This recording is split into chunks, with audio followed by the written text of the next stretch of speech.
on behalf of Ministry of Energy and Mineral Resources of Indonesia, I am honored to welcome you all in this ASEAN event series on integrating biofuels as the main pillar of ASEAN renewable energy development for a resilient and sustainable just energy transition. I would like to convey that the government of Indonesia has prioritized the development of renewable energy as a one way to achieve sustainable energy security through interconnectivity as a priority under the energy cooperation in our ASEAN Chairmanship this year. Aligned with our effort to increase the share of renewable energy in ASEAN, this event will enrich the preparation of Indonesia annual priorities to number 3, publish the long-term ASEAN renewable energy roadmap. Based on APEC, ASEAN has target increasing renewable energy share by 23% in 2025. However, current development of renewable energy is only about 14.4% of share in total primary energy supply. We believe that integration of biofuel to the long-term ASEAN renewable energy roadmap could be a promising answer to fulfill the gap between the target of renewable energy share in APEC in its realization. Distinguished ladies and gentlemen, on the road to the 41st ASEAN Minister of Energy meeting, AMEM, the Ministry of Energy and Mineral Resources of Republic of Indonesia has organized this event series in collaboration with Indonesia Palm Oil Strategic Studies, IPOS, ASEAN Center for Energy, ACE, Council of Palm Oil Producing Countries, CPOC, School of Business and Management, ITB, SBM ITB. This event objective is to engage constructive dialogue in unlocking significant potential of biofuel in bringing cleaner, greener, more sustainable solutions to accelerate energy transition in Indonesia. We will hear the dialogue about unveiling the potential of biofuel by exploring cleaner, greener, and sustainable attributes for ASEAN energy transition. Biofuel as a contributor of economic development by examining the impact of ASEAN economic landscape. Driving ASEAN sustainable future by exploring the collaborative role of biofuel in energy development. We encourage this event as a starting point to discuss how the biofuel development could contribute to the regional economic growth and bring more prosperity to the people. We are open to any recommendation from all the stakeholders and experts and how the biofuel development could improve the energy security and accelerate the energy transition. We also thank ASEAN policymakers, dialogue partners, IPOS, ACE, international think tank, business entities, and academia for giving their support in this dialogue. We hope ASEAN could unlock its huge biofuel potential with sustainable and concrete support to achieve energy transition goals. Thank you and enjoy the discussion. Wassalamualaikum warahmatullahi wabarakatuh. Thank you, Mr. Jisman Paradauta Juli, for the welcoming remarks. Such a warm speech.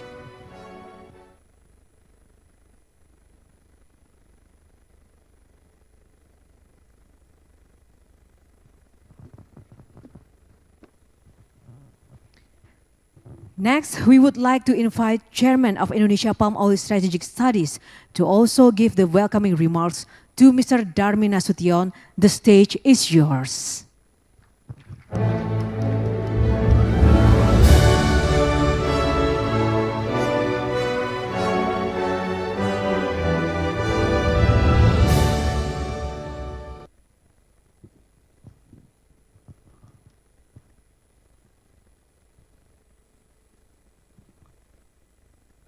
Excellency, Bapak Arifin Tasrif, Minister of Energy, and Mineral Resources, Excellency Parsad Rashid, Chairman of Indonesian Chamber of Commerce, Kadin, Honorable Bapak Jisman Hutajulu, Director General of Electricity, Minister of Energy and Mineral Resources of the Republic of Indonesia, and also Chairman of ASEAN SOM. Bapak Yudo Dwinanda Priyadi,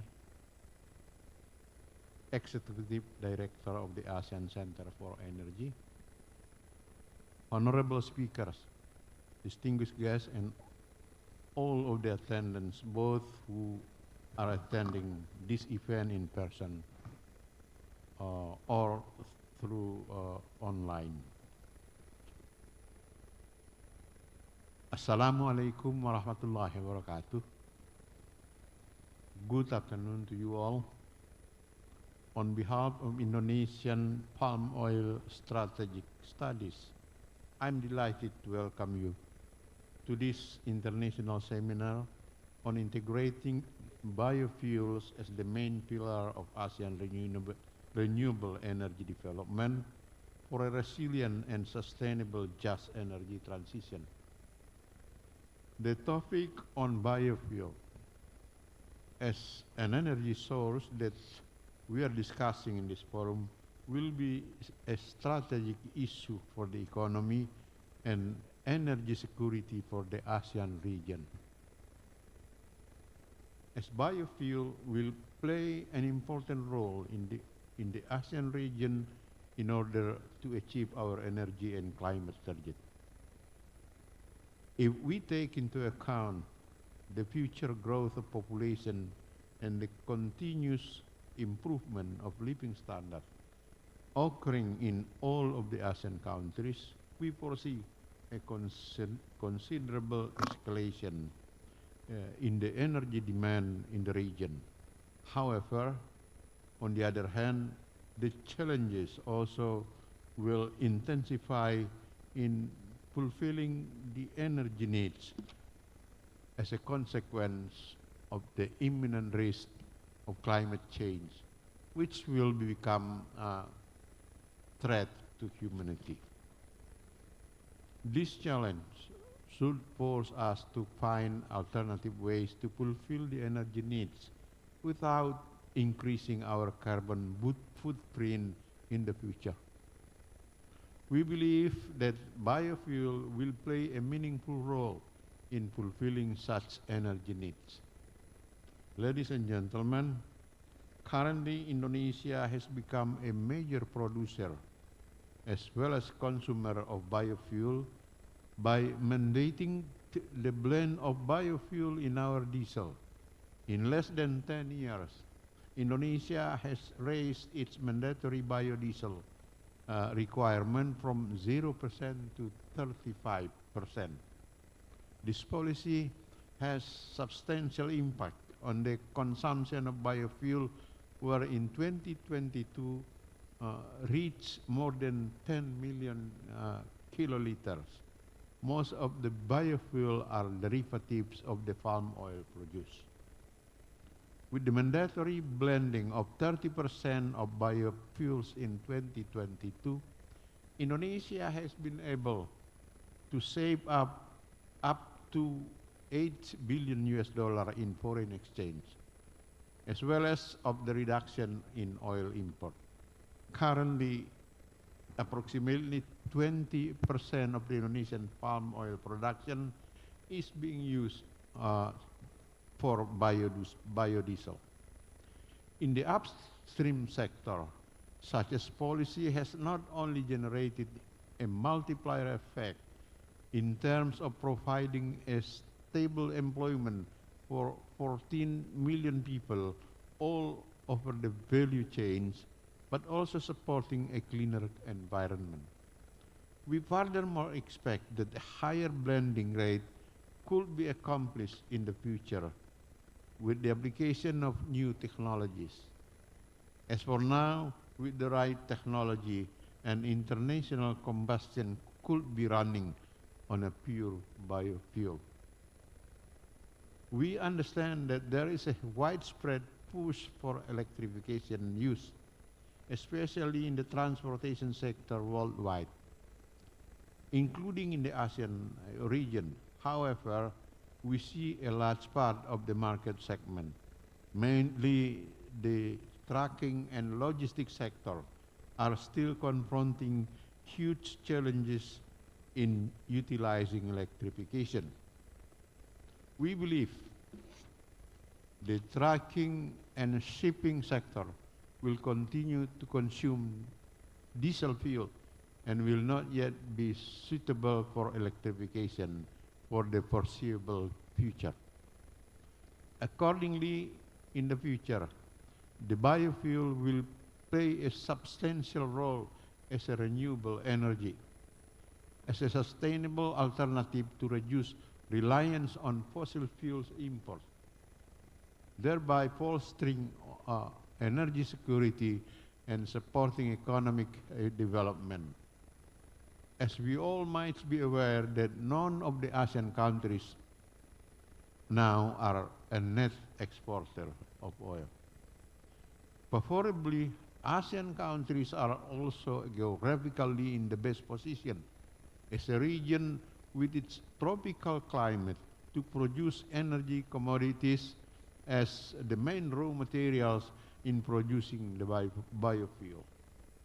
With more than 25% of the region population depending their livelihood in the agricultural sector, we believe that a collaborative effort to promote biofuel production and consumption will be constructive for rural economic development in the ASEAN region. Therefore, we call for the government and non-government to collaborate to ensure biofuel to play a significant role in ASEAN's energy future. In the non-government sector, we encourage this forum to establish an ASEAN biofuel network. EPOS is keen to support such efforts as follow-up on the event to the proposed in the follow-up of the meeting. The network will be an avenue for government and non-government sector for the development opportunities and knowledge between players. Ladies and gentlemen, in closing, let me offer my special thanks to the distinguished speaker for taking part in this important endeavor and for sharing with us your expertise. We believe that by promoting sustainable energy transition, strengthening energy independence, and enhance the region's energy resilience will make the ASEAN in a better position in achieving a common prosperity. Thank you. Wassalamualaikum warahmatullahi wabarakatuh. Waalaikumsalam warahmatullahi wabarakatuh.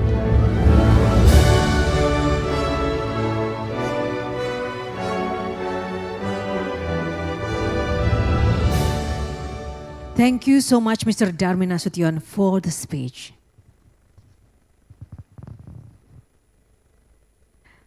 Ladies and gentlemen, next is the keynote speech by Chairman of Indonesia Chamber of Commerce, Mr. Arsyad Rashid.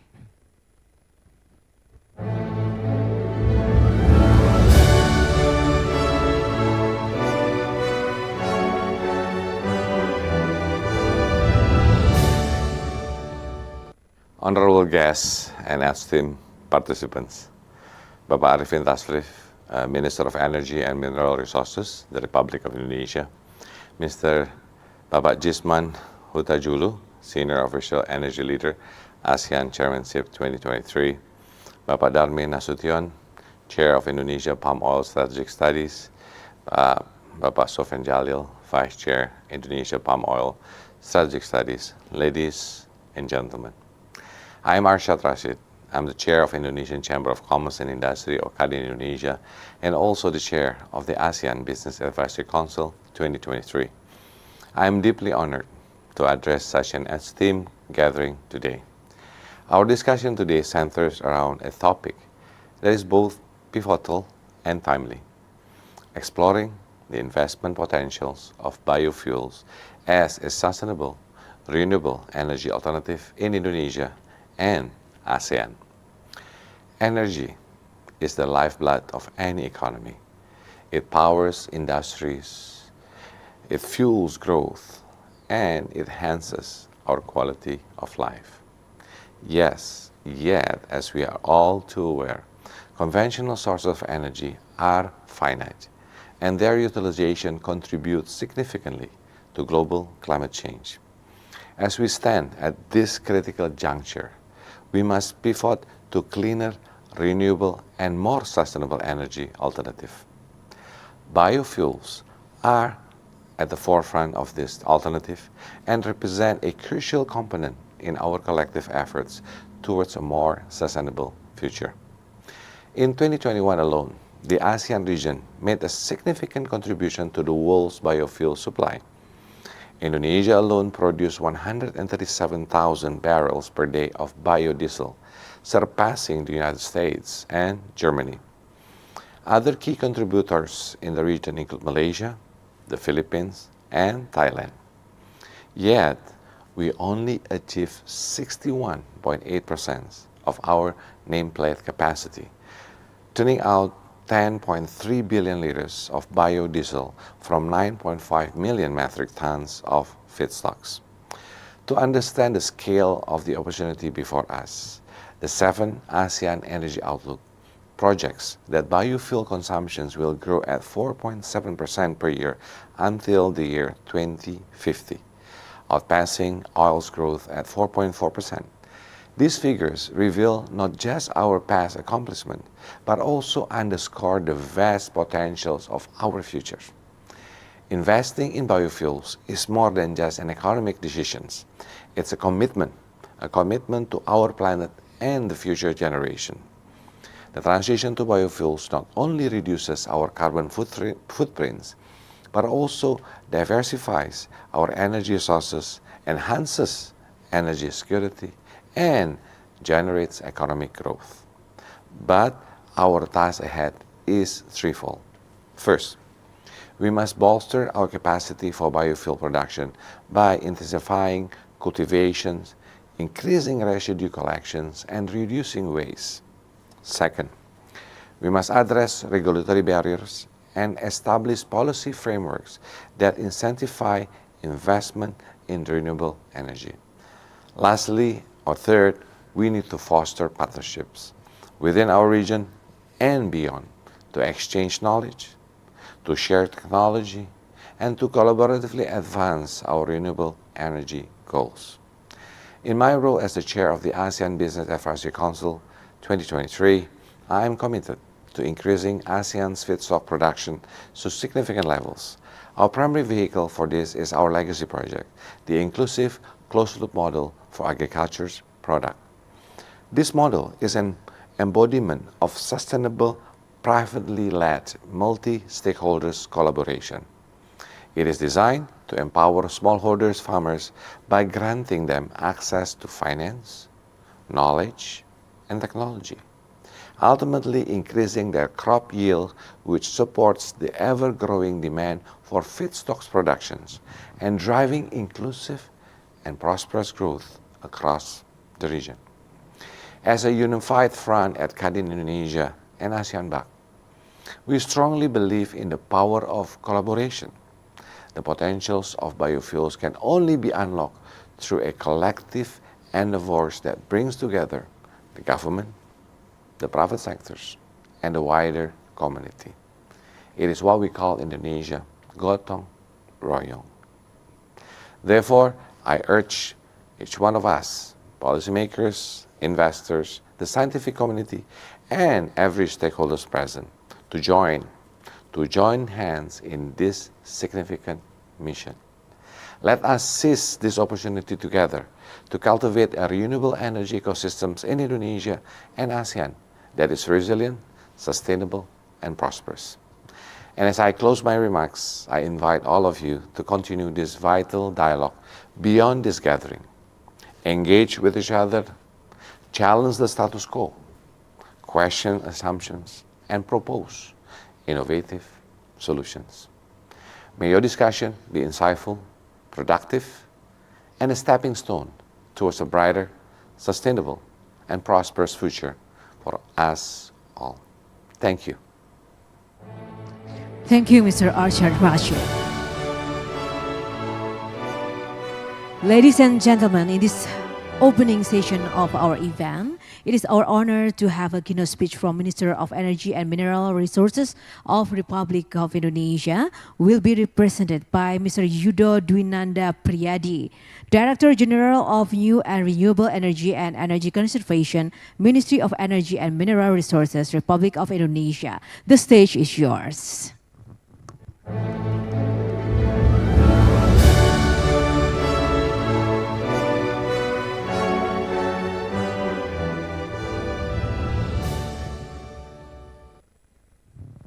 Distinguished guests, Pak Arif cannot come, and he sent his best regards to all of you, distinguished guests, in this very important forum. Excellencies, Pak Darmin Nasution, Pak Sofan Jalil from the Indonesia Palm Oil Strategic Studies, Bu Mercy Barans, very happy to have you here, Bu, very happy. Yeah. Pak Arshad Rashid, Chairman of Indonesia Chamber of Commerce, atau yang mewakili, is the Director of ASEAN, Pak Nuki. And distinguished guests, ladies and gentlemen, good afternoon. Assalamualaikum warahmatullahi wabarakatuh. First of all, I would like to warmly welcome all ASEAN member states, AMS, and participants of this seminar. It is a great pleasure for me to participate in this event. Biofuels play an important role in energy transition, particularly in decarbonizing transport by providing a low carbon solution for existing technologies such as vehicles, ships, and aircraft. Based on BP statistical review of world energy in 2022, ASEAN significantly contributed to global biofuel supply, with Indonesia producing 174,000 of BOEPD as the third largest biofuel production countries after USA and Brazil, while Thailand produced 52,000 BOEPD. ASEAN member states have recognized biofuels' potential to decarbonize energy systems. To date, 5 countries have enacted blending mandates, namely Indonesia with B35 and will increase to B40 by 2030 and E50 by 2050. Malaysia with B20 and E10, Thailand with B20 and E85, and with a target to reach 20 to 25% biofuel share in total energy demand by 2037. The Philippines with B5 and will be increased to B10 by 2040, and E10 which will be increased to E20 by 2040, and Vietnam with B10 and E10 to achieve 25% share in transport sector's fuel demand by 2050. In case of Indonesia, biofuel development program in Indonesia gained significant milestone in 2008 by implementing 2.5% blending to diesel fuel. From that point, the blending rate gradually increased. Ultimately, starting February 2023, we have implemented B35 mandatory nationwide. The success of Indonesia's biodiesel program is supported by sufficient of feedstock, incentivized availability, high quality standards, a comprehensive test prior to implementation, periodic monitoring and evaluation, and massive socialization to ensure stakeholders' acceptance. In 2022, biodiesel realization was 10.5 million kiloliters, which contributed about 35% to the share of renewable energy, that is 12.3% of national energy mix. This shows the important role of biodiesel in supporting our national energy security. Moreover, contribution of biodiesel is also significant toward economy and environment. In 2022, we had foreign exchange saving by more than $8 billion, and also more than 1.3 million workers were involved in biofuel industry. Biofuel implementation also managed to reduce GHG emission nearly 25 million of CO2 equivalent in 2022. This year, the domestic biodiesel consumption has targeted 13.15 million kiloliters, and the benefit value is estimated to reach around 11 billion US dollar. In contrast to the biodiesel blending mandate, bioethanol has also implemented on a small scale in the period of 2008 until 2009 and 2015 to 2016. However, this program had to stop due to three major factors, namely high cost of feedstock, unsustainability feedstock due to low production capacity, and conflict with non-fuel use and no availability incentives. And now, with the aim to restarting the bioethanol mandate, we are preparing market trials of bioethanol blending in the East Java, which is planned to be launched in the third quarter of this year. Furthermore, to support future sustainability of the bioethanol mandate, in January 2023, the government has issued Presidential Decree on the acceleration of national sugar self-sufficiency and bioethanol supply for biofuel, while also carrying out studies on the utilization of old palm trunk and sweet sorghum to produce bioethanol so that the production does not compete with food, feed, as well as fertilizer. A joint effort needs to be made to increase and expand the use of biodiesel among ASEAN member states. Through mutual support, we can learn from each other's successes and failures, exchange experiences, strategy, policies, knowledge, expertise, and technology. For member countries that have not yet implemented biofuels, we are here to support. Together, we will address common challenges and issues, developing biofuel to become the main pillar of ASEAN renewable energy development.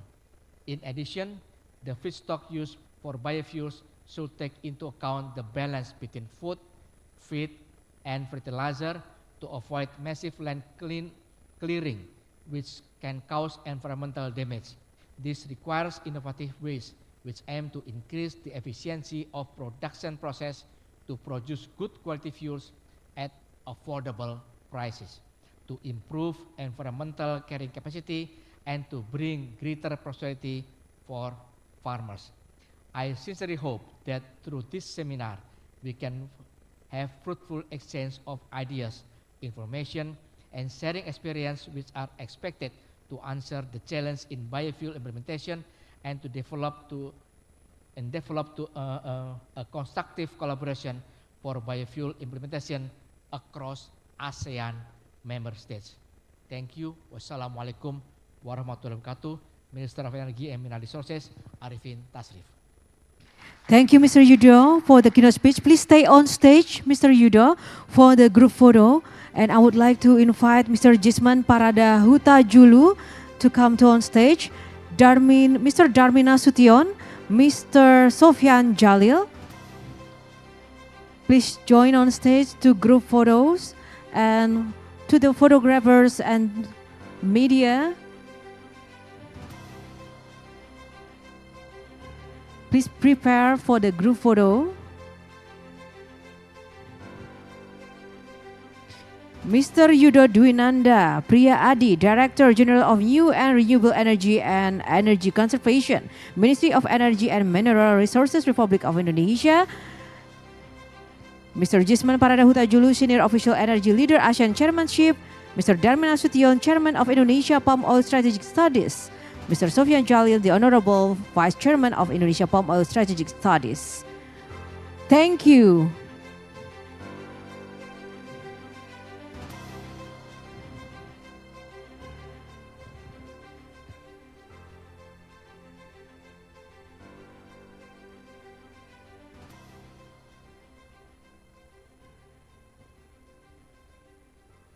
Once again, please give a big applause, ladies and gentlemen, to this beautiful afternoon. Excellencies, distinguished speakers, ladies and gentlemen, we now continue our discussion on panel 1.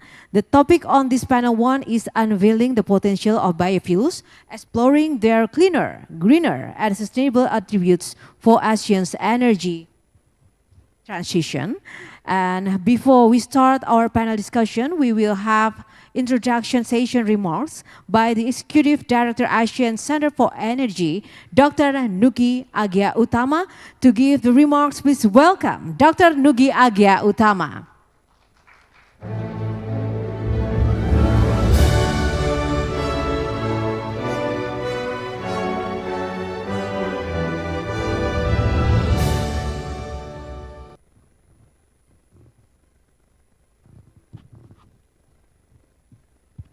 Bismillah.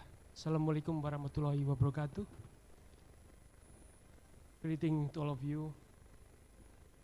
Your Excellencies, Bapak Darmin Nasution, Your Excellencies, Bapak Jisman Paradauta Julu, Your Excellencies, Bapak Yudo Dwinanda Priyadi, Your Excellencies Ibu Mercy, distinguished speakers, panelists, esteemed participants, all who joining physical attendance, and also those joining virtually. I'm honored to welcome all participants and excellencies to the ASEAN Chairmanship energy sectors under the compelling theme integrating biofuels as the main pillars of ASEAN renewable energy development for a resilient and sustainable just energy transition.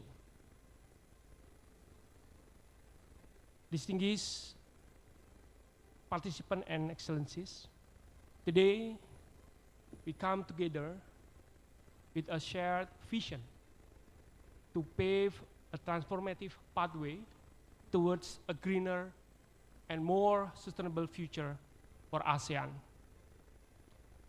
As our world grapples with the pressing challenges of energy security, expensive energy prices, depleted hydrocarbon, and also the urgent need for clean energy solution. This couple of years, we're facing both crises coming from supply during COVID-19 and also the issues coming from the demand from the COVID as well as the geopolitical attention.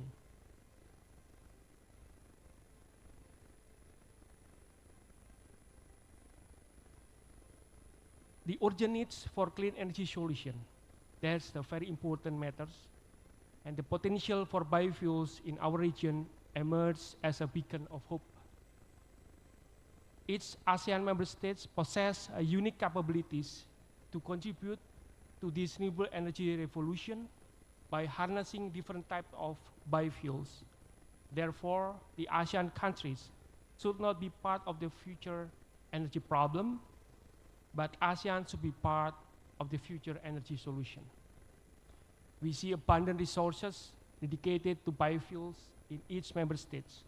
For instance, Indonesia and Malaysia stand as exemplary producers with their combined palm oil production accounting over 80% of the world's total output in 2020. Similarly, Myanmar, Brunei Darussalam, and Vietnam show tremendous prospect for biodiesel production, making the most of their abundant Jatropha resources.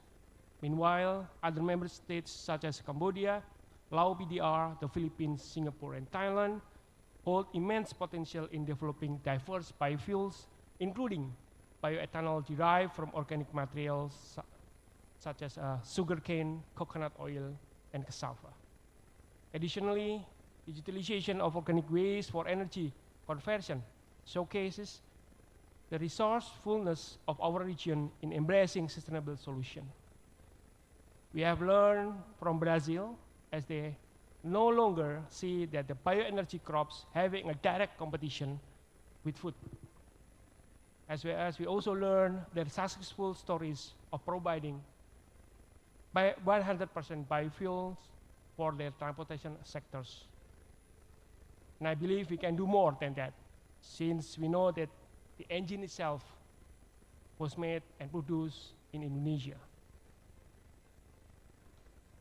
Embracing this potential is essential in our energy transition and achieving national and regional targets.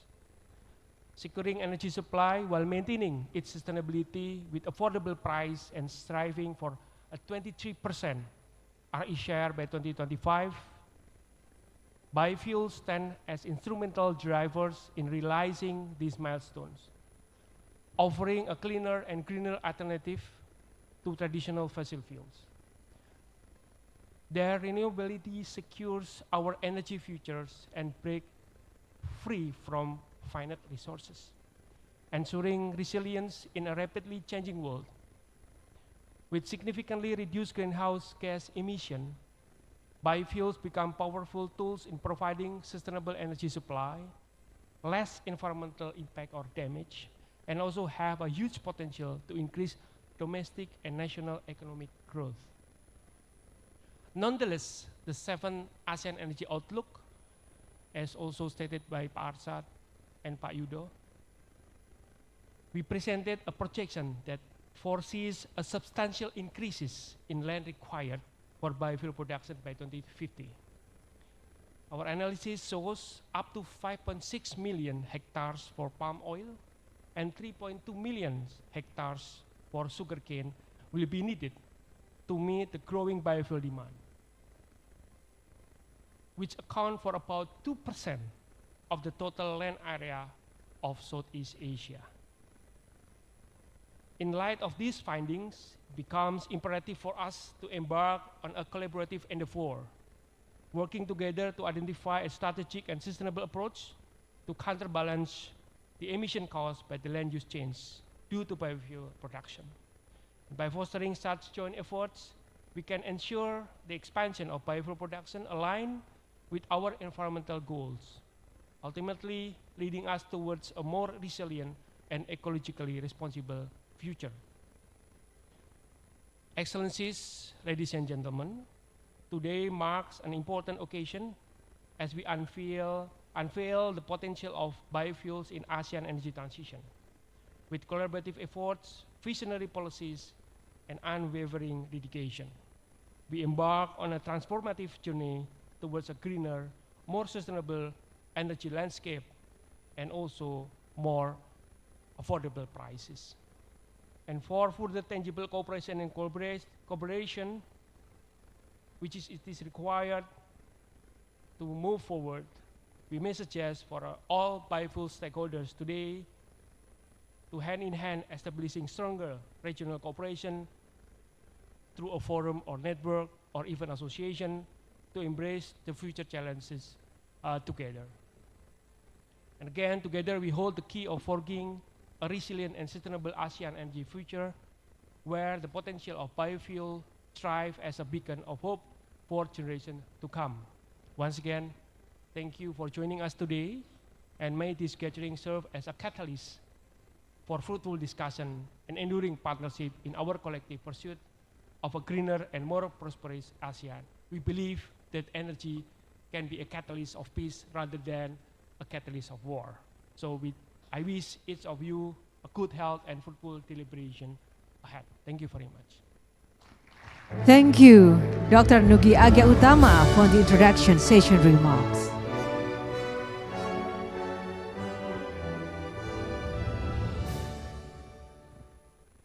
Excellencies, distinguished speakers, ladies and gentlemen, this is the time for us to the discussion panel 1 starts. This session will be led by Mr. Yudo Anggoro, Director, School of Business and Management, Bandung Institute of Technology.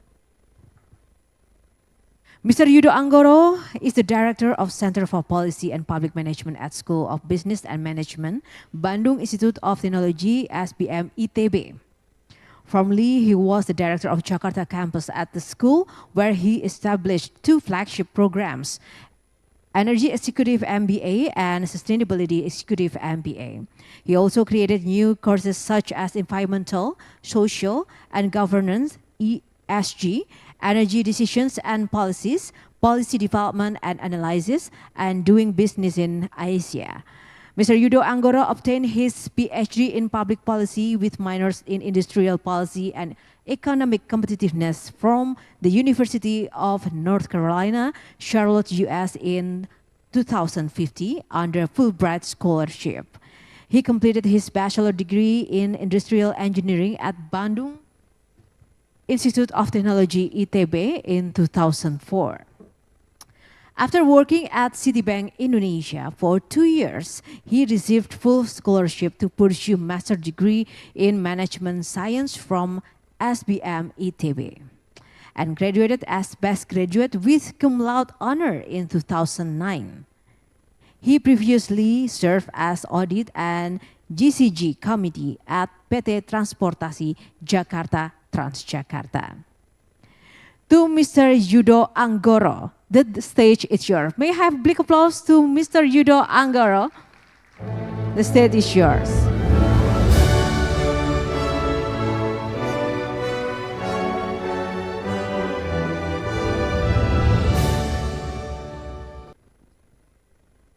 Let me just stand up here. Have a very good afternoon, everyone. Assalamualaikum warahmatullahi wabarakatuh. Excellencies, distinguished speakers, and also panelists, ladies and gentlemen. My name is Yudo Anggoro from School of Business and Management IITB. So we have two Yudos here, Pak Yudo and myself. Ijin, Pak Yudo. So, so in this first session, we are going to discuss about the potential of biofuels on how we explore the cleaner, greener, and also sustainable attributes for ASEAN's energy transitions. So the idea is that we know that biofuel might serve as the cleaner substitutions for the conventional fossil fuels, and as it promotes a more reduction of the greenhouse gas emission and also air pollution. And in this panel, we are going to discuss with our esteemed panelists, and I will invite our esteemed panelists one by one here.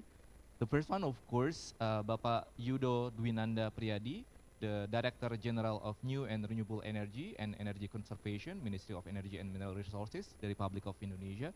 Let me just read a bit profile about Pak Yudo. Before, Pak Yudo was serving as the Senior Advisor for Strategic Planning and also the National Development Planning Agency from 2017 to 2023.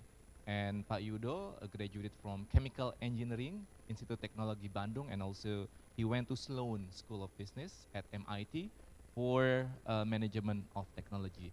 So the first panelist, please welcome Pak Yudo Dwinanda Priyadi on stage. Let's give applause. Pak Yudo, silakan Pak.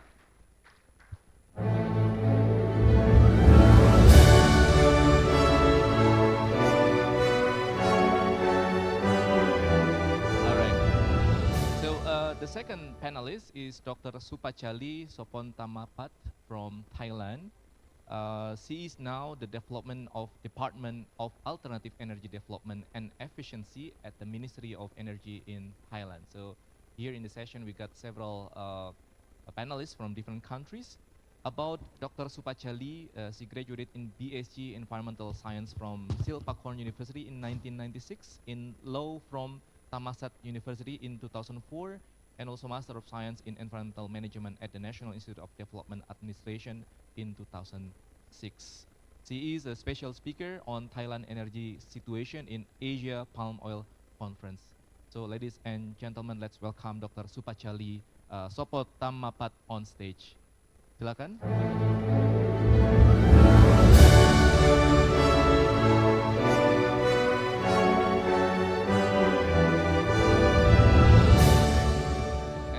Our third esteemed panelist is our Member of Parliament, Ibu Mercy Christie Berens, the Member of Parliament of the House of the Representative of the Republic of Indonesia. And now it is in her second term, and because she already served 2 periods, the first one is 2014 until 2019, and also 2019 until 2024. And she focuses on energy, and she graduated from Bachelor in Marine Engineering and also Naval Architecture from Patimura University, Ambon. So, ladies and gentlemen, please welcome Ibu Mary Christie Berens. Ibu Mercy, apologize.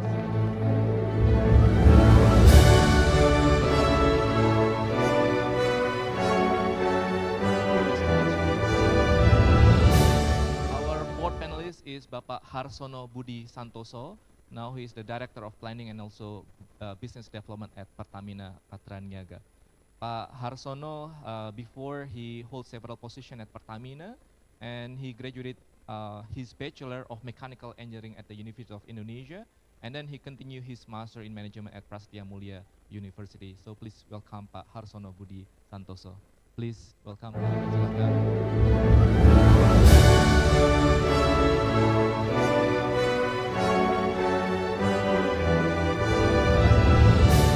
And last but not least, we have Bapak Trung He. He is now the partner at Arthur de Lidl and also the head of the energy practice for Southeast Asia. He has more than 20 years of experience in the oil and gas industry, and now he has been developing strategies for energy companies across Southeast Asia. So ladies and gentlemen, let's welcome Bapak Trung He on stage. Silakan Bapak Trung He.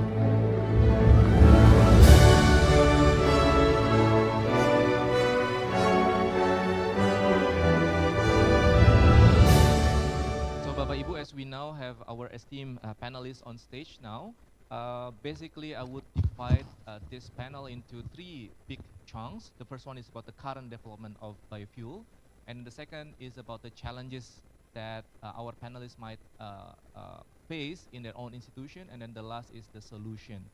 So I would start with Pak Yudo first. Yeah. So Pak Yudo, how do you think about the current development of biofuels in Indonesia? Silakan, Pak. Thank you, Pak. Quite strange, question from Yudo, respond by Yudo. Is there any another Yudo here? Okay, Pak. Just icebreaker. Bu Mercy, ya. Bapak sekalian, first thing first, I think biofuel is very critical element in our energy transition, We want to reach net zero emission by 2060 or sooner in the sense that, supported by global community, because we do need, in doing this, we do need technology, we do need finance to support our effort to reach this net zero emission 2060. That's number one, Pak Yudo. So another thing is the status, of course, we measure the policy by, among others, the benefit. Number one, the benefit, like my minister said, the economic. Yeah, we already saved about this exchange rates about this US 8 billions, as well as 1.3 million people involved, 1.3 million people workforce involved in this program. So by seeing these two numbers, we know the very significant contribution of biofuel. Speaking about biofuel itself, Pak Yudo, I think number one, we reached the B35. Like Pak Taman said earlier, actually we started in 2008, 2.5%, the B 2.5. So now we have B35, and going forward, last year we tested the road test for the B40. Hopefully, we can still under evaluation, but after everything ready, we will implement this B40. Another thing is about the bioethanol. We plan to have the pilot. We are preparing about the pilot in Surabaya and adjacent area of Surabaya, and try to implement to have a pilot project, about E5. So that's, I think, in short, the status of the progress of Indonesian biofuel. Again, B35, to my knowledge, is the largest percentage of mandatory blending in the world. So in this case, Indonesia is the forefront of the speaking about global. Yeah. Okay, thank you. So as the government now is also applying the B35, and now is still experimenting about the B40 and also E5, yeah, Pak. So let's go to our neighboring country, Thailand, with Dr. Supachali. So Dr. Supachali, could you please share with us here basically how is the role of biofuel and in supporting energy transition in Thailand, and how is the current development in Thailand? Hello. Hi. Can you speak? It's okay. In Thailand, if you talk about biofuel, we have two kinds of biofuel used in transportation. One is ethanol, and another one is biofuel. At the moment, Thailand have a plan uh, we call that AEDP plan or Alternative Energy Development Plan to set up and mandate biofuel, both bioethanol and also biodiesel. And then for each year, we try to, after we set the plan, how much we can rely on the feedstock and also on blending. And after that, we blending for following the step that we plan. At the moment, we have a producer, ethanol producer, and also biodiesel producer. And the government work with producer and also have collaborate with agricultural sector as well, because we would like to firm the feedstock. Ethanol, for ethanol, we have raw material from molasses and sugar juice and also cassava. Uh, for each year, for biodiesel, we have palm oil to produce, to blending be with diesel to be biodiesel, and we mandate in each day. At the moment, for ethanol, it is allowed over 3 million liter per day, and biodiesel is allowed 4.5 or 4.6 million liter per day. And it's dropped last 2 years because we encounter with COVID pandemic, and then this year it's the demand is speeding up because we have transportation and also facility and logistic to support. This is one of challenge in Thailand about biofuel in Thailand. If I Thank may you. follow up a bit, Dr. Supachali, how is actually the government role here? Is it like active role, or is there any specific policy that you would like? Okay. For government have a role to drive the economic and also biofuel in transportation sector. We promote to use ethanol following the plan, and also biodiesel following the plan, and we also monitor it and have a study in terms of life cycle analysis or LCA, and for the next future we try to uh, uh, do life cycle analysis for biofuel production, and try to calculate carbon credit for the market. Is very challenging. In addition, we try to develop bio-innovative and how to use and how to make biofuel sustainable for future as well. That's it.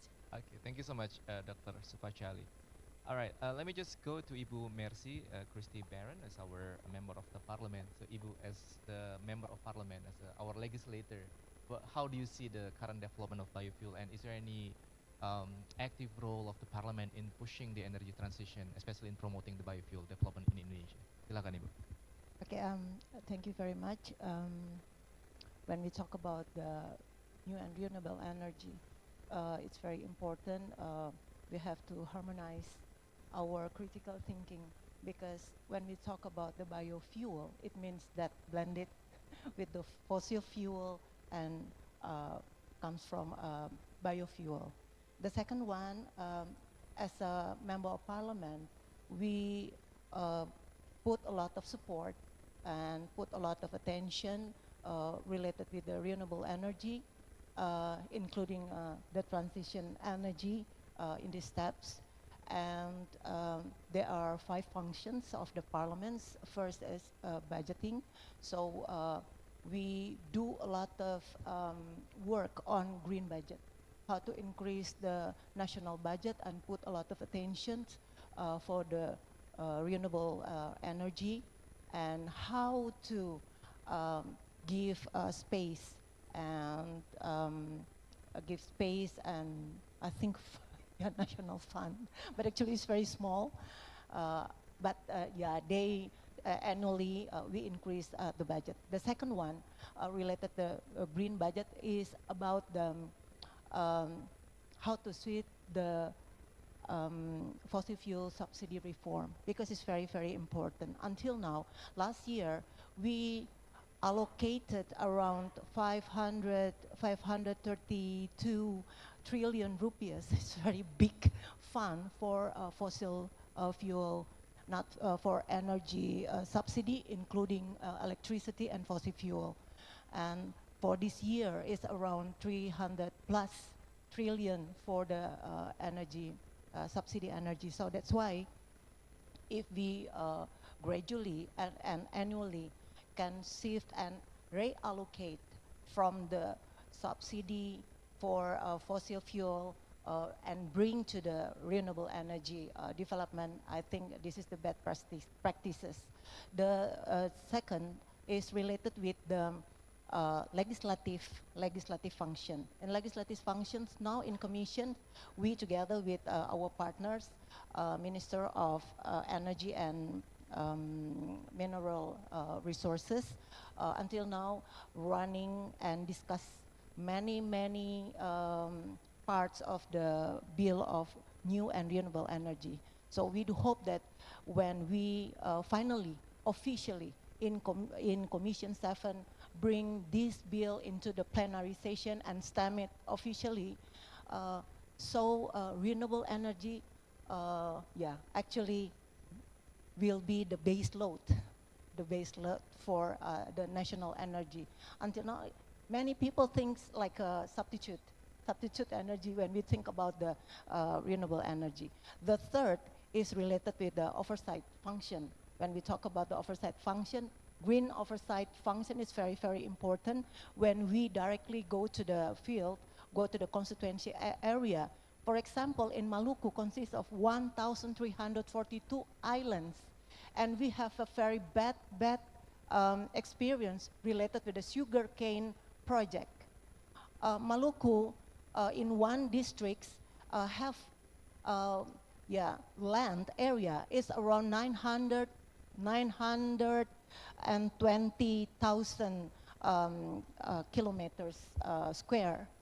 And this consortium needs for sugarcane around 480,000 kilometers square. So it's very, very crazy when we talk about the increasing of the biofuel. We parallelly talk about the land. So in Indonesia, as archipelago countries, it doesn't mean that when the demand of the biofuel increased and directly we grab many lands in everywhere. This is our concern. And the last point is related with the diplomacy. Green diplomacy is very important in Asian region, international region, to work together for the renewable energy, transition energy, and for biofuel as part of transition energy in Indonesia. And the last part about the carbon pricing. Carbon pricing not for only for the corporate mechanism, because many plant owner plantation, they bring this carbon pricing or carbon trading as a part of their advantage. They didn't take for the people or for the indigenous people, because when we talk about the concession, we talk about the forest, we talk about the land. Some of the corporate, work like a blockchain-based broker, and they not only use their concession of forest or land, but they only use indigenous people, forest and land, and bring them to verify them with the global verificator to get the certificate, and then they can bring the certificate to the carbon markets. So they get the advantage, and what about the people? So we have to think more about the carbon trading in two sphere, two concepts, from the corporate perspective and for the community perspective. Thank you very much. Okay. Ibu Mercy, if I may allow, if I might follow up in one of your function as the member of the parliament, especially in allocating the budget, you mentioned about the green budget. Is there any consideration on how you are going to allocate that green budget? Is it for the benefit of the society, or is there any priority that you would like to put for that green budget, Ibu? Yeah, actually, we together with our partner, with the Ministry of Energy and Mineral Resources, Ministry of Industry, and BRIN, Research and Innovation Board, National Boards. First, for the Ministry of Energy, we allocate now around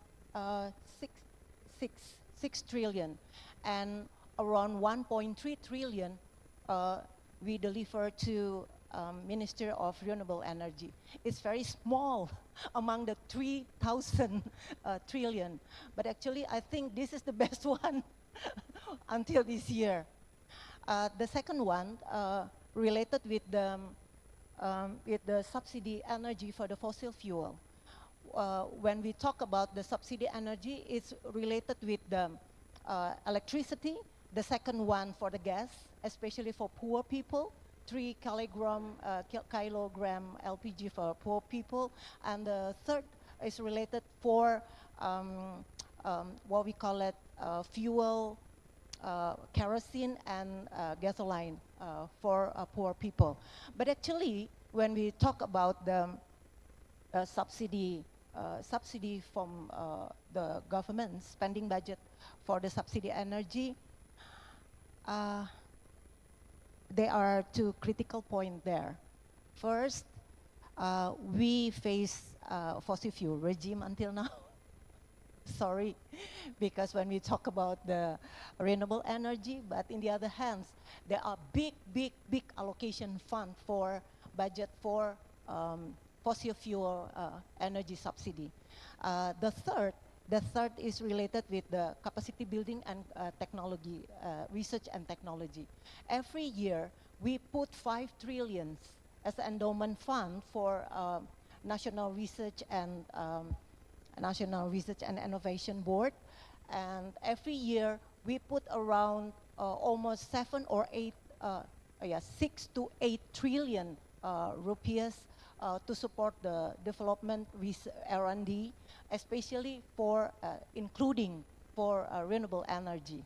And the third, for capacity building initiative program, not only for what we call it, for apparature, government apparature, but also for the governments, for the youth and women, and especially for the disadvantaged people, like indigenous people, like marginalized people, etc. Thank you very much. All right, thank you. I think it is good, yeah, that we have Ibu Mercy as our member of parliament who put emphasis on research development, capacity building, and also on indigenous people, because we have plenty of indigenous people in Indonesia, and that's quite a challenge for everyone here, especially from the parliament. All right, let me just go into Bapak Harsono Budi Santoso from Pertamina Patra Niaga. Pak Budi, so what do you think is the role of Pertamina here in supporting biofuel development as the alternative for renewable energy in Indonesia, and how perhaps you can share your experience in Pertamina, Pak? Yes, thank you, Pak Yudo. I think it is very important for us to learn and look back in the last 15 years of the implementation of the biofuel, especially for the biodiesel, as we started from B2.5%, and now we are in the B35. There are several challenges, and there are several work that many elements that involved during the transition, during the process. We learned from the first implementation that the feedstock supply is very important for us in order to ensure that we have the sustained and continuous supply. We are able to provide the logistic for transportation sector and also for energy sector. Those two sectors are mandatory sector for the implementation of biofuel. And then gradually, after the volume, the portion of the biofuel getting larger, then again we see some challenges in the implementation in terms of the acceptance of the market, as we found also some of the problem in the automotive sector. We found the engine problem in the industrial sector that we need to resolve. This is a really a lesson learned from us, for us, that during the implementation we need the alignment from the supply perspective, from the operation perspective, from the investment, and at the end also we need to look at the market readiness for this implementation.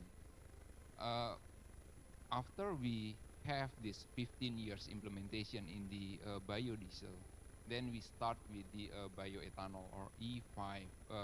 Last week we just launched for the E5 in Surabaya in Jakarta. We are ready with the 15 gas station. This is a very limited gas station, and we need also to ensure the availability of the feedstock, the availability of the ethanol that provided for this this segment of the fuel use. In this case, we introduced the RON 95 for the gasoline, with the purpose is that the scale is not that big, and we can test the implementation. The support from the engine manufacturer is also ready. So we see that the element or the ecosystem of the implementation will be very supportive, and then we can see how the progress of the implementation, how the advantage, how the benefit, and also the drawback during the implementation, and we can learn from it when we are ready for the for E10. When we talk about the E10, then we need also to talk again with the engine manufacturer.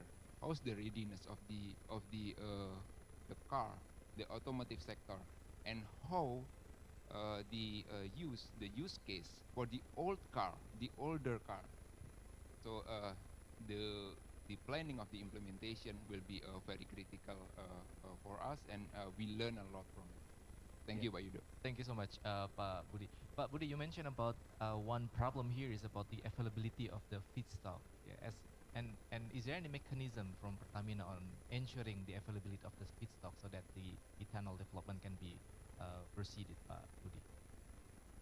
Especially for the ethanol, now we are, I think from the feedstock perspective, we identified that the feedstock is ready for the RON 95 use.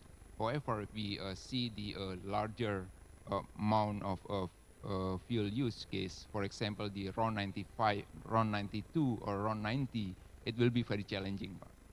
So it means that we need to identify the molasses feedstock that produce the ethanol in every location around the country.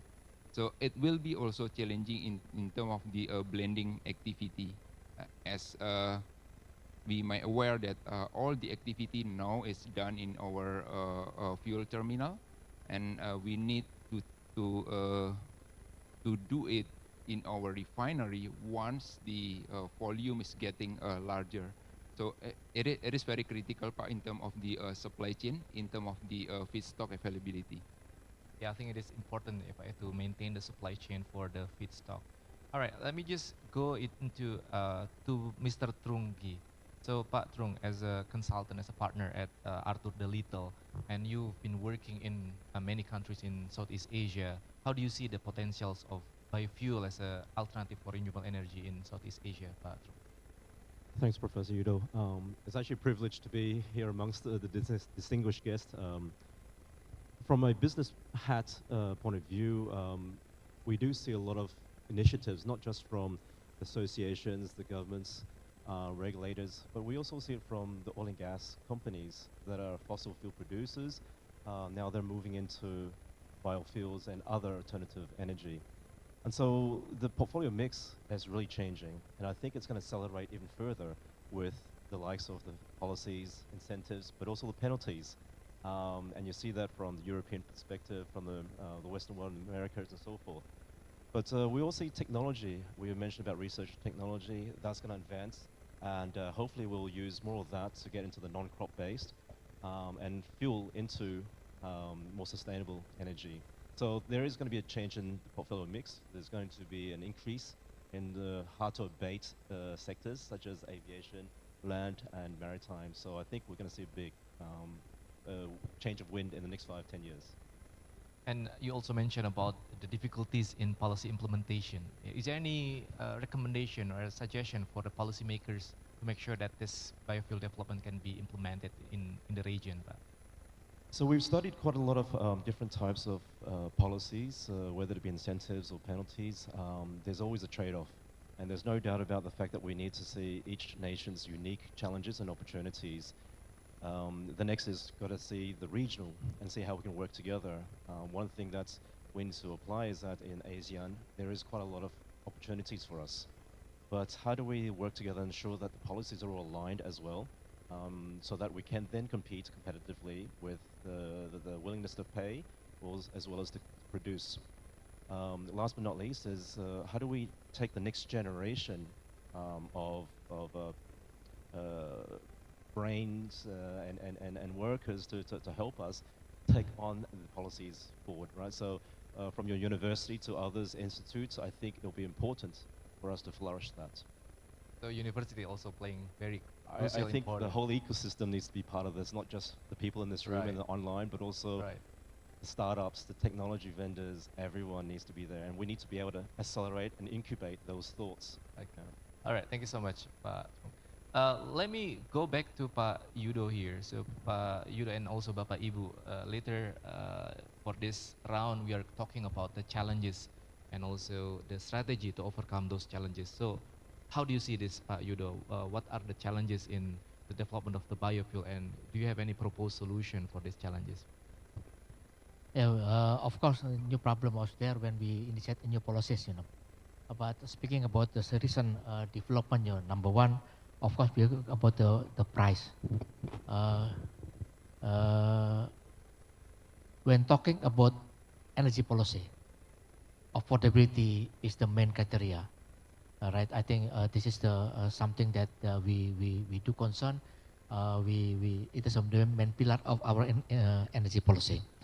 So whether blending or non-blending, say for blending, we have the oil price, net is about $85 per barrel, and we also have the CPO, the palm oil price, So this is a very dynamic situation, between both crucial element, so price, the dynamic of price, is something that we need to concern. Ibu Mercy mentioned about the subsidy, something like that. Again, basically, we do want to do something new, but assuring affordability. And secondly, of course, about technology. Yeah, right now we are already testing last year we road testing about B40. We want to expand to more vehicles like agricultural machinery, train, and other cars, So that's another point. Another one also about these green fuels. Green fuels is very interesting, ladies and gentlemen. Among others, about the sustainable air fuels, SAF. This is something that going to be a very, very big challenge for us. But if we can pursue this is a new trend, for the sustainable air fuel. So another one is, of course, like previous speaker, feedstock. Yeah, feedstock is it is another domain of other ministries, not us, but we do concern when talking about feedstock. The basic issue is adequate supply. Adequate supply again at affordable price. Yeah. Another one is I think Ibu Mercy talking about a very, very important thing about the new bill, new law draft of the new energy and renewable energy law. This is very, very crucial. It's going to be I think Bu Mercy is going to be a crucial game changer for all of us in, as a foundation to this crucial beginning years of our energy transition, to pursue our net zero emission 2060. So we are working hard, Bu Mercy, working hard with the government and the parliament. We are still finishing many issues, but once the bill there, I think it's going to be a very big game changer that we do need as a solid foundation to achieve our net zero emission 2060. Those are, I think, in short, the big challenges that we are facing right now. Okay, thank you so much, Pak Yudo. It is very interesting because you mentioned about the affordability, and before Pak Trung also mentioned about it's quite difficult to find the willingness to pay of everyone here. So is there any way, Pak, for the government to find this balance of the affordability and also reveal the willingness to pay of our community, of our citizen? If, of course, the answer is we have to realize, number one, that this is the engine of economy, right? When talking energy is the engine of economy. So given the recent situation of the global economy, we discussed many things actually with our colleagues that dealing with economic issues like Mr. Finance, with the full support from the parliament. Lot of things, it's too many details about this, but basically we want to achieve that affordability, that energy is affordable for everyone. Thank you so much, Pak Yudo. Let me just go to Dr. Supachali. So here, the government of Indonesia found that some problems are related with affordability, about the technology, about the green fuel, and also availability of the feedstock. How do you find the challenges in the development in Thailand, especially in promoting the energy transition? I think Indonesia and Thailand are the same problem. Sometimes we have a problem with raw materials. Sometimes we have a problem with the production and technology to firm and produce biofuel. And sometimes we have the problem with the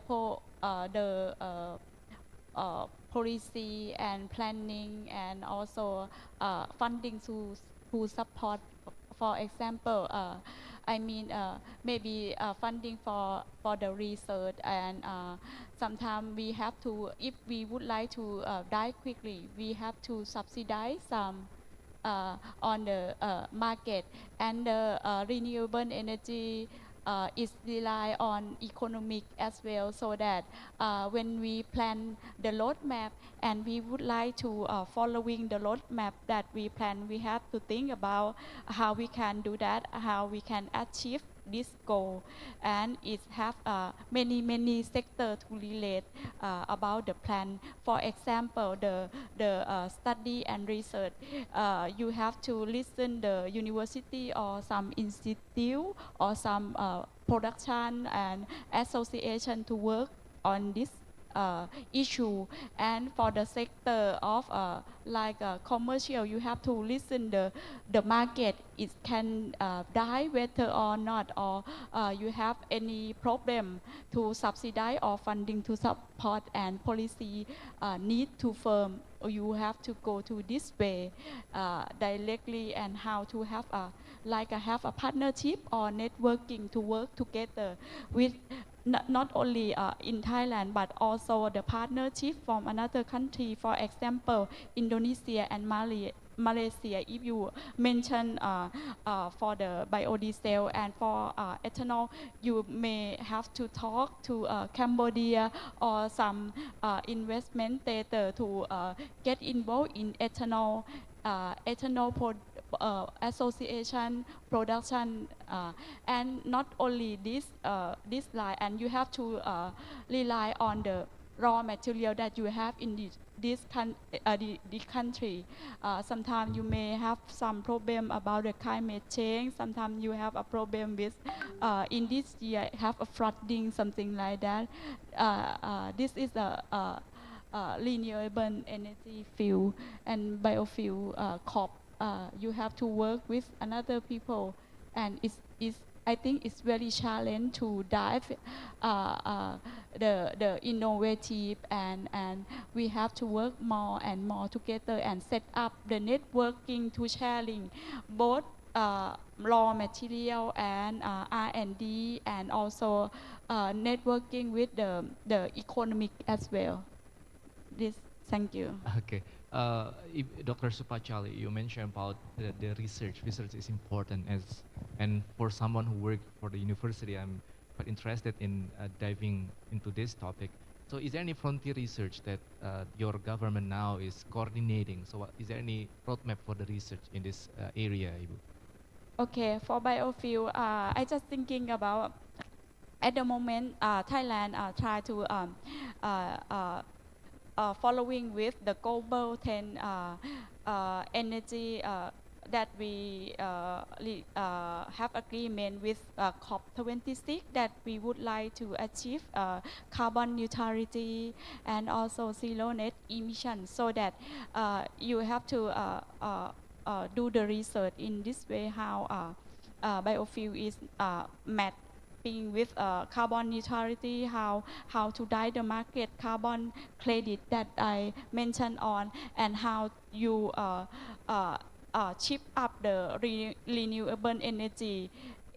I mean that adding or increasing the percentage of renewable energy share, not only in Thailand, but also ASEAN group, and also the global group, other region as well.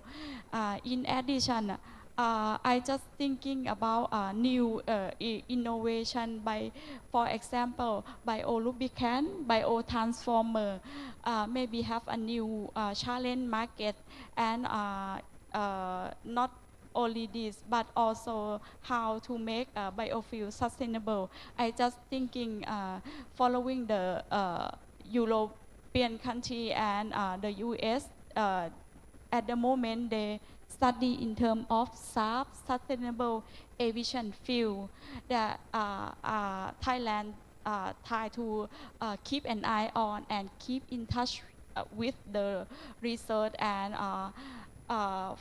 another challenge is I just thinking about how to reduce or use waste to energy as well.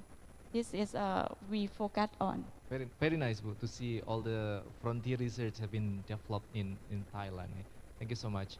Okay, Ibu Mercy. Ibu Mercy, there are many challenges, of course, from the perspective of the parliament, and Pak Yudo also mentioned that collaboration with the government, with the parliament is needed to support this energy transition in 2060 or before in Indonesia. And you also mentioned one of the challenges about the, well, regime, yeah, the fossil fuel regime. So how to mobilize all this collective action so that we can move into this energy transition in Indonesia, Ibu?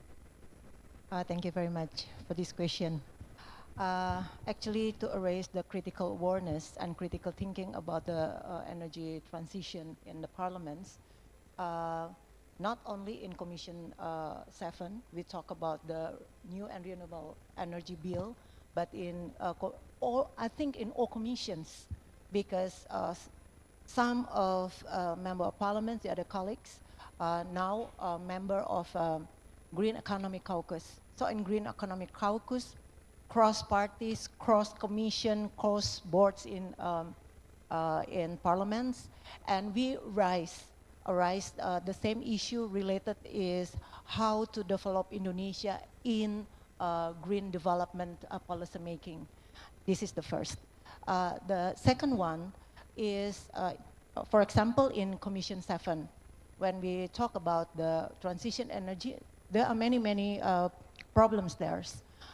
First, how to make negotiation among the member of parliaments, among the parties, and have deeply considerations and awareness about the future of Indonesia.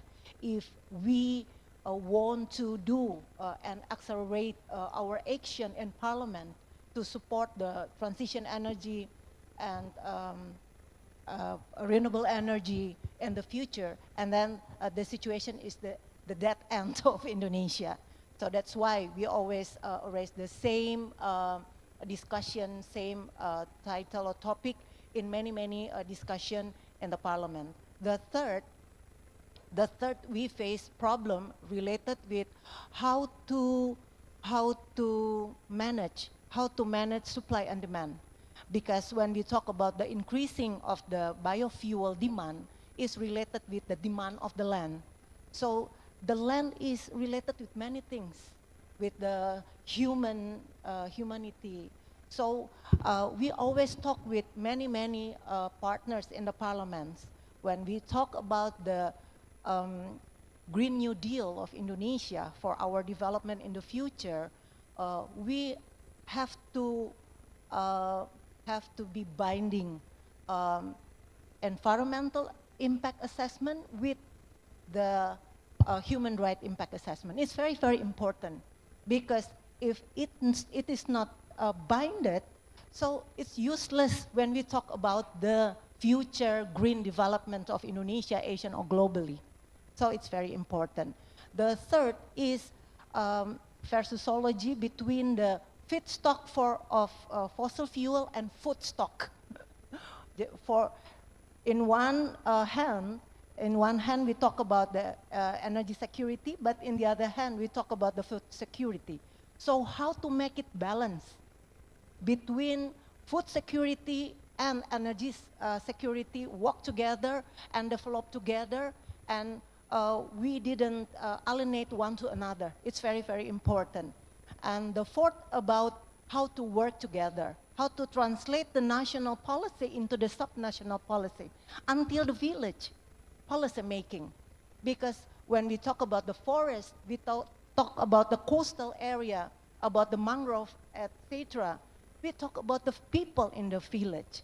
So there's useless if all the narration and policy making we already done at the national level, and there is no translation into the subnational level. It's very important how to translate not the policy making related with the regulation, but also the budget, also the capacity building, especially for the community, because not only for the government, for the community. When we talk about the biofuel, not many of them know deeply understanding about the biofuel and how to use it. And the last point about the technical preparation, readiness, the vehicle, about the internal combustion engine. It's very important, not only for the car or motorcycle, but also for farmer contractor, also for fishermen when they use their boat or something like that. And in the future, they will use the biofuel. So it's about how to make it public movement and public narration, so all of the community in Indonesia can get a better understanding about the benefit, the advantage about the biofuel or transition energy for Indonesia. Very nice. Thank you. Very nice, Ibu. The raising awareness is important, and also how to have the public narrative on supporting this idea. All right. So this is going to be the last questions for Pak Budi and also Pak Trung. So one of the output of this session today is that the idea, I think it is also mentioned by Pak Darmin Nasution before, that we are going to have the Asian Biofuel Network. So how we can come together as a Asian nation in supporting the biofuel development. How do you see that idea, Pak Budi and also Pak Trung, especially in your role in Pertamina and also in Arthur the Little? Silakan, Pak Budi.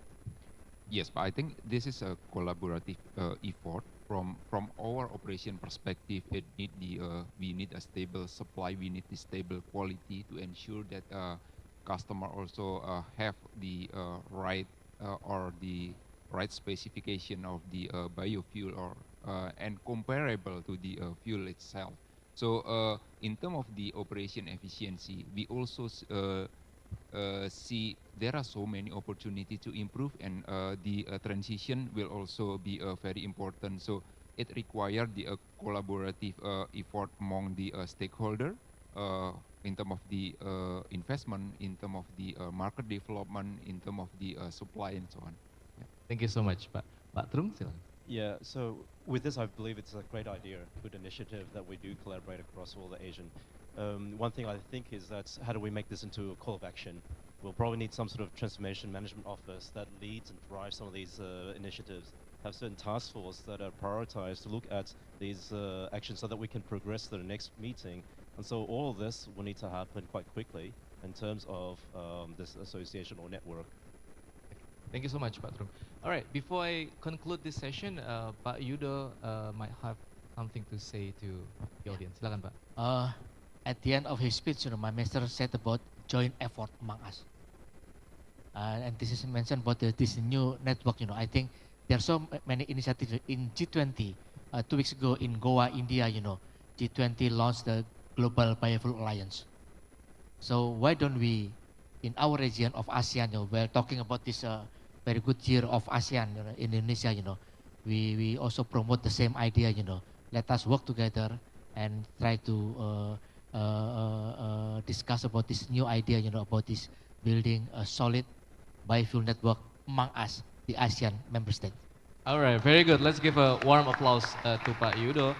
Well, yeah, so from this session, we learned that biofuel has many challenges, not only in Indonesia, but also in Asia. But yes, collective effort need to be done. Ibu Mercy mentioned about how we can raise awareness and also make this energy transition as the public narrative. And of course, the idea of collaborating among Asian countries in promoting this development is important. And coming from this forum, we hope that this ASEAN Biofuel Network will be realized into real action. Thank you so much, everyone. Thank you so much, Pak Yudo. Thank you so much, Dr. Supachali, Ibu Mercy, Pak Budi, and also Pak Trung. Let's give applause to all the panelists here. Yeah, thank you so much. And let me just give it back to Ibu MC. Silakan. Thank you. Please give big applause to the moderators. Thank you very much to the moderator and all speakers for the panel 1 discussion. Very comprehensive. Before we turn to your seat, we will have group photo to capture this great moment.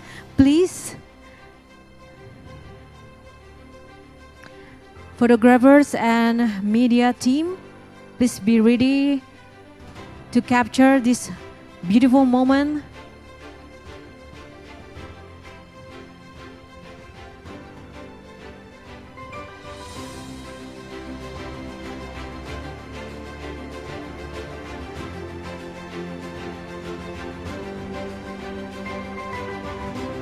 Okay, thank you so much, Mr. Yudo and all the speakers. Please return to your seat.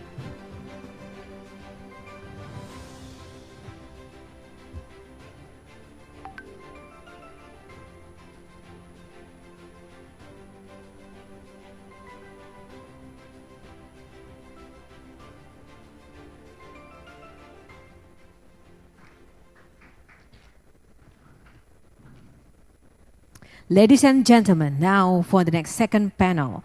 The topic is about biofuels as contributors to economic development, examining their impact on ASEAN's economic landscape.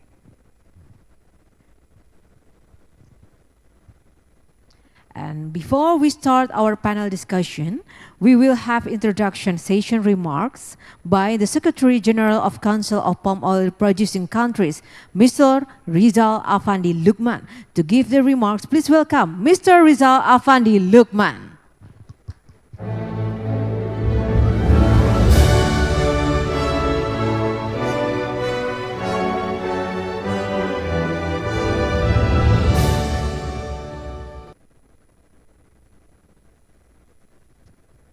Very good afternoon to all distinguished panelists and participants.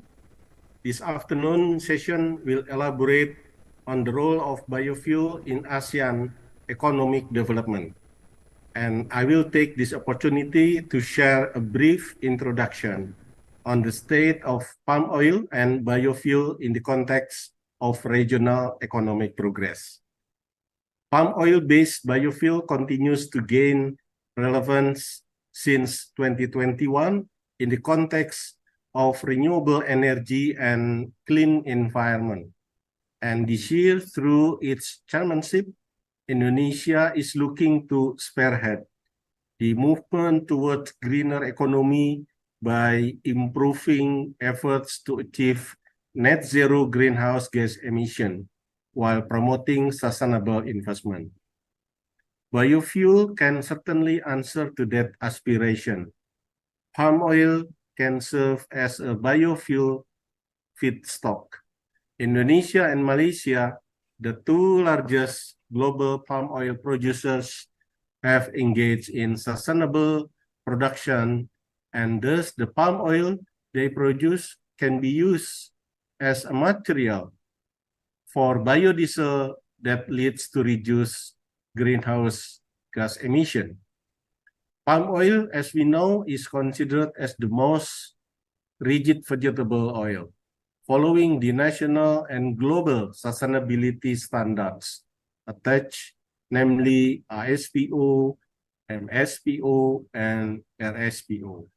In Malaysia, number of policy framework and guidelines were introduced to increase the absorption and production of biodiesel. For instance, under the 12th Malaysia Plan, the government had reconfirmed its commitment to gradually expand the B20 biodiesel program, which was first rolled out in January 2020, just before the pandemic. In addition, in the agri-sector, the government in Kuala Lumpur had also launched the National Agri-Commodity Policy 2021-2030 in March last year, which includes, among others, the implementation of biodiesel program as part of the policy strategy. In Indonesia, the palm oil-based biofuel blending rate gradually increased since 2006, given the large reserve of palm oil. With the implementation of B30 mandatory program in 2020, the economic value reached in 2021 exceeded more than $8 billion and managed to reduce greenhouse gas emission up to 27 million tons of CO2. This program had also created job opportunities for more than 1.3 million people across the country.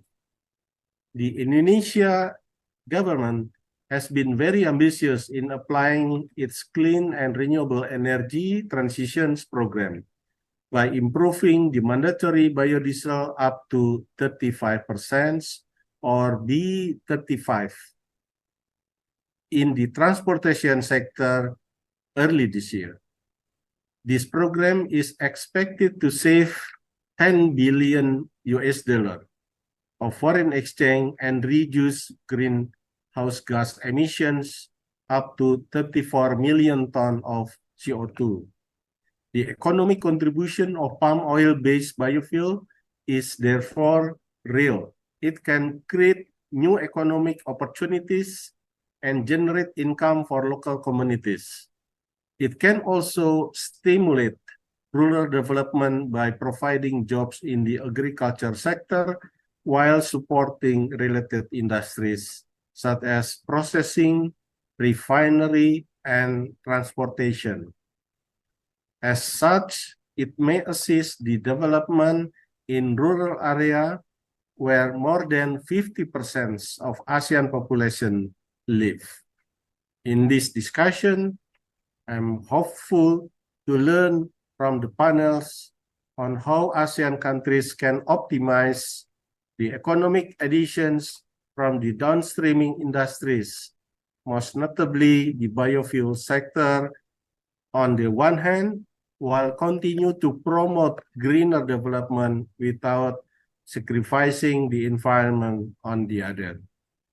This session is also expected to explore the key element to attract sustainable investment as ESG is becoming a new trend. With that, I wish to conclude and hand the session over to Gita Sahrani, who will moderate the discussion. Thank you very much.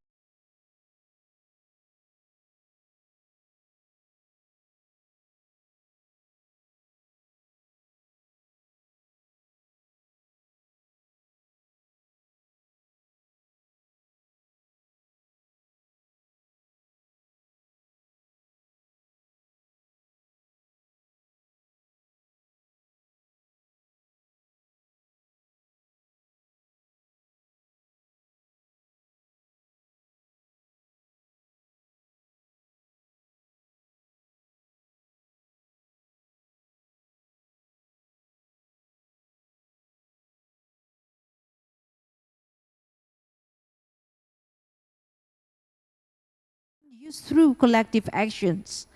Prior to this, Gita was a convener for private sector coalition on sustainable palm oil under the Indonesia Palm Oil Pledge and a leading member of the planning and funding deputy of the former National Red Plus Agency. Prior to her time with the National Agency, she held a senior associate position and lead counsel for Green Investment and Climate Change Division, which she set up at one of the first-tier independent corporate law firms in Indonesia. And in 2020, she became the first Indonesian to be selected as Henry Arnhold Fellow of Mulego Foundation, which recognizes and supports leaders with scalable conservation solutions and the chops to deliver them. As Chief of Partnership, she has proven this by leading Hill Fisheries Project by Alam Siak Lestari, a community-based enterprise developing value-added products based on peat-friendly commodities in Siak, Riau, to win mid-solve competition for resilient ecosystem category and also a winner to GM Prize for their nature-based innovation and business model in 2021. She now continues this journey through Koalisi Ekonomi Membumi, Down to Earth Economic Coalition, a collective action movement of incubators, accelerators, enablers, and impact investors aiming to unlock at least 200 million USD potential investment, transaction, financing in support of at least 100 sustainable business, which can significantly contribute towards environmental and social impact in at least 100 sustainable jurisdictions through supply chain connectivity by 2026. To Mrs. Gita Shahrani, the stage is yours. Please give big applause to Mrs. Gita Shahrani.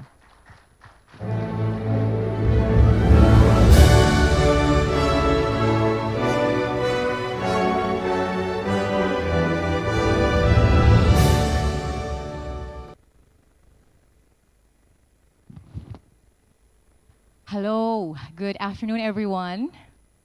Very honored to chair this wonderful panel where it's some familiar faces, but also some new friends.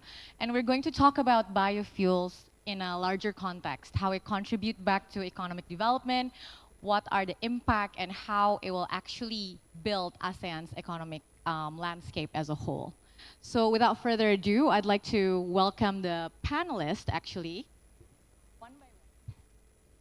So the first panelist is Dr.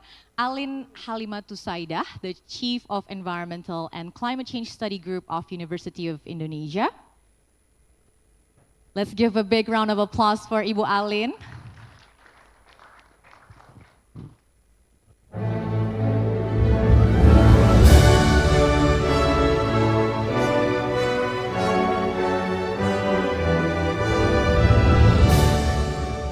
The second panelist joining us from Malaysia is Unikrisnan R. Utinan, the Chief Executive Officer of the Malaysian Biodiesel Association. Again, a round of applause for Mr. Unikrisnan.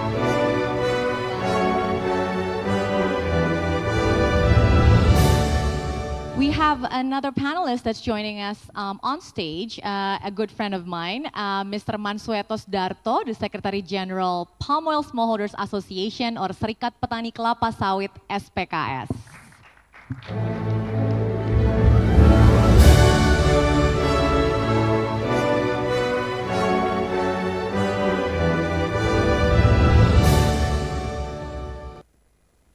And we have two speakers that have been on standby, on screen, joining us online.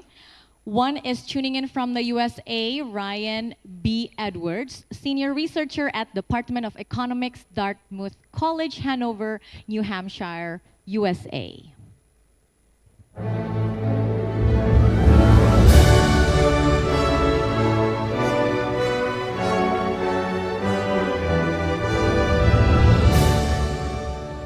Hi, Ryan. Can you hear us clearly? Hello. I can indeed. Thank you. Yes? Yes. Okay, perfect. Your face is very large on screen right now. So without further ado, the last panelist joining us today is Ms. Titati Nguyen, Chair of World Energy Council from Vietnam Committee.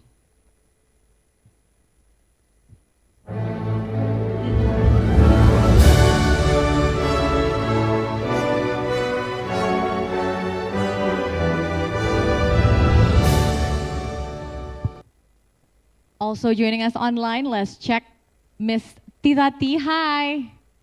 Can you hear us okay? Hello, everyone.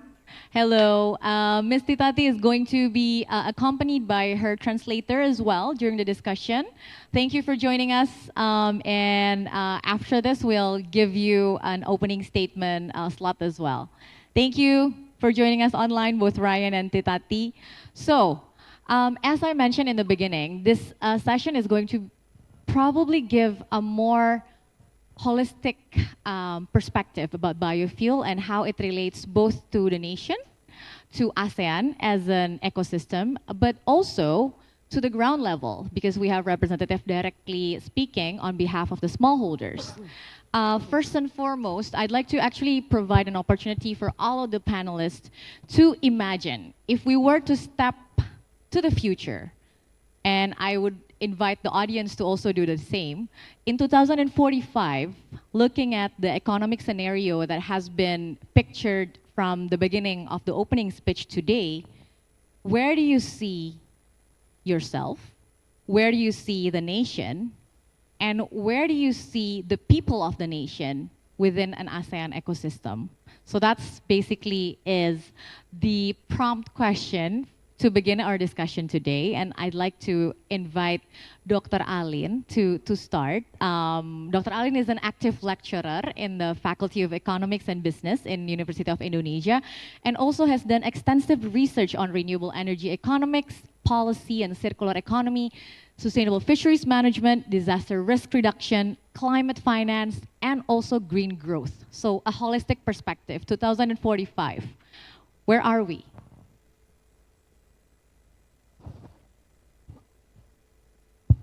Yeah, it's actually a difficult question to answer. But I think the main point is we have to change the way we operate our economy, right? So we have to move forward to what's so-called green economy. And I think Indonesia has made a good progress on the planning side.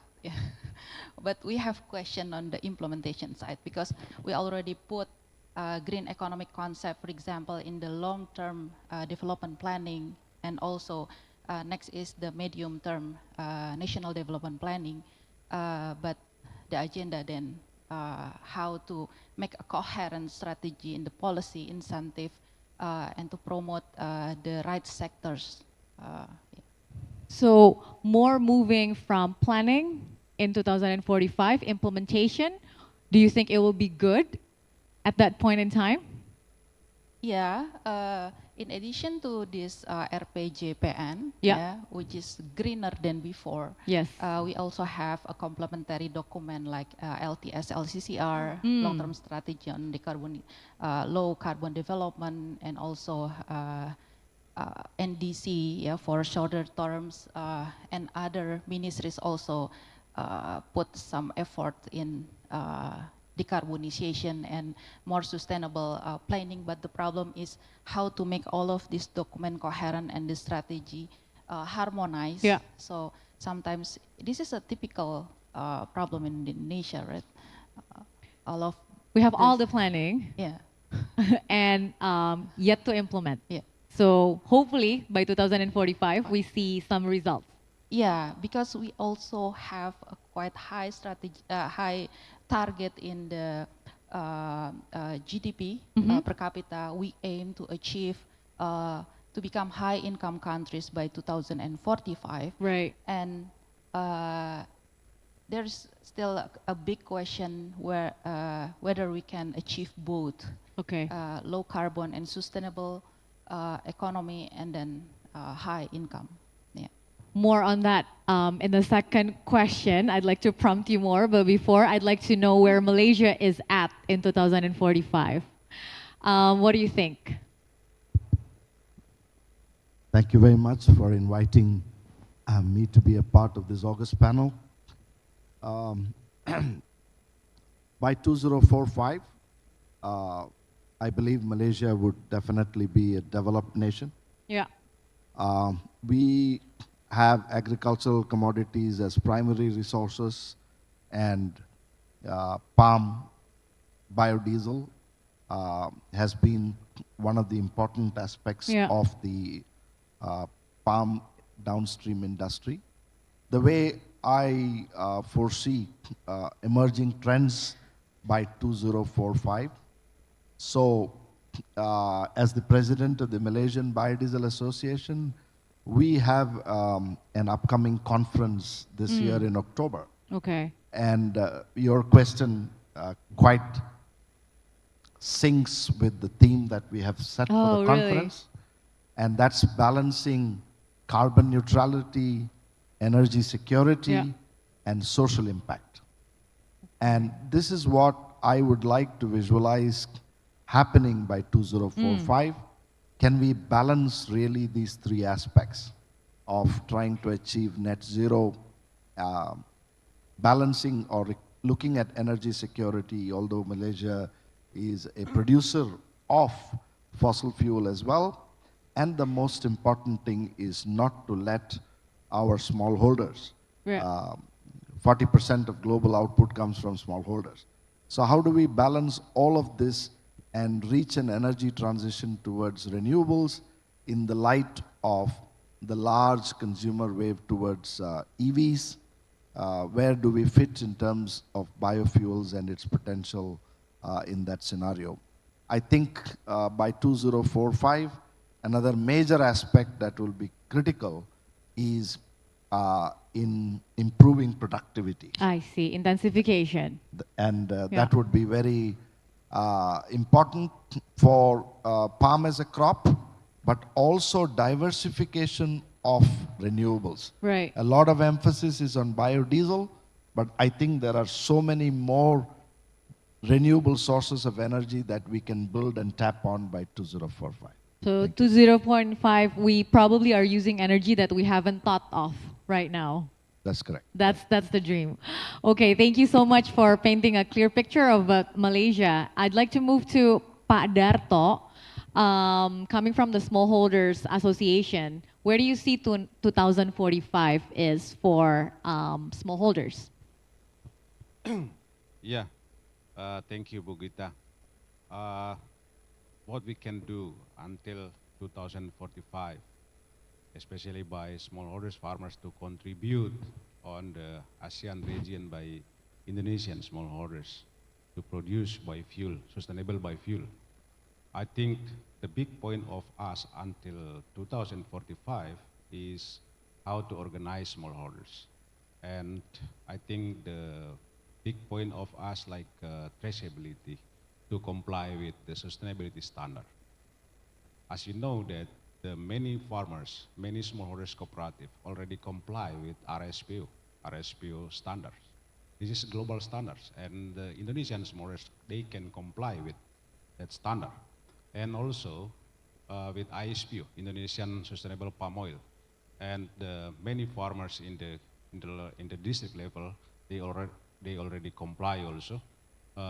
And I think many farmers, many smallholders or cooperative, they will comply with the sustainable standard and also global standard. And after that, after the cooperative, smallholders cooperative established, their vision to meet the global market in ASEAN level is maybe they have a big dream to produce biofuel by themselves, by their factory, by their mill, and also they can meet companies in ASEAN to produce sustainable biofuels by palm oil. So by 2045, as I understood you, smallholders will be a much more integral part of the supply chain as well. Yes, yes. Yeah.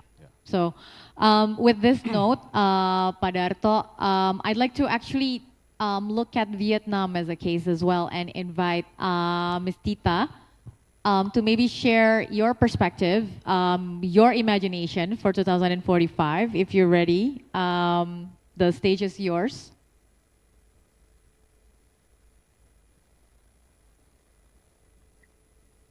Câu trả lời đầu tiên của chị Tina Nguyễn ạ. Xin mời welcome Miss Tina Nguyễn.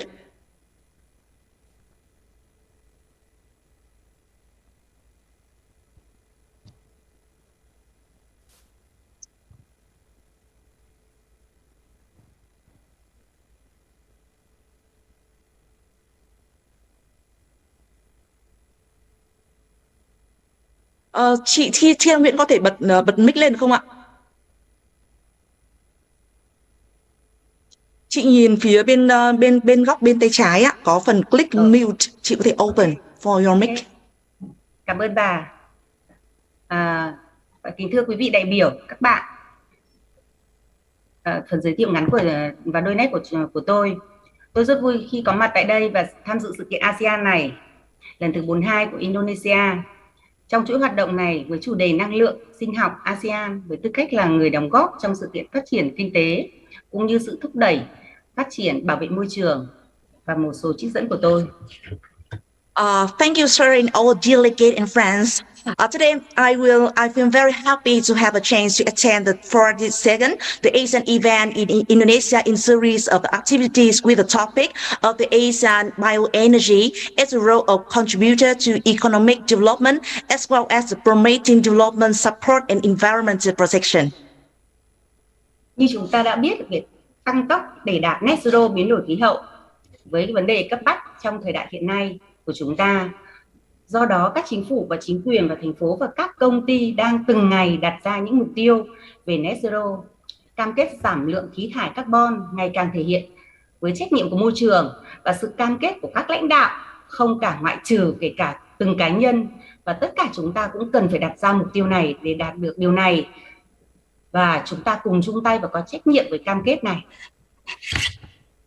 Yes, we imagine that we be on the 2045. We in Vietnam. We are try our best to speed up to reach the net zero climate change.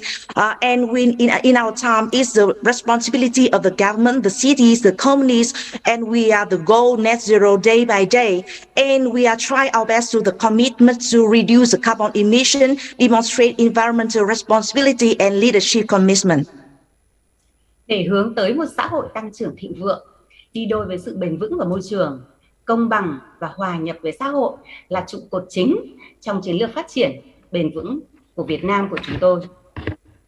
Due to 2045, Vietnam will reach toward to a society where the prosperity goes with environmental sustainability, equity, and we, the society, are the main key of the Vietnam sustainable development strategy. Hướng tới tầm nhìn của toàn cầu về năng lượng nhân văn, chúng tôi mong muốn thu hút nhiều các hợp tác phát triển và nhằm tham gia và đẩy nhanh quá trình chuyển đổi năng lượng sạch và công bằng ở tất cả cùng với tất cả các khu vực và trên toàn thế giới. We are trying our best to reach to the vision of the human energy. We aim to achieve the more development cooperation and aim to the participate in the speeding up the clean energy transition and equality in all the region in the world. Sự kiện ASEAN đã trải qua 50 năm tồn tại và phát triển. Trong đó Việt Nam đã tham gia 25 năm gia nhập vào ASEAN của Việt Nam. Đã chứng minh là một mô hình hợp tác của khu vực thành công trên thế giới, xây dựng một cộng đồng mang lại cơ hội cho tất cả người dân. Phát triển kinh tế là yếu tố đầu tiên, quyết định nhất là đến sự sống còn, đến với chất lượng của cuộc sống của mỗi người, cũng như mong muốn việc thực hiện phương châm làm bạn với tất cả, mở rộng, và chúng tôi mở rộng hợp tác, quan hệ ngoại giao đối ngoại và mang bản chất của Việt Nam. Chúng tôi ví như là cây tre của Việt Nam. You see, we imagine that in 2045, we really favor route because Vietnam has the 25 years of joining Asia, and we approve Asia is a successful regional cooperation model in the world, and we are trying our best to build a community that bring opportunities to our citizens. The economic development is the first and very important factor to the survival and the each person life, and we are trying our best to have the development cooperation, foreign diplomatic relation, and bring the Vietnamese identity, such as the Vietnam bamboo, to the world. Thank Thank you you. so much, Ms. Tita. And that also is resonating with how all of the panel here is describing the future in terms of making sure that sustainability goes hand in hand with economic growth, with an added bonus of imagining ASEAN becoming a successful model of partnership for the world.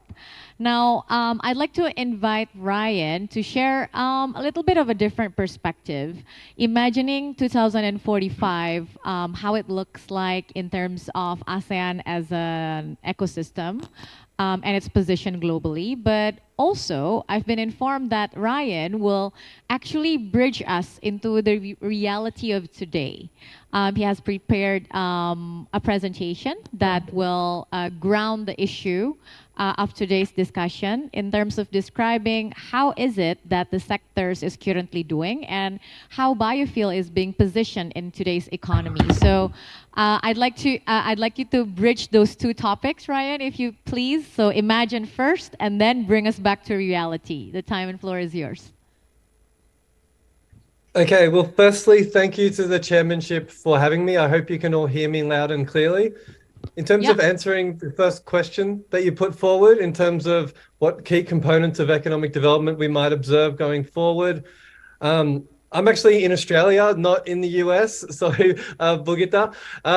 But yeah, from where we sit, economic integration in ASEAN has been quite successful. One part that I think we can move a lot farther on is labor mobility and people-to-people links, both within countries and across countries. And I think that fits into the biofuels discussion and what was raised before, because lifting rural productivity is going to be very important to see eventually fewer farmers in the world. And that's how we'll all kind of fit back together. But second part, I was asked to give a brief presentation on some of my work and summarize some of the evidence. I'm not focusing on biofuels writ large, but rather oil palm and Indonesia, and I'm going to share some slides from that and work through that presentation. But if I start to take up too much time, you may absolutely cut me off. I'm an economist, and we're used to being interrupted. We have around 7 minutes for reality check from you, so the time is all yours. All right. Well, I've worked on oil palm and economic development now for about 10 years. And when I first started doing it, there was surprisingly little quantitative evidence on the matter. Most of it was case studies, yet the issue was becoming very, very topical. The question that I sought to answer then was, how has increased oil palm cultivation at the time and also exports affected local economic development in the areas where it was produced? And views on this were very mixed at the start. The positive view might be that, well, this is a labor-intensive cash crop from the perspective of a smallholder or even a big estate, and it's generally more profitable than a lot of the alternatives, be that rice or rubber and so forth. And that you might expect supply chain infrastructure and investments to have other types of benefits like spillovers. However, the negative view, the much more common view, was that not only are there environmental harms, but also economic and social ones. And these might come through local social conflict, the sector acting as an enclave, or discouraging people moving out of agriculture. Fortunately, these are all testable empirical questions that we can look at the data for answers for. And I think the best way, the most credible way we can do this is compare areas that were quite affected with areas that were less affected and use sort of modern research designs to answer that question. Bigger questions at the national level are much harder to answer because you need a fancy model for that type of stuff, and a lot of people don't like economic models. So this talk's going to offer a brief review of some recent studies on the local effects. 3 of them are mine, one with Ibu Alim, hello, on the floor, and some other ones closely related to my own studies. So first, a key bit of background. I've got 2 graphs here and 4 things to notice from them. The first one is On your left, the one that has many, many lines, you'll see just the scale of the growth in global demand. So the darker lines are world production and world exports. And you'll see that over the last 40 years, palm oil growth has been really quite phenomenal over the last 40 years. And most of it is exported. It's a traded commodity rather than one that's sold domestically, for good reason. And Indonesia has more or less dominated that growth. If you look at the more recent years, the next two lines are Indonesian production and exports. And similarly, most of Indonesia's palm oil is exported. Then if you move to the other graph, you can look at the breakdown of the area that's cultivated by farmland by a subsector. And you see that the smallholder cultivation has actually grown much faster than the state-owned enterprises or the private industrial estates since around 2000, since the new era. This was a brief overview of the sector, just to sort of give an idea. I might actually skip this slide, but the point I wanted to make was that you can see the different stages of the supply chain. At the left-hand side of the graph is sort of farming and planting, and as you move across, it goes through the estates, through the mills, and then out into global markets. And as you move from left to right, it becomes more labor intensive to more capital intensive. So the different parts of the supply chain generate different types of employment and different types of impacts. So on regional development, what I did was I used regional variation in the expansion of district area that was being planted with oil palm to estimate impacts on local poverty and household expenditures. And in this map, you can see the areas that most intensively have produced over this time. And what we found in this study was basically quite faster poverty reduction and household expenditure growth in the areas that increase production faster. And the main reasons for this seems to be rising returns to agricultural labor. And even though palm oil tends to be labor saving, because there's so much more being planted, that has absorbed all the labor that was saved by generating new jobs and those that were in ag earning more. And we also find indirect effects through local government spending being boosted and different types of local public goods. At the same time, looking at the exact same expansion, we do find negative effects. So big trade-offs on deforestation, forest fires, health problems, and conflict, which have been very well documented in a lot of other studies. Another study followed up to mine. I found this one particularly interesting. Instead of looking at the outcomes I looked at, it looked at fertility, and it documents a local demographic transition that's happening in these districts due to rising farm profits and expansion of non-agricultural employment and greater returns to education for people that live in these areas. Another way to approach this, rather than look at districts, is we can zoom in much closer and look at villages. So these yellow dots that you see here are palm oil processors. They're factories, mills. And what I do in this paper is have all the villages. So this is just Kalimantan. The shaded sort of heat map that you see is the area that's planted with oil palm in each village. And then you can see that it's sort of clustered more around where the mills are. And what I do is I draw a circle around every mill, many circles, and then I look at what happens as you move slightly farther away in terms of different economic indicators to study the sort of the economic geography around the mills and the patterns. And one thing that we find, which is reassuring, is that similar to the district level study, as you move further away from the factory, people are less likely to plant, which is more expected because you've got to be near the factory to be able to sell to the factory. But you also see the poverty rate sort of return to a natural level as you move farther away. So villages that are much closer within the districts tend to be better off in terms of local poverty rates. And these are quite robust patterns.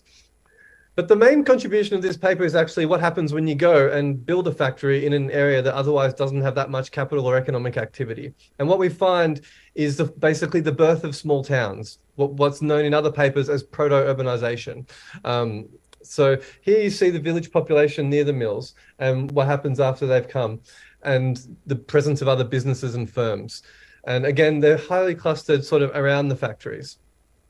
So why is this happening? Largely due to economic linkages and infrastructure and the production and the capital being injected. But what this study I think finds, which is different to some of the others, is that export-oriented manufacturing might be helpful to tap into global trade networks and attract investment in areas that otherwise don't have that much economic opportunity. And this study has had quite a nice follow-up paper as well, that mine is just using a big cross-section of all the villages in one point in time. But Kraus and his co-authors use all the manufacturing censuses and the factory opening dates to try and look at what happens when the factory opens to other manufacturing sectors. So they remove the palm processing. And what they find is the increased sales and productivity of other manufacturing plants as they move towards other tradable goods, and that this is due to market access. So here's the three main results. I'm sorry for how tiny they are, but in the first one, the zero is when the factory comes, and then the effects pop up after, and you see sales, labor productivity, and total factor productivity. And this is, I think, interesting because it's not for palm oil factories, it's for the other manufacturing and industrial sectors and firms that operate nearby. So anyway, more broadly, where to from now? So this was a paper that we put together a little while ago, the survey of recent developments in the Bulletin of Indonesian Economic Studies. And at the end of this paper, we note that there's been an interesting sort of recent development. So my study I showed you before ended in 2015, but since 2015, in particular, more recent years, the palm oil price has gone straight up again, partly with Ukraine and all these other things going on, but also production has increased.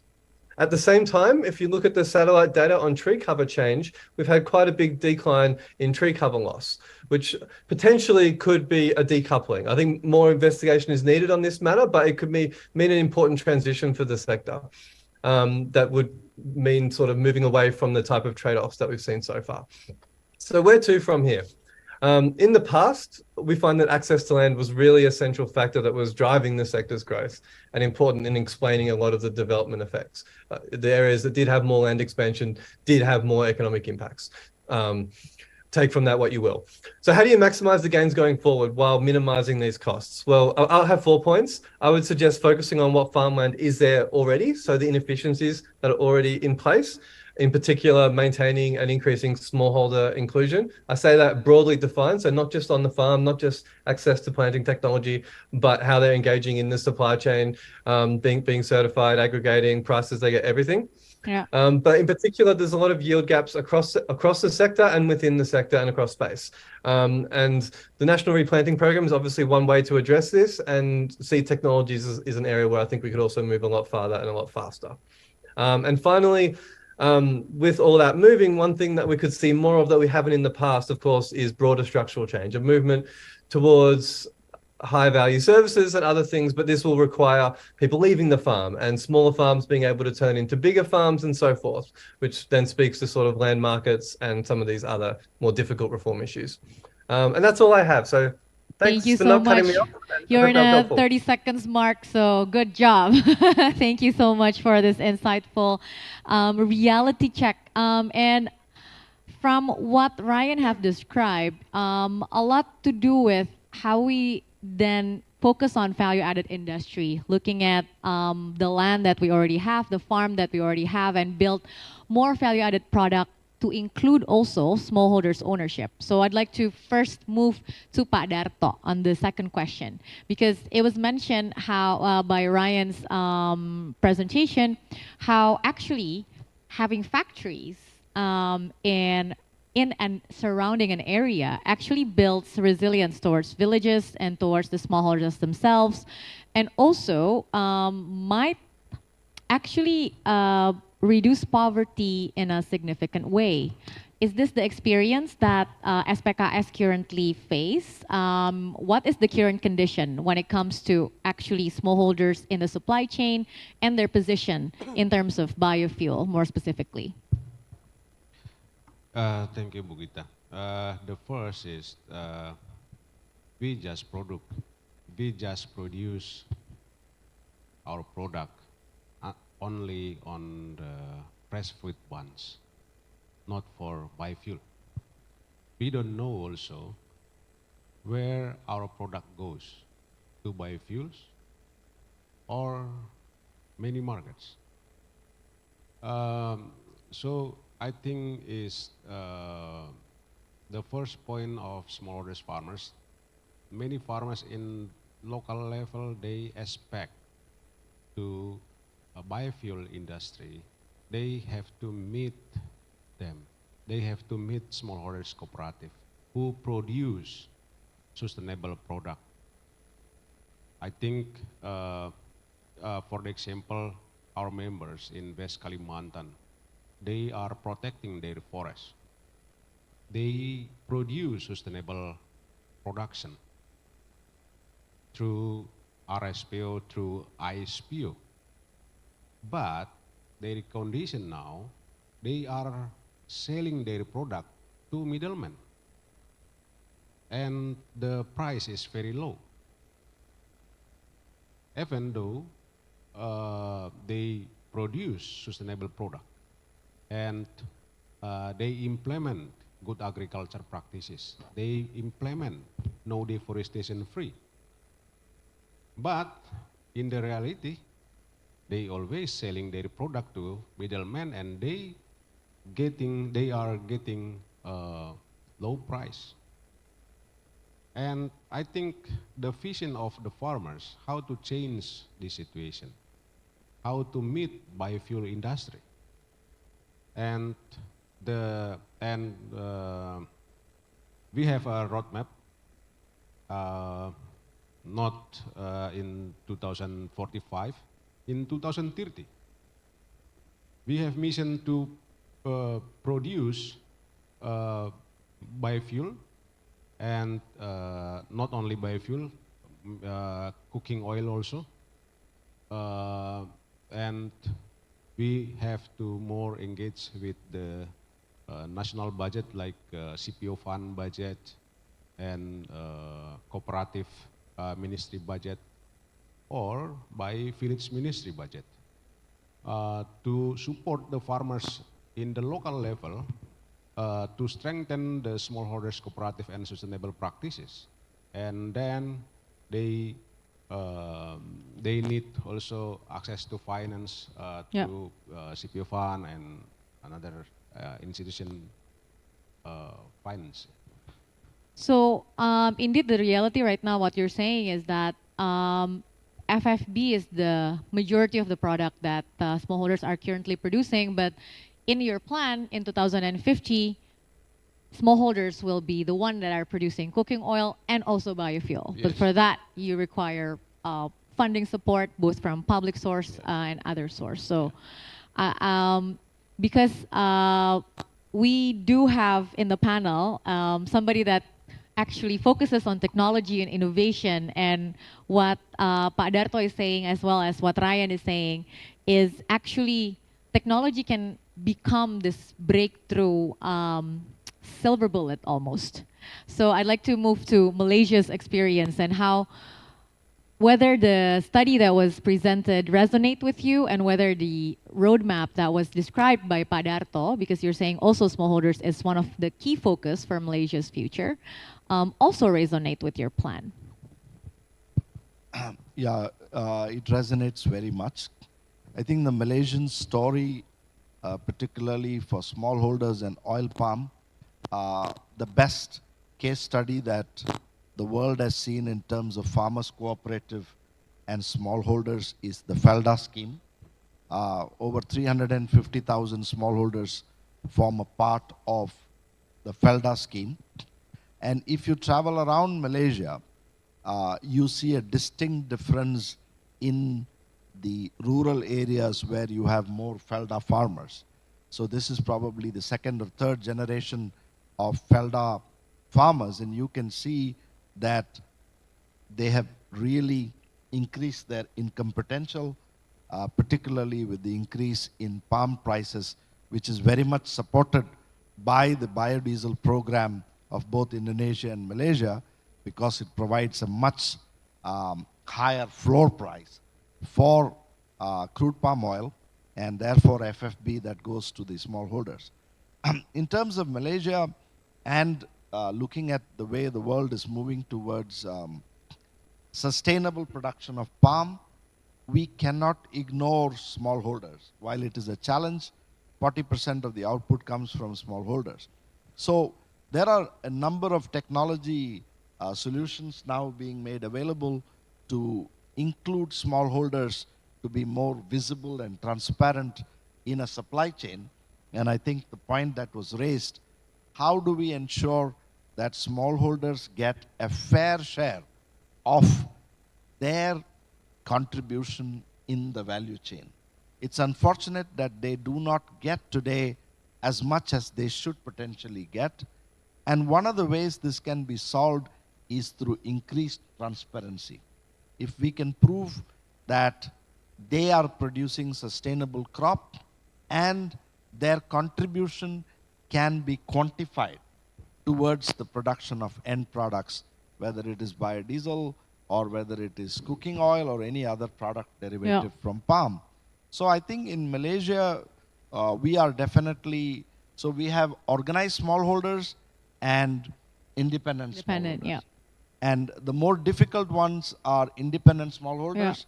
But I think the industry as a whole is conscious of the fact that if palm has to reach the next level of productivity, we have to bring the smallholders to a level. Just to give you some statistics, Malaysia's average yield is about 3.8 metric tons of CPO per hectare, largely contributed by the lower productivity that comes from smallholders.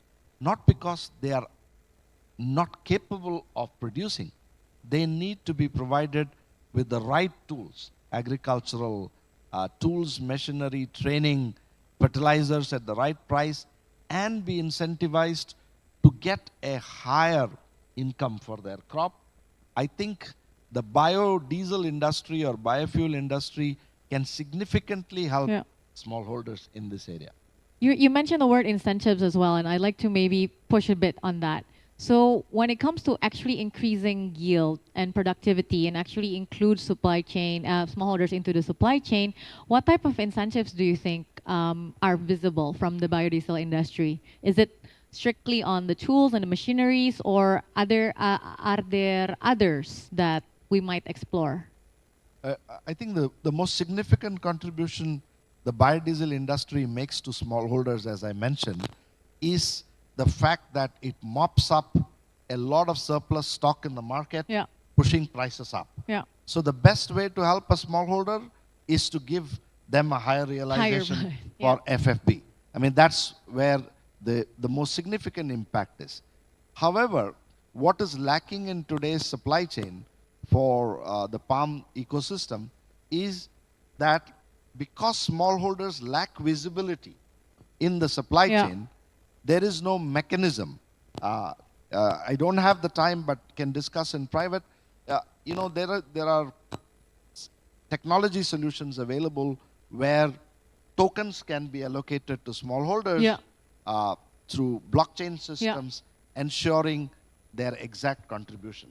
This way, technology can enable them to get a much higher income than what they are getting today, or maybe they can avoid being squeezed by middlemen and dealers. So this is the other piece of technology almost related to what Pak Darto is currently building in terms of traceability, but pushing it even further to connect the two seemingly separated industry, but should be connected industry between the larger player and the smallholders. Thank you, but we will have time to poke you a bit on the third question on that, but I'd like to move to Vietnam and experience as well in terms of resonating to what Ryan described in his study on Indonesia, but also building up to the point that both Pak Darto and Mr. Unikrishnan also highlighted in terms of actually the thing that we need to focus a bit more right now is looking at how to include all players into the ecosystem and how to connect the dots within the industry itself.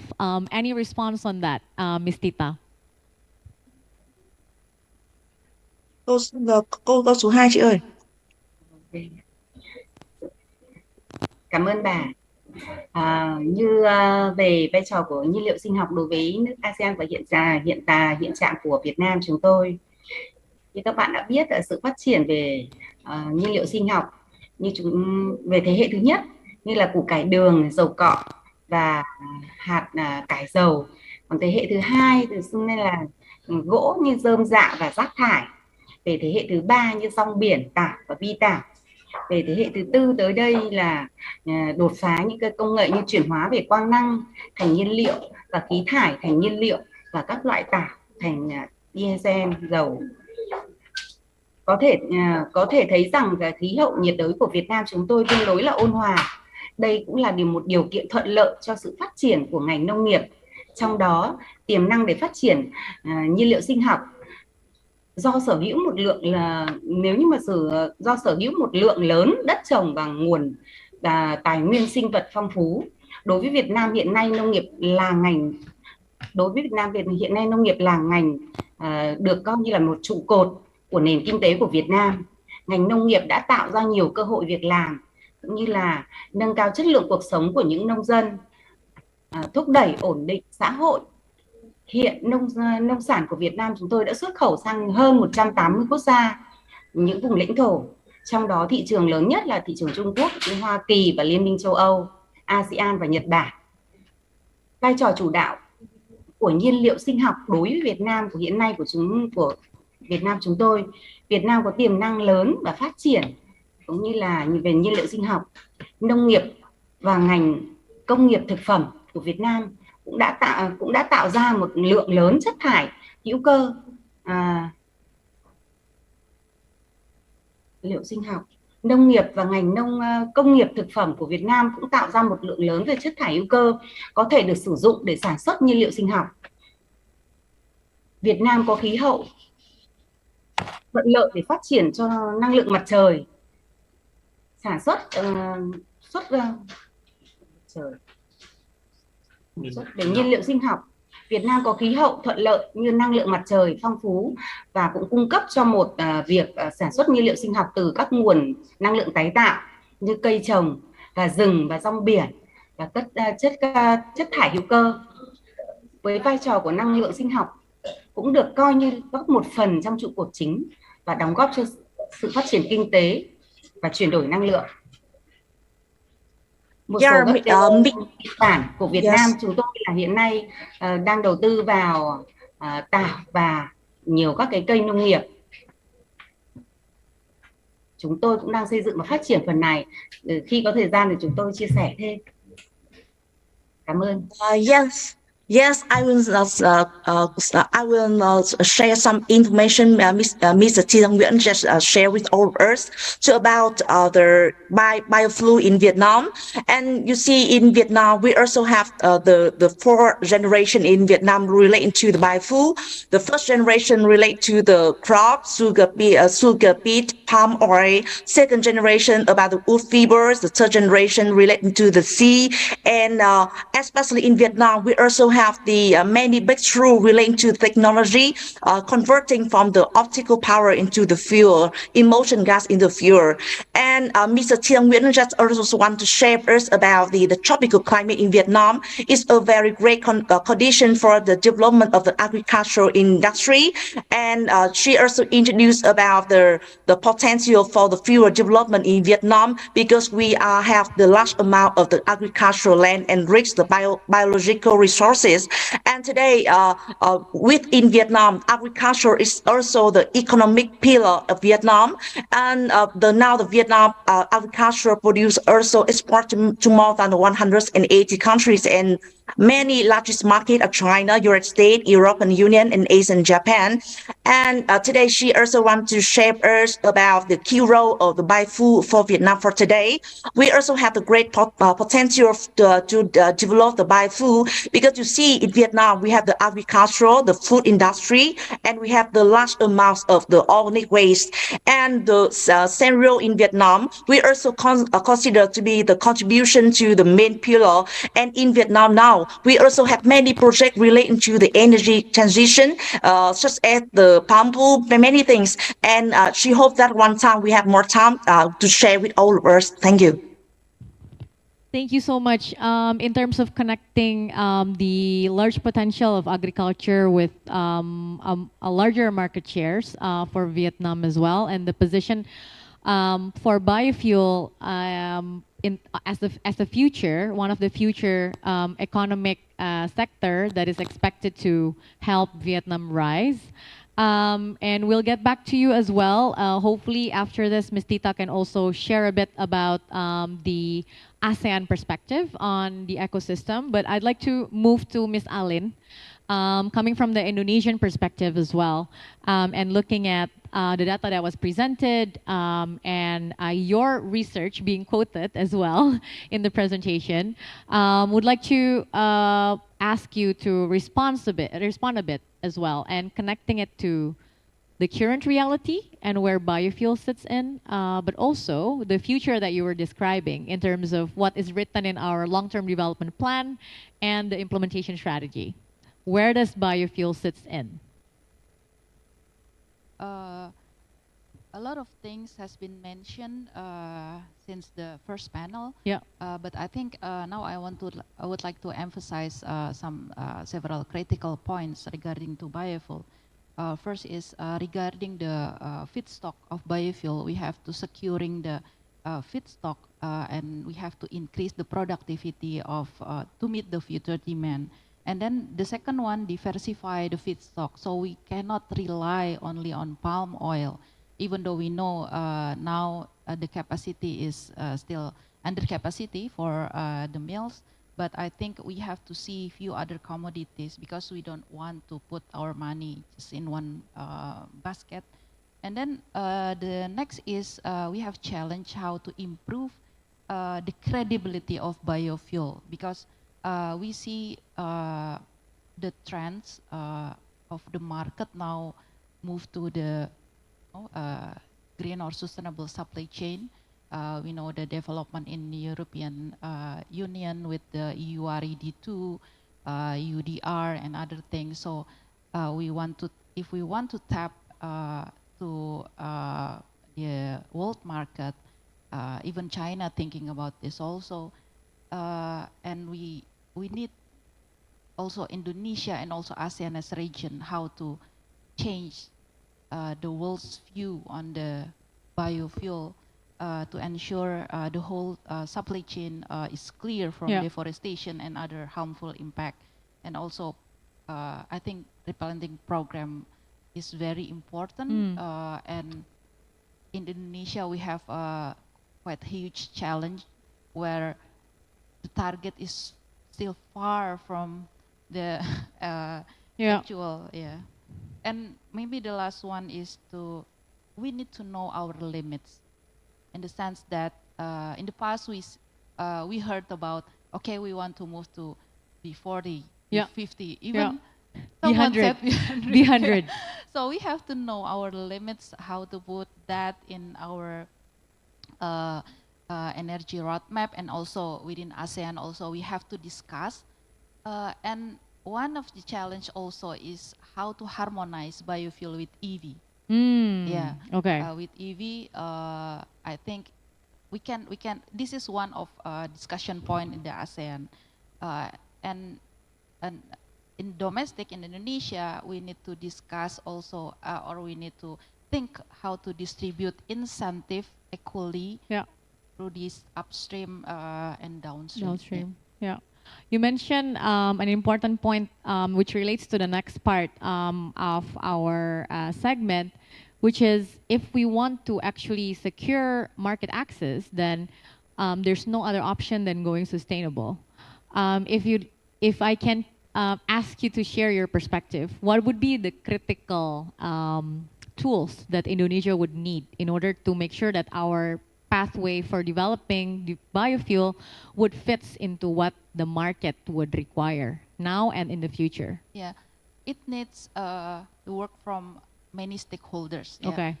But I think a large company has a quite big role in pushing this, in pushing this because all of this feedstock from the smallholders eventually comes to these large companies. But I also want to mention the importance of the local government, particularly at district level, to push, because implementing sustainable practice, it cannot be at the landscape level, and it needs, many actors to jump in. Collectively work together. So how to make the synergy among these actors and also put a lot of, because Indonesia, one of the critical point about palm oil industry is we need to reform how it govern this industry. The governance. Yeah, we can look at our neighbors, Malaysia. We have a Minister of Agriculture who has their own tasks, and then Minister of Finance also, BPDPKS, now ASDM also, and it seems like scattered, and how to make this better governance of the palm oil industry. Yeah. How to harmonize. On that note, because Malaysia was quoted as well, and it's the same question. Looking at the current market demand, and you're saying that price actually is what matters at the end of the day, how to equally distribute the incentives. Is there a special recipe that Malaysia is cooking up as well in order to make sure that your biofuel development pathway remains sustainable and also equitable? I speak not just for Malaysia, but for the palm biodiesel industry in general. Yeah. I think the point that Ibu just mentioned about, while all of us here feel that we are a very sustainable industry, the West, particularly the EU, doesn't think so. Yeah. And you can see how it treats palm biodiesel with EU RED2, yes, the upcoming RED3, as well as the EUDR. I actually want to use this forum and all of the ASEAN countries to work together to handle just one aspect of sustainability that is pushing palm into a territory that looks non-sustainable.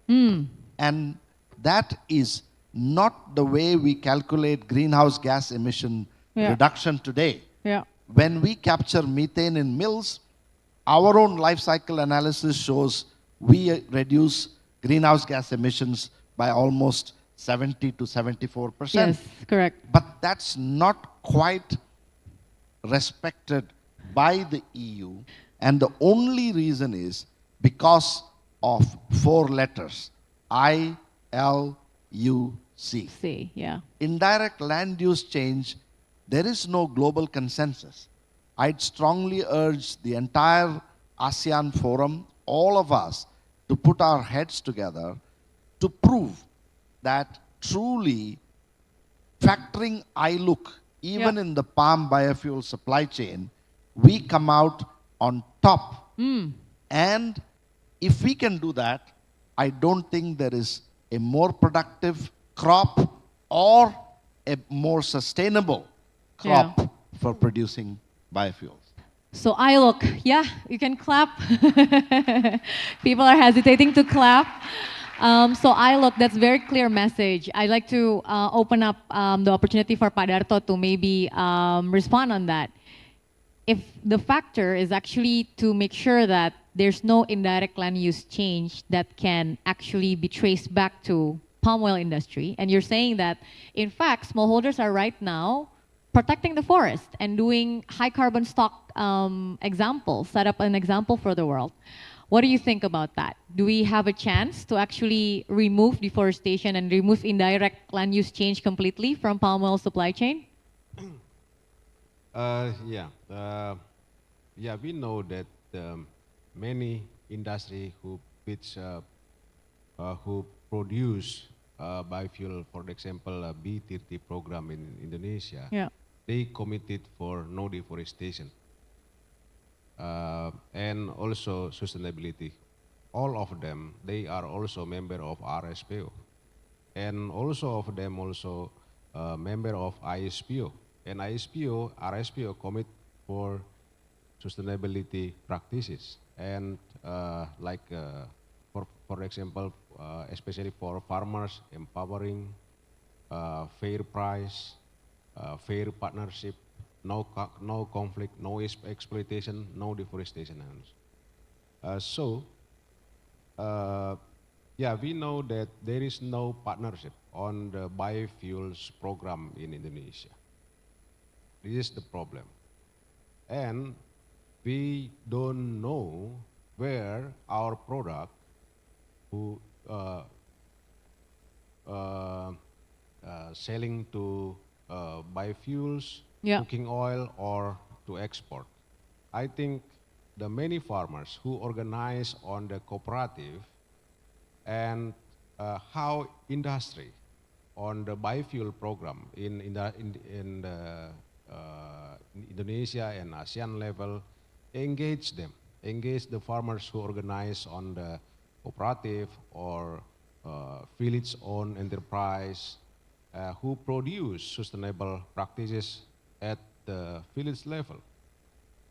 So if there is a partnership between the cooperative or village-owned enterprise meet with the industry, I think this is very help to farmers' livelihood, and they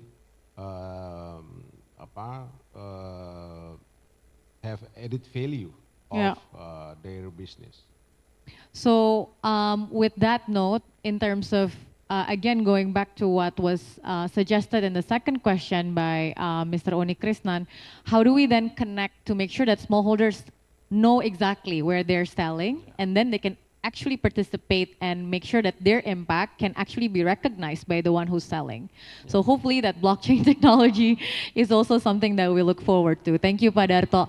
Going back to Ryan and Ms. Tita, and I think we have time for one last question, closing statement from everyone. The talks is all about how do we unite the force of countries within ASEAN ecosystem and the ability to actually learn from each other.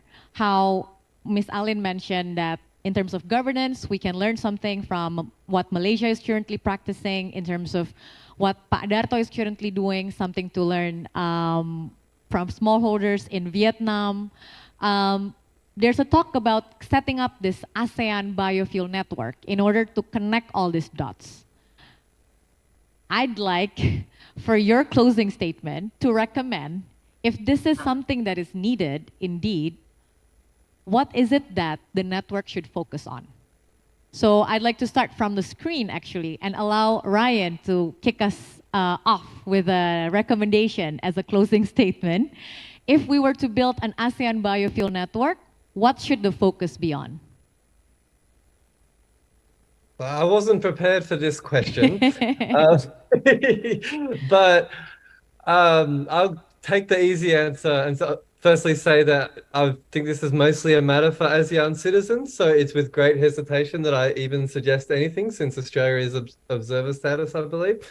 However, I can't not say that the productivity gap is really, really important. So tying back to what you were mentioning before about the EU issues, setting even biofuels aside, thinking about global fuel security and the global oilseeds market, if we're just trying to meet global food demand in 2050 in terms of cooking oil and everything that goes, intermediate goods, final goods, we know that oil palm is much more efficient than the other crops. So for a given amount, you're using less land. And globally, that's one of the most important issues, right? There's pressure on land all over the world. And that's super important. And so that then comes down to getting the most out of what land we can do everywhere. And Indonesia, that's a huge issue.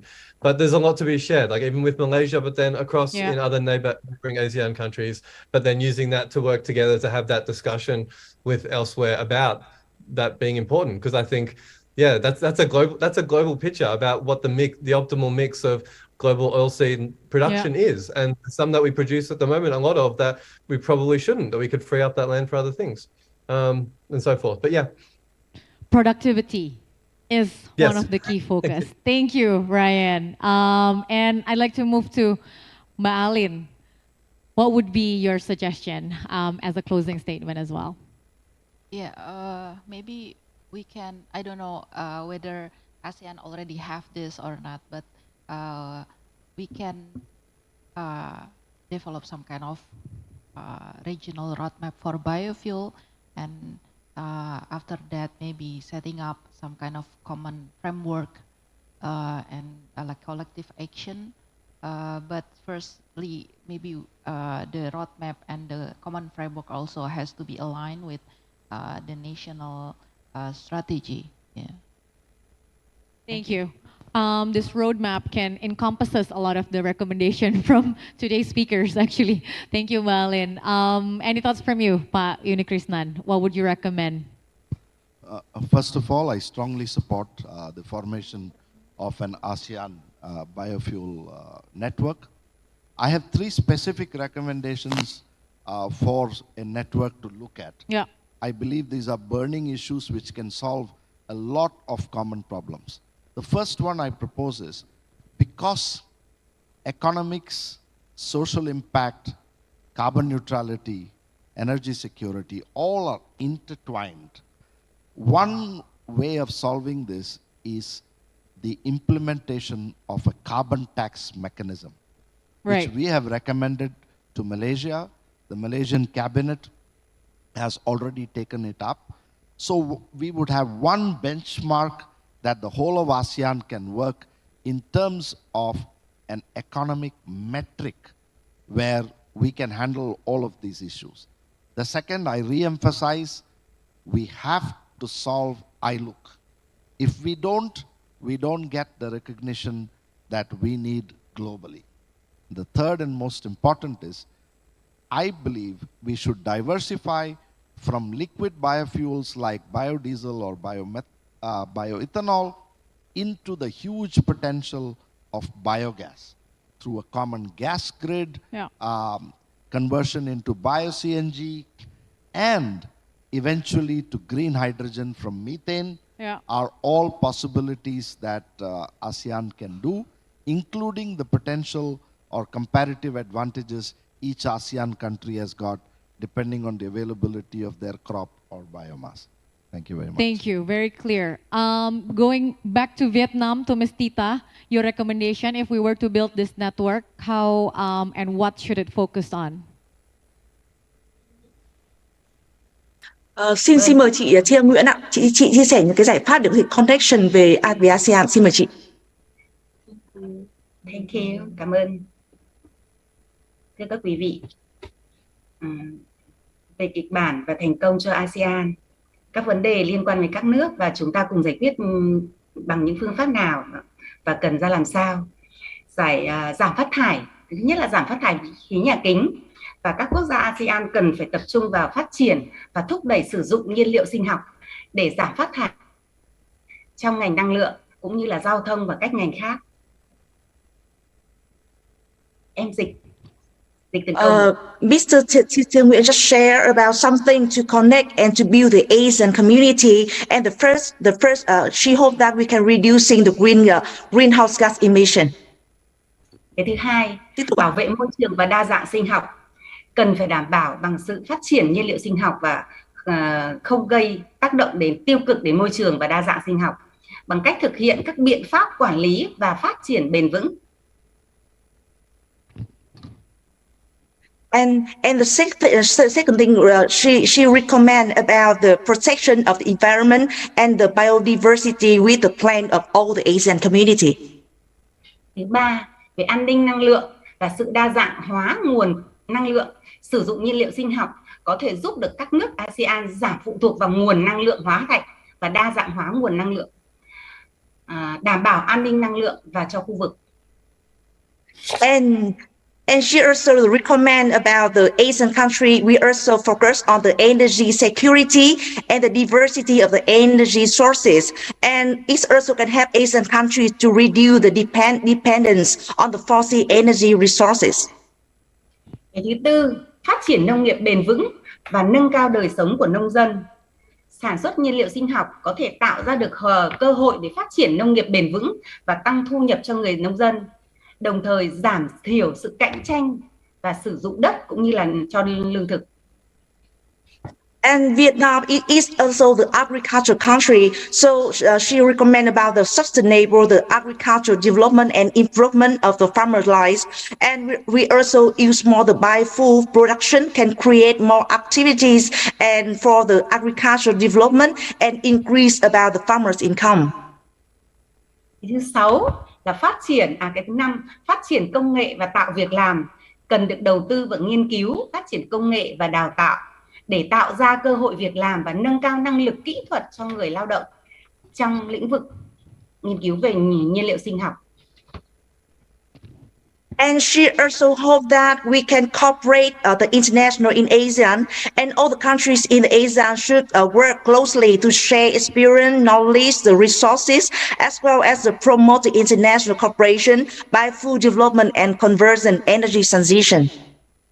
Cái thứ sáu là hợp tác khu vực quốc tế, các quốc gia trong ASEAN và cần hợp tác chặt chẽ để chia sẻ các kinh nghiệm cùng nhau, kiến thức và tài nguyên, cũng như là thúc đẩy sự hợp tác quốc tế trong mọi phát triển về nhiên liệu sinh học cũng như là chuyển dịch năng lượng. And the next thing, she also hope that all the ASEAN countries, we can work closely together to the technical, the development and job creation, and work together, cooperation. Qua 6 ý vừa qua là tôi cũng đưa ra với vai trò của Ủy ban của Hội đồng Năng lượng Thế giới, và chúng tôi cũng có chia sẻ một số các cái thông tin liên quan đến các dạng kịch bản của Hội đồng Năng lượng Thế giới đưa ra vào trong 2 thập kỷ vừa qua. Các kịch bản của Hội đồng Năng lượng Thế giới sử dụng và khám phá các lộ trình để khuyến khích những hiểu biết sâu sắc hơn cho chúng ta và quá trình chuyển đổi năng lượng ở các quốc gia và khu vực toàn cầu và giúp chúng ta để chuyển đổi năng lượng thành công. Thì tôi cũng muốn chia sẻ rằng là chúng ta sử dụng và chúng ta có thể tham gia vào Hội đồng Năng lượng Thế giới để sử dụng các cái công cụ để hỗ trợ cho các quốc gia để chuyển đổi năng lượng thành công. Thank you. And she also wants to represent the World Energy Council, and she hopes that we can work closely in cooperation in ASEAN also, and all of you can join the World Energy Council. Thank you. Thank you so much, Ms. Tita, coming from Vietnam. Tôi muốn chia sẻ thêm một ý nữa rằng là sắp tới ở sự kiện tại Hà Lan sẽ diễn ra cái đại hội năng lượng lần thứ 26 của Hội đồng Năng lượng Thế giới, và chúng ta cũng có thể là gặp nhau và chúng ta tới đó và chúng ta có thể chia sẻ được nhiều kinh nghiệm và hợp tác được nhiều các quốc gia khác và phát triển có sự hợp tác và sâu rộng hơn. Và cái chia sẻ của chúng tôi tạm dừng thời gian đây. Cảm ơn.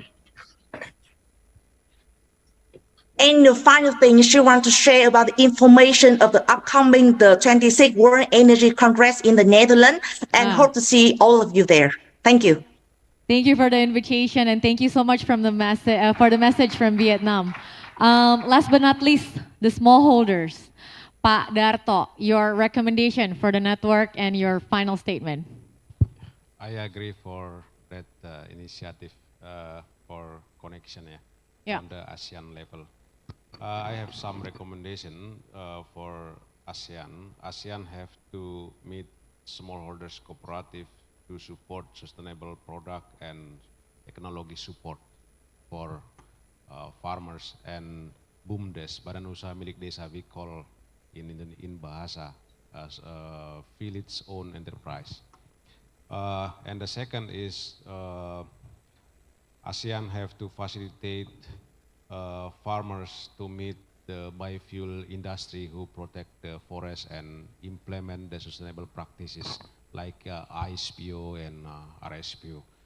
And the third is government have to facilitate and push the industry who produce biofuel in Indonesia to support farmers. For the example, training support, like good agriculture practices training, ISPO training, and mapping or traceability, or develop smallholders cooperative. And last point is, this is just a recommendation for government. Maybe the government have to put like quota. We need a quota on the regulation, 20% on the regulation support by smallholders farmers.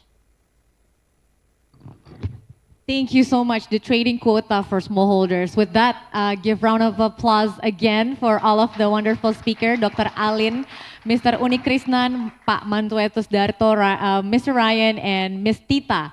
I'd like to close the session with a short conclusion. Usually I'll do a poem or a limerick, and I'll choose a word, and the word is connect, because everybody is talking about connectivity. The C stands for commitment to sustainable practice by all actors is a start. However, the O stands for options for diversification in terms of commodities, energy source, fiscal potential, and also policy needs to be a focus as well. The N stands for new innovations on increasing productivity, new ways to look at governance, and integrating technology can actually be a start. that the second N stands for the network of ASEAN biofuel should start building the roadmap towards, so that the E stands for environmental concerns, including reducing greenhouse gas emission, especially on ILUC issue, can be addressed. The C stands for connecting smallholders, however, remains a key within a supply chain, so that the final T stands for trade globally can be both sustainable and equitable for biofuel. Thank you very much. I'm Gita Shahrani from the Down to Earth Economy Coalition, and see you in the next panel. Thank you. Please give big applause for the moderators and all speakers. Thank you, everyone. And now, before you return to your seat, we will have group photo to capture this very special moment. Mrs. Gita and all speakers, please. We will have a group photo, and for the photographers and media, please. Okay, count down. 3, 2, 1. Cheers! All right, okay, thank you. Thank you so much for the comprehensive discussion, the second panel in this event. Thank you. Please give big applause for the moderators and all speakers, the second panels.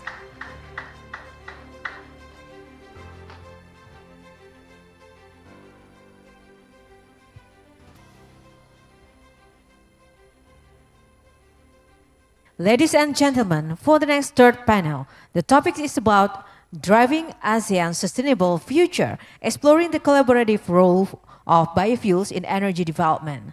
Before we start our panel discussion, we will have introduction session remarks by the chairman, the Association of Indonesian Biofuel Producers, APROBI, Mr. Paulus Cakrawan. To Mr. Paulus Cakrawan, the stage is yours.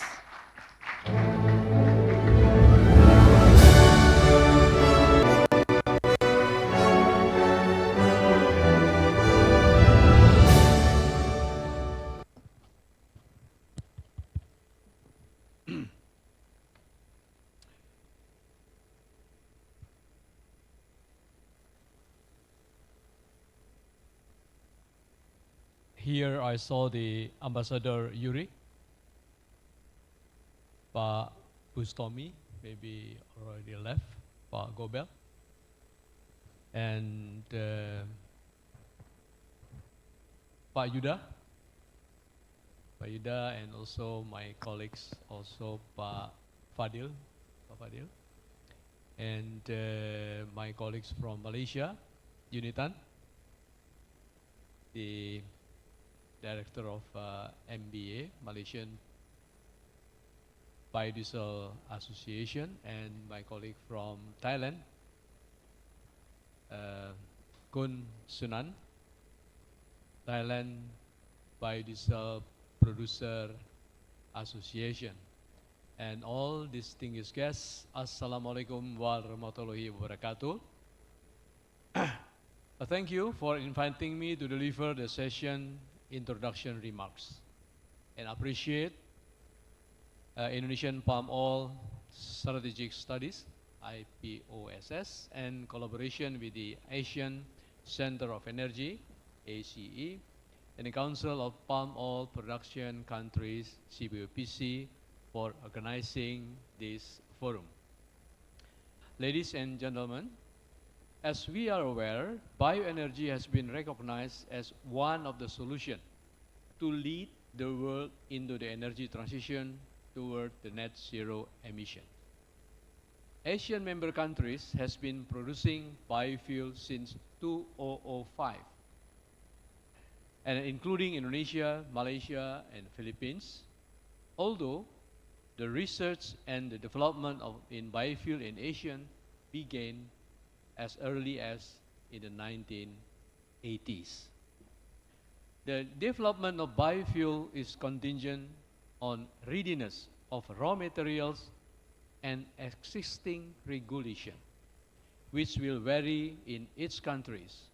For instance, the Philippines, the Biofuel Act or Republic Act, RA 9367 was signed in January 2007, making the Philippines is the first country in the Southeast Asia to have biofuel legislation in place.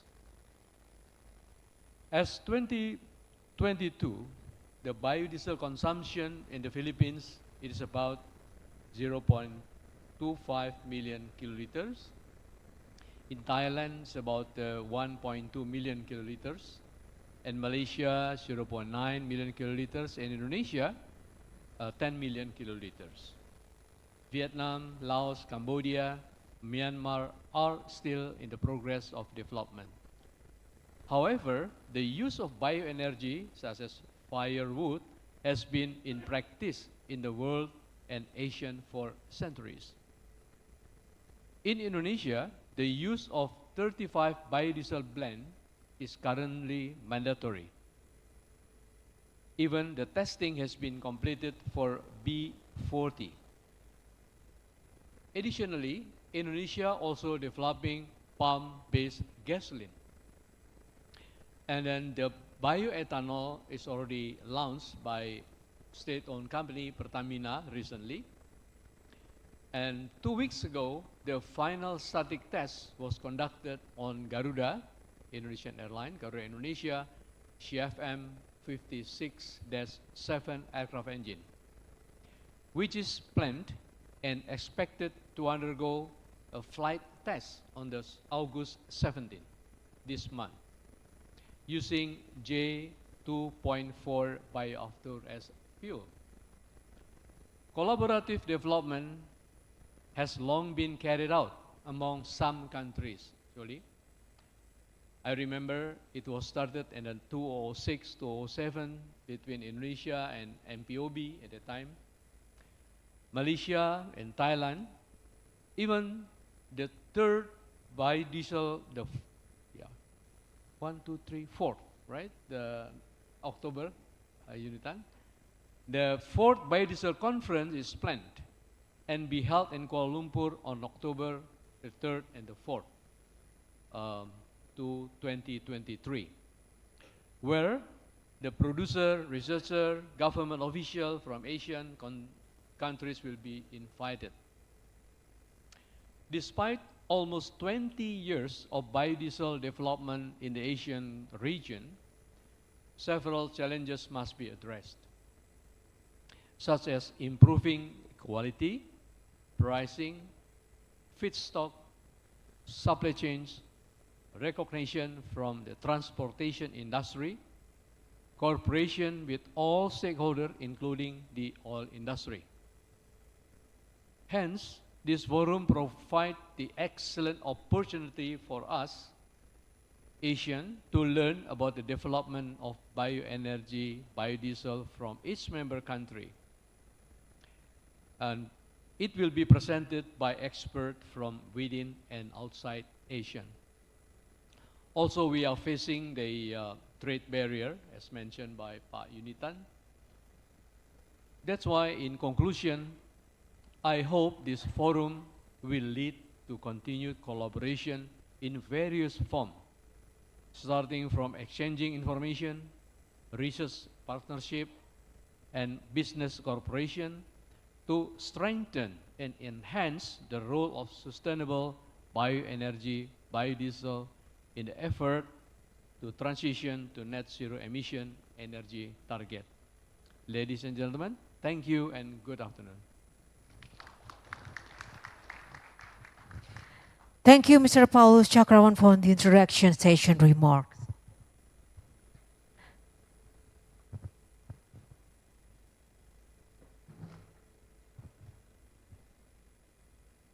Excellencies, distinguished speakers, ladies and gentlemen, it is time for the third panel discussion will start.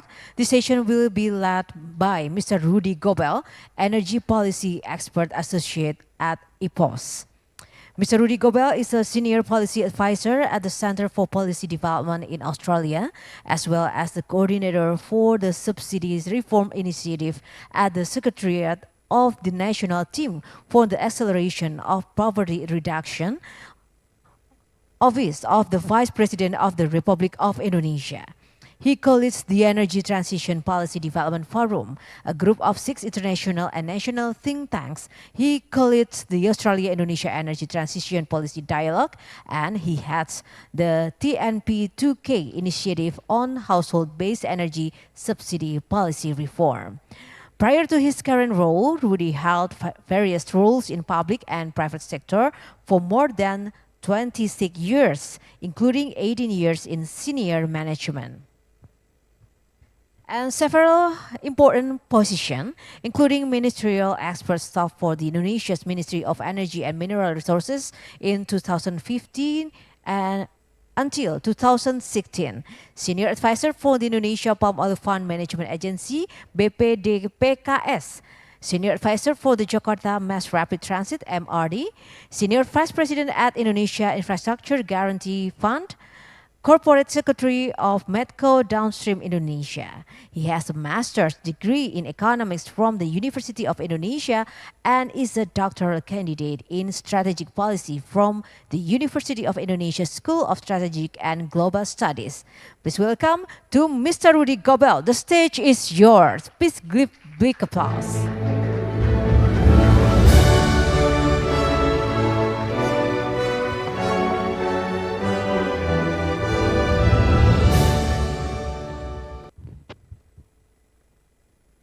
Thank you, Mbak Margareta, for the generous introduction.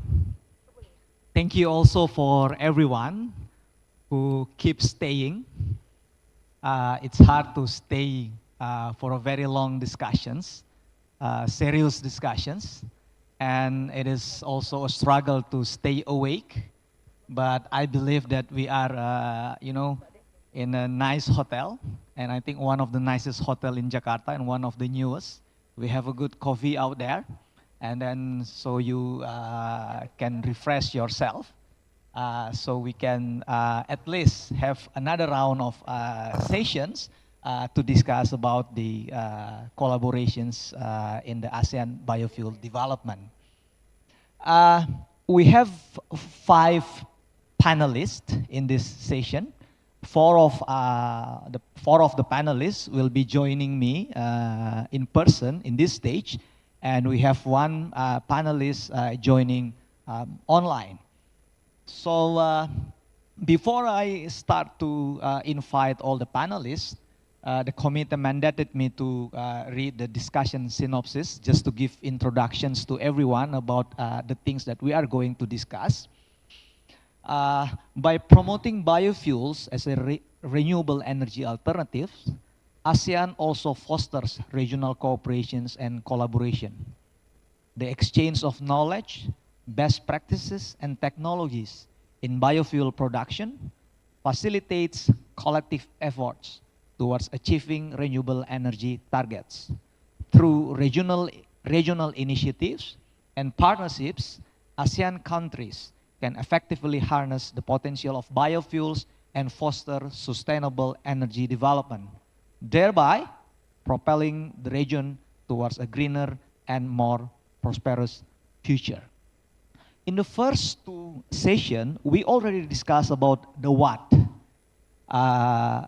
the biofuel as the greener, more sustainable alternative for renewable energy. That's what we discussed in the first session. In the second sessions, we also discussed about how biofuel development can support the development, the economic development, and try to improve the economic landscape of Southeast Asian nation. The third session, which is actually should be the most conclusive discussion for all 3 sessions, because it is very related to the ASEAN Chairmanship. Because we are going to discuss about how biofuel development can foster collaborations among ASEAN countries. And we expect that we have conclusions that we can give as official recommendations for the 41st ASEAN Ministerial Energy Meeting later on 24th August 2023. I would like to invite our panelists. I would like to start with one that is very well known. Everyone knows one of the figures that I admire the most. I would like to invite Pak Satya Widayuda, PhD. Please give applause for Pak Satya Widayuda. It's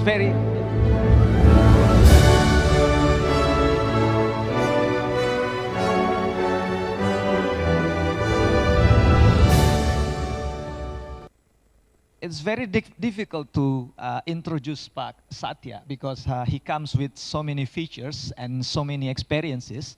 But I think most of us know him for his long-term service in the parliament. Vice Chairman of the Commission 7, Vice Chairman of the Commission 1, and then also one of very well-known speakers in the energy sector. Pak Satya earned his bachelor's degree in marine technology, which is specialized in the offshore engineering from the Institute Teknologi 10 November, Surabaya. Pak, just yesterday I just learned that ITS, your campus, they already have the Faculty of Medicine. Yeah, it's very interesting, and I think that's the first time a technology institute having a medical school. Yeah, so Pak Satya also received his PhD from the sorry, I get lost. From the United Kingdom, yeah, Cranfield University in the United Kingdom. So please give a big applause for Pak Satya. The second panelist I would like to invite, which is also the one that I have a luxury to work with, especially in the issue of energy subsidy reform, Pak Edi Priyono. Please welcome Pak Edi.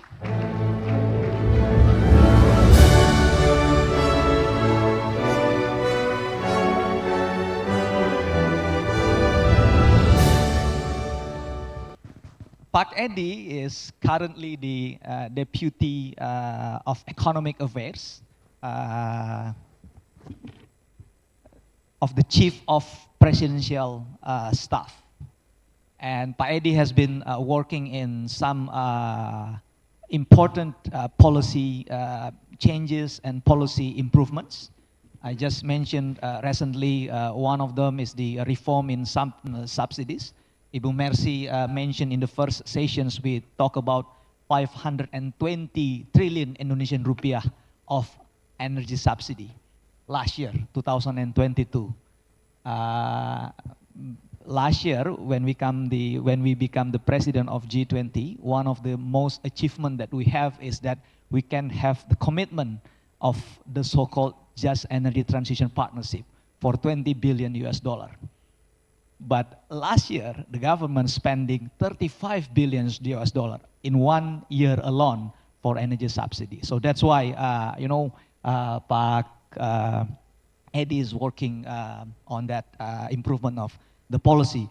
Pak Edi graduated from the University of Indonesia and has been working in a consulting role in some of the international institutions, USAID, AUSAID, Plan International, Swiss Contact, Chamonix, and also Economic Program Officer at the Asia Foundations. Before becoming the Deputy Economy of the Presidential Chief of Staff, Pak Edi served as a senior advisor at the Presidential Staff Office, or we know as the KSP. The third panelist I would like to invite is Pak Berlianto Pandapotan. Pak Berlianto will be joining us online.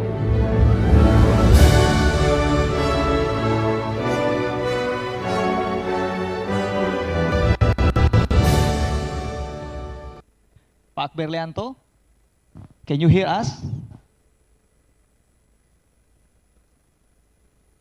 Okay. Yes, I can hear you, Pak. Good Okay. afternoon, Rudy. Thank you. Thank you, Pak Berlianto. Thank you for joining. Pak Berlianto is the Director of ASEAN Economic Cooperations at the Ministry of Foreign Affairs of the Republic of Indonesia. He assumed that position since January 2020. And Pak Berlianto, basically the topic that we are going to discuss in this third session, mostly related to your role as the Director of Economic Cooperations ASEAN at the Ministry of Foreign Affairs. Pak Berlianto is a career diplomat. He has served in some important posts before assuming his current role. He was the consular at the Embassy of the Republic of Indonesia in The Hague, the Netherlands, and also Vice Consul at the Consulate General of the Republic of Indonesia in Vancouver, Canada. Give a big applause to Pak Berlianto. The fourth panelist I would like to invite. He's flying all the way from Bangkok just to attend this forum. Yeah, Mr. Sanin Trianon. Mr. Sanin, may I invite you to join the...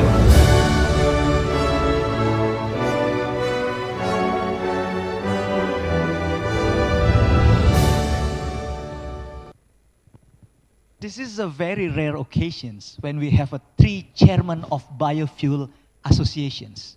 We have Pak Paulus, the chairman of Biofuel Associations of Indonesia. We have Mr. Unitan, the chairman of Biofuel of Malaysia, and Mr. Sanin is the chairman of Biofuel of Thailand. So it's really a good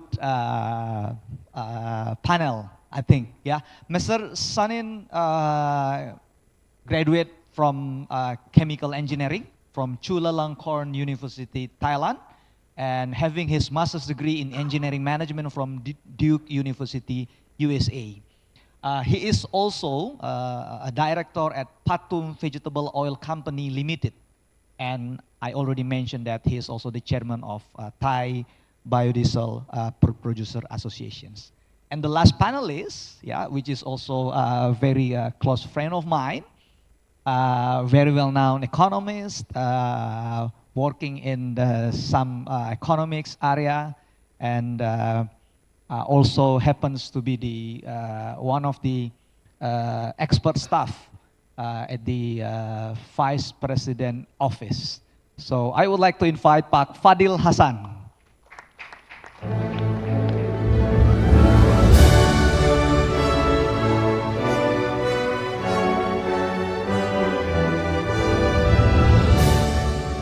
Thank you, Pak Fadil. But in this occasion, Pak Fadil acts as the head of Foreign Affairs Divisions of Indonesian Palm Oil Associations, or GAPKI. Before that, Pak Fadil held various positions, among others as the director of the Institute for Development of Economics and Finance, Director of Standardization and Smallholder Development of Council of Palm Oil Producing Countries, CPOPC, and then member of National Committee for the Economy and Industry, or we known as CAIN. Pak Fadil have his undergraduate from Bogor Agriculture University, and then PhD from University of Kentucky, USA, both majoring in agriculture economics. Once again, let's give applause for all the panelists. Yeah, I would like to start with the first discussions with Pak Satya. Yeah, that you know, Pak, these sessions we mostly talk about how the ASEAN community can foster the biofuel development as a means of collaborations. But before we talk about the ASEAN context, let's start with the Indonesia first. Yeah, as a member of National Energy Commissions, how do you see that Indonesia and how Indonesia can help ASEAN to progress the biofuel industry? And then what are the key achievements that you can take note with that? Please, Pak. Great. Thank you very much, Pa Rudy Gobel, for your introductory remarks at the beginning. And I'd like to, probably share in this evening with all the audience here what we are currently doing, particularly on the scenario of the energy transitions. As you probably know that Indonesia has been mandated, of course, instructed by the President as a chairman of the National Energy Council that we have to set the net zero emission by 2060. The way we do is we do the backcasting, from 2060 up to now. So what we do and what we have to prepare with. So the main strategy that I like to share here is quite important because I spoke a couple of times and over again is that Indonesia, we don't have a strategy to get rid of fossil fuel.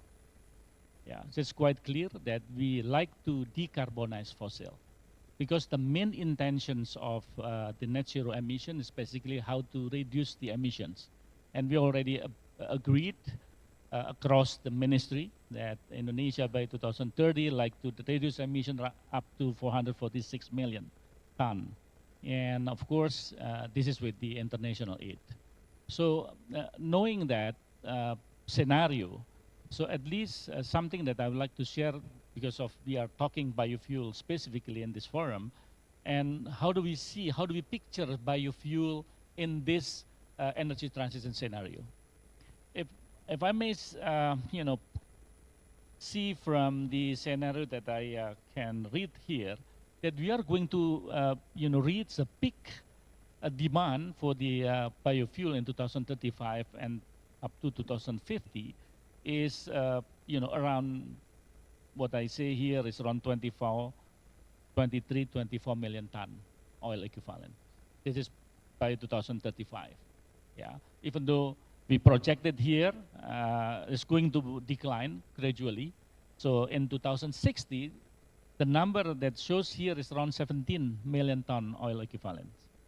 So if you look at the demand from nowadays, from 2025 is around 16, it goes up to 19 in 2030, and 23 2035, and 24 2040, 23 2045, and 23 in 2055, and 17 million ton in 2060. It means that biofuel is in the picture of the energy transition scenario.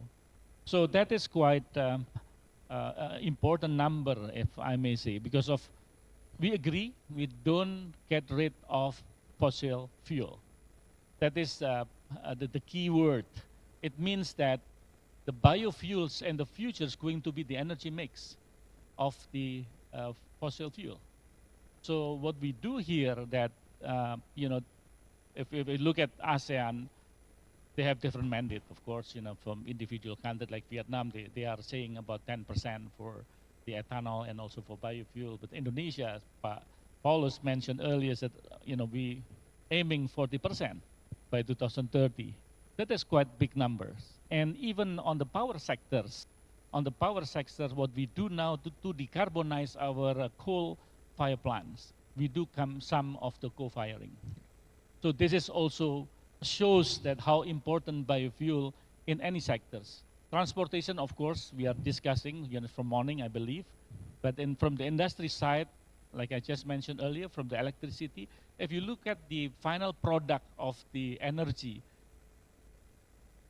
in terms of the demands, around 45% is the electricity, believe me, in our projection, 2060. It means that we electrify anything. We electrify transportation, we electrify the industry. So biofuel in the 2060, it still appears with the 17 million ton oil equivalent. So by saying that, Rudy, that the cooperations among the nations within the ASEAN country, it's quite important. Yeah, because of we are all the country in ASEAN have targeted the net zero emission. even though different years, but they do have their own NDCs, the National Determined Contribution. It shows in their individual National Determined Contribution is quite clear that they want to move forward toward the cleaner energy. And biofuel is one of them. Okay, thank you, Pa. It's very interesting you mentioned that, to meet the increasing demand, biofuel should be clearly, should be positioned in the picture. Yeah, and then you mentioned that in every nations they have their own respective target. Yeah, about that. So if we talk about the collaborations among Southeast Asian countries, it means that, if you want to go together, yeah, as a whole region, so we think about how can we harmonize regulatory framework incentive between every ASEAN countries. So it's not only Indonesia, Malaysia, Thailand, or some ASEAN countries, but we have to go together. Yeah. So what do you see that? Yeah, we have to set the common goals, though. Yeah, and also we, if it's possible, we develop the uniform standard. So that means that the product of the biofuel from any countries in the world, of course, we like to see it. If we can develop the uniform standard and certifications, it will be great. So it's going to be easily tradable, from one country to another country. And also we harmonize the local policies toward the global standards. So that's what we do nowadays. Yeah. Yeah. If we want to make that molecules, like biofuel is going to be tradable, among us. And the most important thing that I forgot to mention, I have to mention it earlier, that we should be able to develop the ecosystems, because of the ecosystem of the clean energy has to be in place first. So like Indonesia, we already have a carbon pricing through the presidential decree. We do have the carbon tax through the bills that just a year ago been announced it. And also we had a lot of initiative actually to support that. However, we have to postpone it in terms of the implementation of the carbon tax. Yeah, so that's too bad, somehow. Even though there is a reason for the government to postpone it, because they want to maintain their economic growth. Yeah. In order to reach that number. Yeah. That is reasons from from the Ministry of Finance, I may say. But again, if we are able to establish the ecosystem, and all the country within the ASEAN also do the same way, and then we harmonize the regulation among us, we develop the common standard. I think, I'm quite optimistic that ASEAN has become a stronger in terms of the development of the biofuel. Yeah, thank you, Pa. I think I'm also share the same optimistic. If we follow all the discussions since the beginning, yeah, and then I agree with you, Pa, that the same standard is very much important. But I think also the standard from the upstream all the way to the downstream. Yeah, in the previous sessions, we hear from friends, when they talk about the, from the plantation side and then all the way to the consumer sides. Okay, let's move to Eddie. When we talk about the Indonesia and then ASEAN regions, yeah, when we talk about how we foster the collaborations of the policy, biofuel development, we cannot get away from the policy perspective, policy point of view. So what do you see, or, according to your opinion, what policy measures that ASEAN countries can adopt to accelerate the biofuels and to meet the increasing renewable energy demands? Okay, thank you, Pak Rudy, for the questions. I think I would like to talk about the experience of Indonesia only, because I don't have a capacity to talk about the policy for other countries. So based on our experience, I think what happened with the pandemic, COVID-19 pandemic, and also the recent situation regarding the anti-deforestation law in Europe, give us a lesson that export-oriented policy sometimes is too risky for the country like us, Indonesia, because for example, the Europe countries plan to to ban the import of palm oil related product to Europe, and this is we consider as a threat for us. So the policy that we take to cope the situation actually is the first of all is strengthen the domestic market, and we should strengthen, meaning that we should strengthen the demand for the palm oil related product, especially or including biofuel. And we have what we call it as a B35 policy, meaning that at least 35% of fuel for diesel machinery should coming from palm oil for the case of Indonesia. And also we have a subsidy policy, and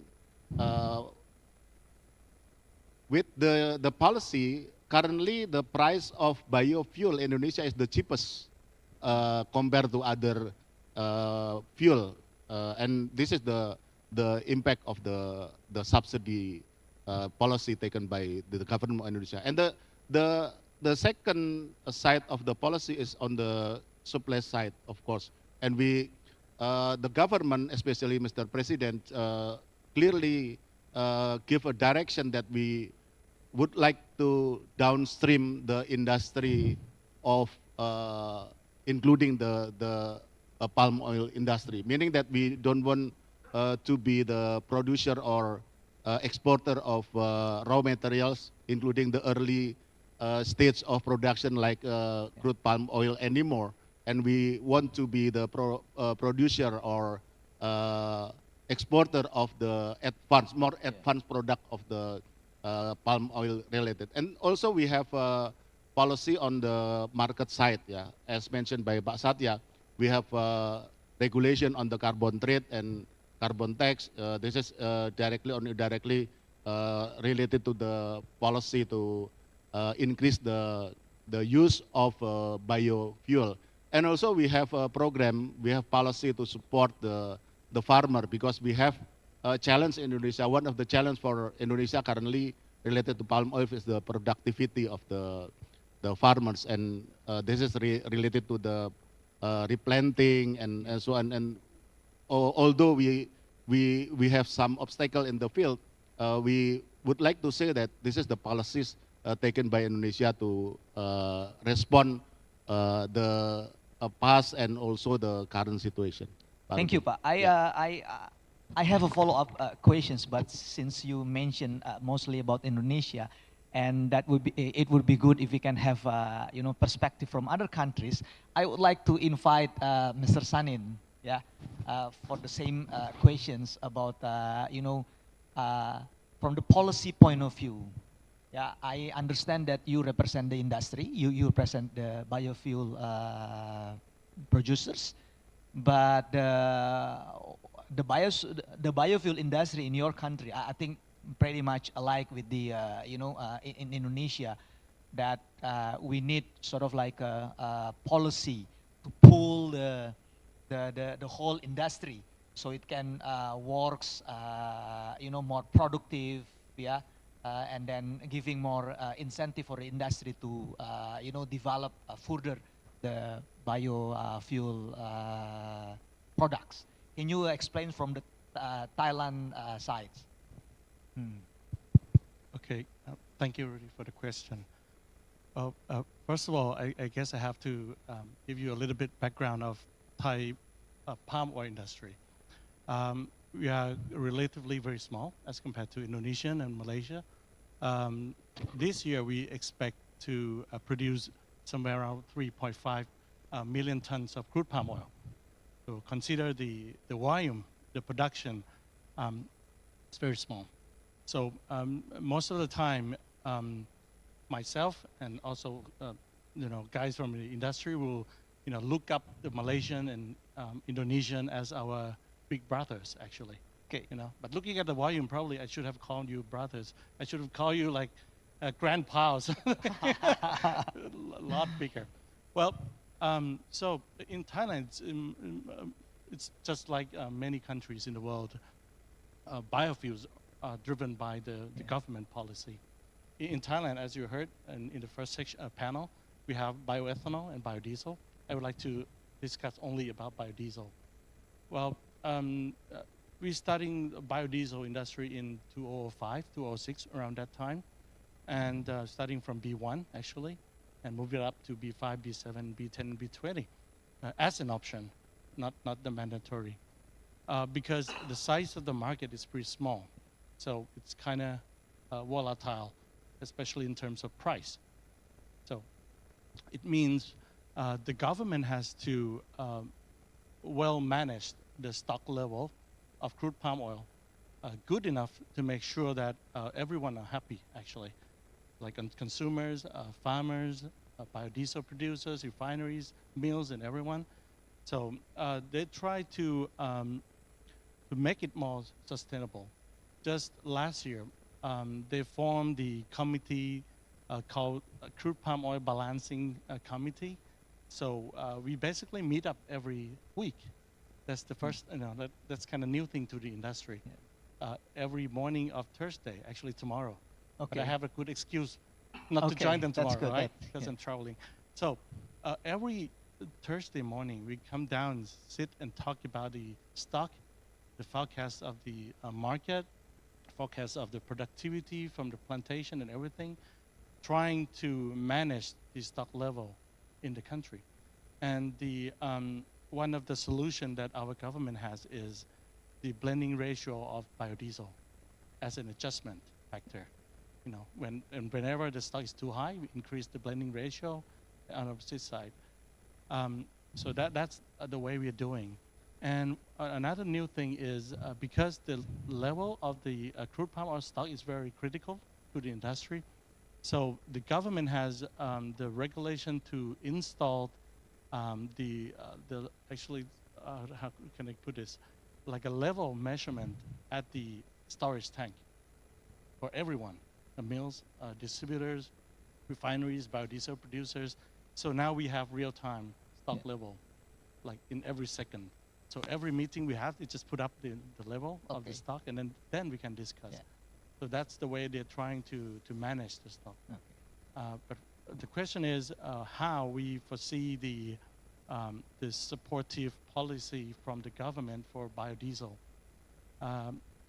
It's pretty hard to say this because they also, of course, biodiesel in Thailand is for the farmers, but at the same time, whenever the crude palm oil price, goes up, the diesel consumer pay the higher price. So they try to balance out between the diesel, conventional diesel price and biodiesel price. So it seems like they're not kind of fully supported as what you have here in Indonesia or Malaysia. Yeah. Thank you, Mr. Sanin. That's good to hear when Mr. Sanin refer Indonesia as a big brother. And so I would like to have a follow-up questions. And when you see Indonesia as a big brother, yeah, what lessons that you learn from us? So that's good to know from Indonesian perspective, and because what we do here in Indonesia might not be necessarily effective in Thailand. But could you share us what actually the lessons that you learn from us, and then you think that it is not necessarily have to be one that works? Yeah. So please respond. Thank you. Of course, every country has its own context. But for me, what I admire most for Indonesia is the commitment by the government. I think that is very important for every biofuels industries. When you say B35, you go for B35, right? In Thailand, sometimes you kind of reluctant to go for broke, because as I said, we have to balance between the price of diesel as a gas station and also the price of FFB that the farmers get. So that's one thing. Thank you, Mr. Sanin. It's good to know that Thailand see one of the key features of Indonesian policy is that it's commitment, and I think yeah, it's something that is really nice to hear. And the B30 actually is a long journey. I remember Paulus when he was a lot younger than today, without the gray hair. We were sitting down together in the office of Ibu Evita Legowo. At the time, there was no Directorate General of Renewable Energy. It was just Directorate General of Oil and Gas. And we talk about the biofuel, bioethanol, things like that, you know. So yeah, it's a long journey, and I think that's a good that other ASEAN countries can learn from that. So Thailand, and also Vietnam, for example, does not have to go through the hard way, yeah. So they can accelerate. So the next questions, I think I would like to go to Pak Berlianto. Pak Berlianto, could you hear me clearly? Yeah. Yes, Pak. I can hear you clearly, Pak. Yeah, I hope you've been following the discussions that, Pak Satya mentioned about the increasing demand, and then biofuel should be in that picture. Yeah. And then from the policy point of view, Pak Eddie mentioned about a couple of things. Yeah, especially about the, the mandatory, about how the government, set up a policy from the upstream point of view all the way until the downstream. He mentioned about the replanting, things like that. And then it is very interesting to hear from Mr. Sanin when he talked about the, learning from Indonesia, especially about the commitment, things like that. So as a director of the ASEAN Economic Cooperations, how do you see biofuel development that happens in Indonesia and also Malaysia, as Pak Sanin referred as a big brothers, can be utilized, yeah, as a lessons learned for other ASEAN countries, so they can speed up or expedite the development of biofuel for their respective country. Please, Pak. Thank you, Pak Rudy Gobel, for the question. Allow me to, to briefly respond to that from the ASEAN perspective, for ASEAN cooperation perspective, Pak. Transition to the sustainable biofuels reveals potential benefit. If I'm not mistaken, it is recorded around 144 billion US dollar of net present value of socioeconomic benefits in 2050. It will also create over 450,000 new resilient jobs and saving around 442 million tons of carbon dioxide equivalent of greenhouse gases emissions per year, as projected by IRENA. And ASEAN, as we know, that has significant quantities of sustainable feedstocks, mostly from the agricultural residues that can be used for bioenergy. Indonesia itself is one of the world's third largest biofuels producer, mostly derived from CPO feedstock, amounting 9.5 billion tons, producing around 10,300 million liters biodiesel, which 500 million liters is exported. Malaysia is quite similar with Indonesia, mostly derives from the CPO feedstock, amounting 1.1 billion tons, producing around 1,150 million liters biodiesel, which 500 million liters is exported. Then followed by the Philippines and Thailand, which the sources are more varied, such as from coconut oil, sugarcane, molasses, and cassava.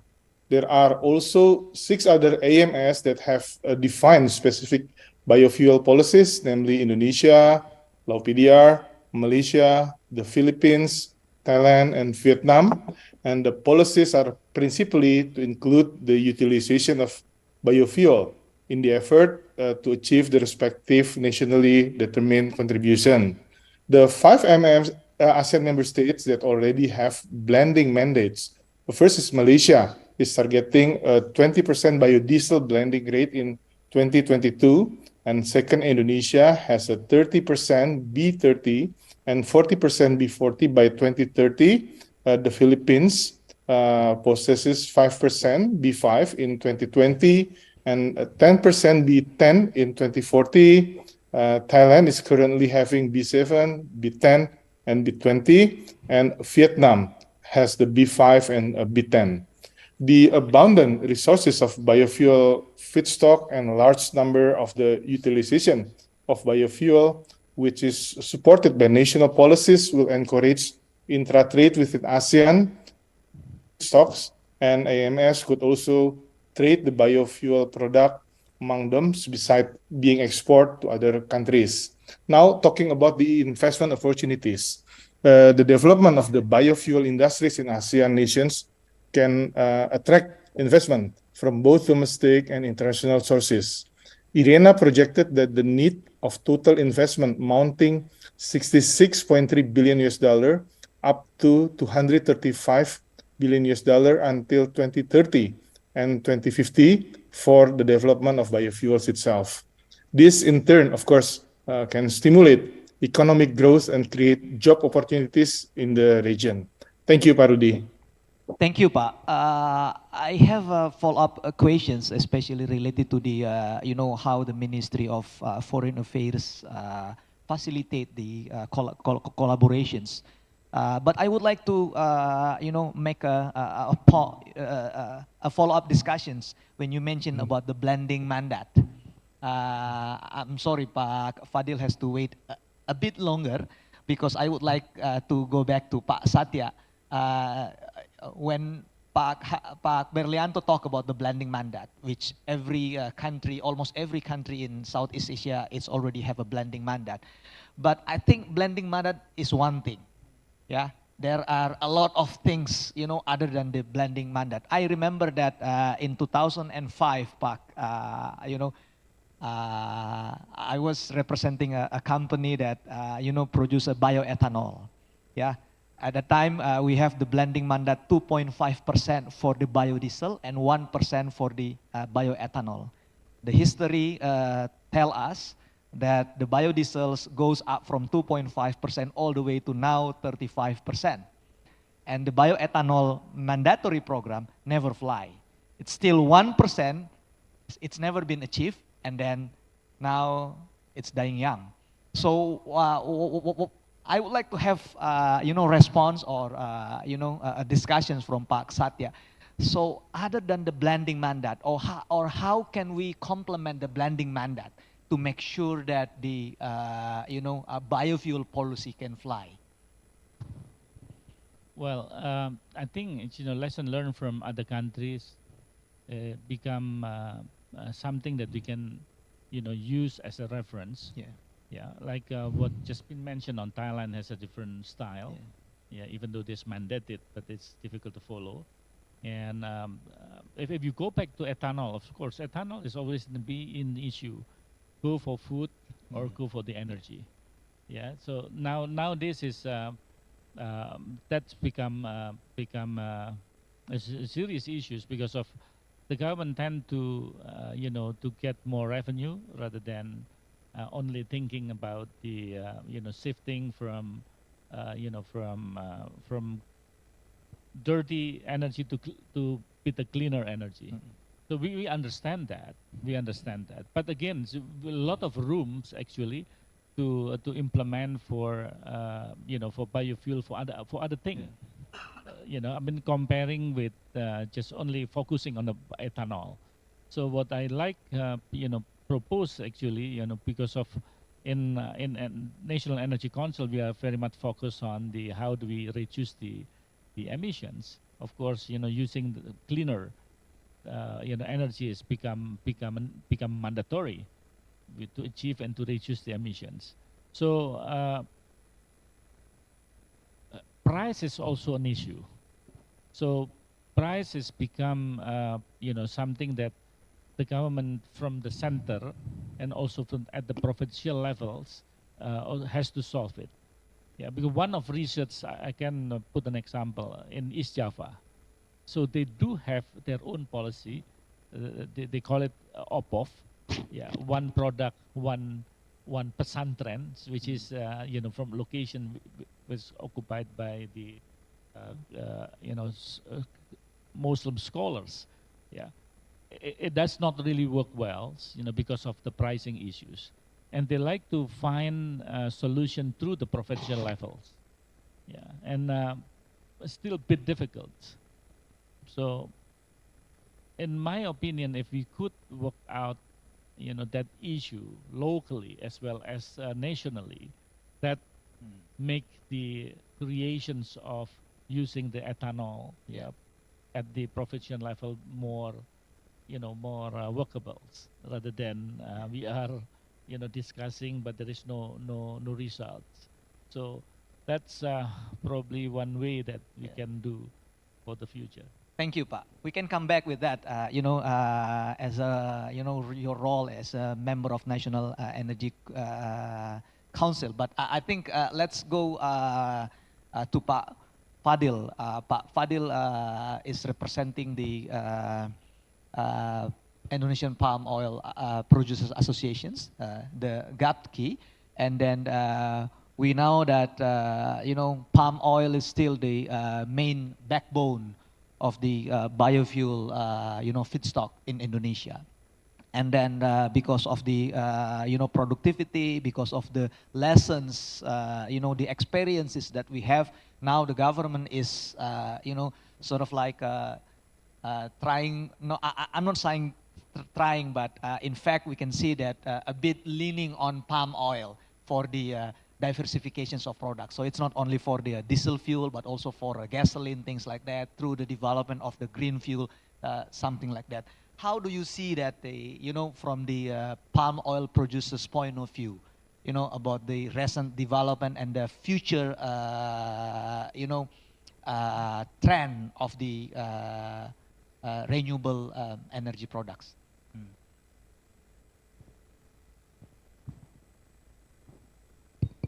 Is it work, Pak?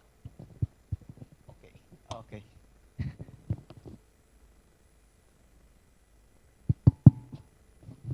Yes, thank you, Pak Rudy Gobel. Yeah, I think it is from the producer of palm oil perspective, the diversification and then the expansion of the use of palm oil for other purposes is good, because it's going to create the value added of the products in our economy, but also in terms of our effort in reduction of the greenhouse emission, right? And if, for example, the ASEAN has a roadmap of sustainable energy goals, this is also is very timely, yeah, because I think the Indonesian, Malaysia, and Thailand produce more than 90% of the palm oil in the world, and yet the majority of the palm oil products consumed not in the ASEAN countries, but in the non-ASEAN countries. Now, in the light of the fact that now some countries impose various trade restriction on the palm oil use, especially for biofuel, I think the roadmap of the ASEAN countries in terms of the implementation of palm oil-based biofuel is a way of how we diversified our market. We are going to move away gradually from the countries that impose the various restriction into the ASEAN countries. So that's why I think this the collaboration and then what do you call it, the establishment of the roadmap, it is very important for us, because it's going to increase our demand, but at the same time also we can diversify our market. So, yeah. Yeah. Thank you, Pak Fadil. That's good. Pak Fadil mentioned about the ASEAN long-term renewable energy roadmap, in which we are trying to make sure that biofuel can play a significant role in that roadmap. But I'm interested with, you mentioned about the, some barriers. Yeah, we know that the barriers that I think every one of us know about what kind of barrier is that, yeah, in the global market. So it gives sort of like an incentive for Indonesia to, and also Southeast Asian country to mostly use, palm oil for domestic and regional use. But do you see that any other barriers that might hinder the, regional cooperations in terms of the development of the use of palm oil as a main feedstock for the biofuel? Yeah, again, thank you very much for the question, but I don't see any barriers. Why there should be any barriers of collaboration among ASEAN countries, in terms of the, what I call it, developing the palm oil-based biofuel, because usually the barriers or the challenge happen if there is unequal benefit among the countries, among the collaboration of the countries. Some get more benefit, and then while the others harmful for get harm from that collaboration. But I think in this case, in collaboration of the renewable energy, especially with respect to the palm oil-based biofuel, I see that for the producing countries like Indonesia, Malaysia, or Thailand, meaning that we can expand our market, we can diversify our market. So that benefit that we can get, But for the consuming countries, like the one that the countries that cannot produce palm oil or palm oil-based biofuel, it means they can get cheaper, more sustainable, and more efficient, what they call it, biofuel, right, from palm oil. Because compared to other, what they call it, vegetable oil-based biofuel, I think that the palm oil is still the best. Is this, what they call it, is still more efficient and more affordable also, in terms of the prices. So all countries, both producing countries and consuming countries, benefit from all that collaboration. So what we need, I think, is the commitment, right, from us, each ASEAN countries, to really implement this collaboration, and then, what they call it, developing the roadmap and also the target, to implement this what they call it, this policy, something like that. Okay, I'm glad to mention that you don't see or expect any barriers, if we were to collaborate among ASEAN countries, but with one condition. You mentioned about the equal benefit. Yeah. So I would like to go to Pak Berlianto, since you are the one that responsible to ensure the smooth economic cooperations among ASEAN countries. What is initiative or that Ministry of Foreign Affairs, and especially in your role, to ensure that there is a equal benefit for all Southeast Asian countries in the development of biofuel in the future? Okay, thank you, Pak. Actually, it is already explained by Pak Fadil that ASEAN now is developing a roadmap, Pak, the ASEAN and ethanol R&D roadmap. So I think maybe perhaps ACE could provide further explanation if it is necessary. Of course, the aim is to make the most of the benefit of all ASEAN member states, Pak, in utilizing the biofuel to support the economic growth and to support the economic integration within the region. And this is also part we just try to make sure that the development of biofuel in ASEAN is also addressed under the ASEAN Plan of Action of Energy Cooperation or APAEC, Pak. So we have already the roadmap, Pak. So we have, how do you call it? We already have the plan of action that under the renewable energy program area, whereas development, how do you call it? To support biofuel and bioenergy development towards the enhanced sustainability with the 3 action plans to develop nodal network on the R&D promotion for increasing biofuel and bioenergy utilization, to analyze the potential of biofuel and bioenergy for energy sector decarbonization, and to conduct the information sharing on policy support and instrument to accelerate the deployment of biofuel and bioenergy. That's it, Pak, from perspective of from my point of view. Thank you. Yeah. Thank you, Pak Berlianto. I would like to go back to Pak Eddie. Pak, yeah. From the policy perspective, that we have done a lot of things, yeah, all the way from the upstream to the downstream.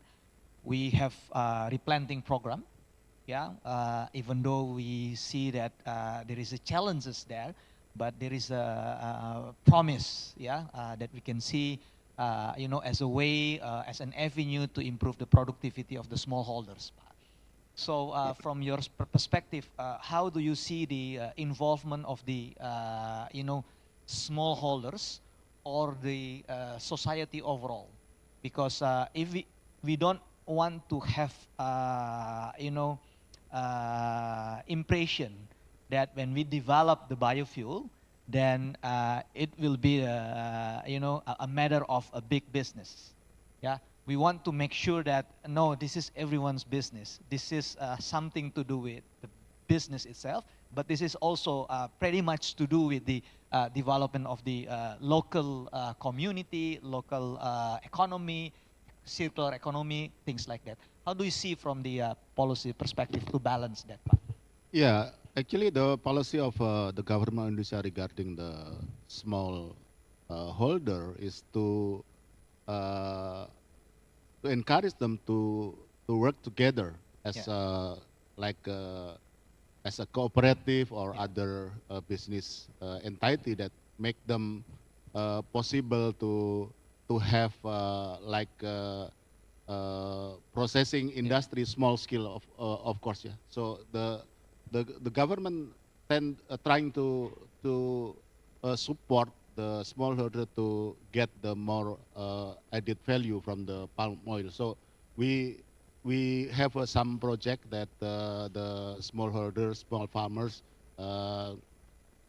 build the processing facility so that they can enjoy the more value added. But this is the still there is a challenge, yeah, of course, yeah. But because it's not easy to you know to get the small farmers together to work together and consider each other as a partner instead of competitor and so on. And also we continue to bridge the collaboration between the big company with the smallholders. This is the direction of the policy regarding the smallholders, because we understand that the role of the smallholders is very important in Indonesia. Yeah.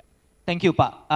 We are running out of time. The clock is ticking. It's only 1 minute, around 1 minute, but I ask another 2 or 3 minutes from the committee to have another round of closing remarks and then give opinions about the, you know, idea of establishment of the ASEAN Biofuel Network. I would like to start with Pak Berlianto, Pak.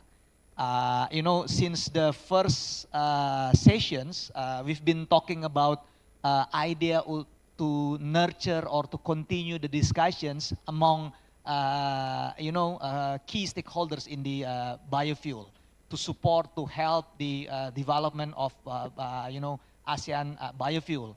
And of course, that's in order to foster economic collaborations. So my questions to you, and I think the same questions to all other panelists, is that how do you see the the establishment of the biofuel ASEAN network that is have been going around since the first sessions, and then the second is that closing remarks from you. Thank you, Pak Rudy. I think it is the commitment, Pak.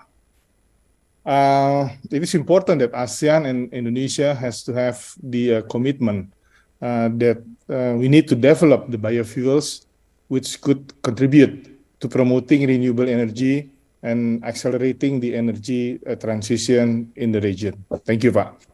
Thank you, Pak Berlianto. Next, I would like to ask Pak Satya. Yeah, I think I just like to follow up from the answer from other panelists, regarding how do we move forward, in terms of the collaborations, because of ASEAN is different with EU. Yeah, EU has an EU directive. ASEAN is, according to our charter, is not that really, given a directive.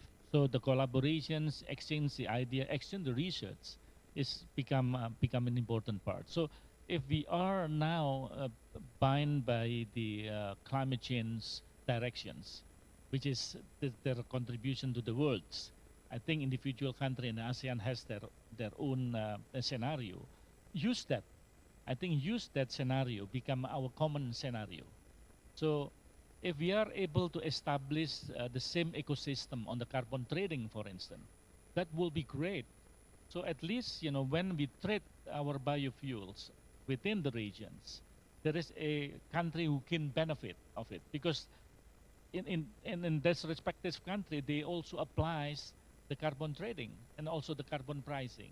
Okay, let's do and work together within the ASEAN, to enforce that kind of regulation, become a common regulation regionally. If this happen, I do believe that the biofuel in the future is much more beneficial for everyone in this respective region, like ASEAN. Okay, thank you, Pak. Let's go with Mr. Sanin, your closing remarks, and also I would like to hear the idea of having the biofuel, ASEAN Biofuel Network as an avenue for every one of us to continue the discussions and collaboration. Thank you. I personally fully support the setting up of the network. For me, I would like to address like this. I think it's not going to be easy. It's going to be challenging for sure, but it's going to benefit everyone here in the longer term. The keywords that I would like to address here is it's very important to find the common interests for each countries, and then we should set up the common goal, right? To get out, to make sure that everyone gets the proper benefit, and then I think more communication have to be in place, and the rest I think will be fine. We're gonna have the success story for sure. Okay, thank you, Mr. Sanin. Pak Fadil, your conclusion. Yeah, thank you very much. So I think I agree that about the establishment of the ASEAN Biofuel Network, and then it needs commitment from the government. But not only that, I think, but participation and also commitment from the business sectors, from the industries, is very important, because at the end of the day, they are the one who are going to do the jobs, right? Government can regulate, establish or formulate the policy, but then the business sector also in turn do the job. So I think all the stakeholders should have same commitment on this issue. So that's, I think, very important. Thank you, Pak Fadil. Pak Edi, your last comment? Yes, thank you. Restating what I mentioned before, but in the context of ASEAN, I think the very first thing to do is for each ASEAN member countries is considering each other as partner instead of competitors. This is the key, I think. Thank you. Okay, thank you, Pa. I think we have concluded our sessions. Thank you for all the panelists. I don't want to conclude because I think, you know, everything that has been discussed in this panel is very clear, very constructive, and it requires, you know, follow-up. But I think I note three keywords that is, in my point of view, is very much important. That one, the role of biofuel is crucial, yeah, in trying to meet the increasing demand and also trying to have our own narrative, the Southeast Asian narrative, yeah, in the, you know, achieving net zero emissions in the just energy transitions. That's one thing. The second thing is that, yes, we agree that challenges are there. We will be facing challenges. We don't expect, you know, a smooth road. There will be a bumpy roads here and there. But by learning each other, you know, Paulus as the, you know, Indonesia as the big brother, yeah, we can share the knowledge, you know, we don't have to wait until we have a gray hair, you know, to expedite the development of biofuel. And the third one basically is that the commitment and collaborations. That's what we are here all about. Yeah, we talk about ASEAN, we talk about how we work together as a Southeast Asian community, not only as an individual country. And then with that 3 point, I think we can do it. Let's make it happen. Thank you very much. I'm Rudy Gobel, and then give a round of applause for all the panelists. Thank you. Back to Mbak Margareta. Once again, please give big applause for the moderator, Mr. Rudy Gobel, for the impressive dialogues and discussion. Before you return to your seat, we will have a group photo to capture the great moment. Please to the moderator and all speakers, and the photographers and media team. 3, 2, 1. Cheers, big smile. Okay, one more. All right, okay. Thank you very much to the moderator and all speakers for the third panel discussion. Please return to your seat.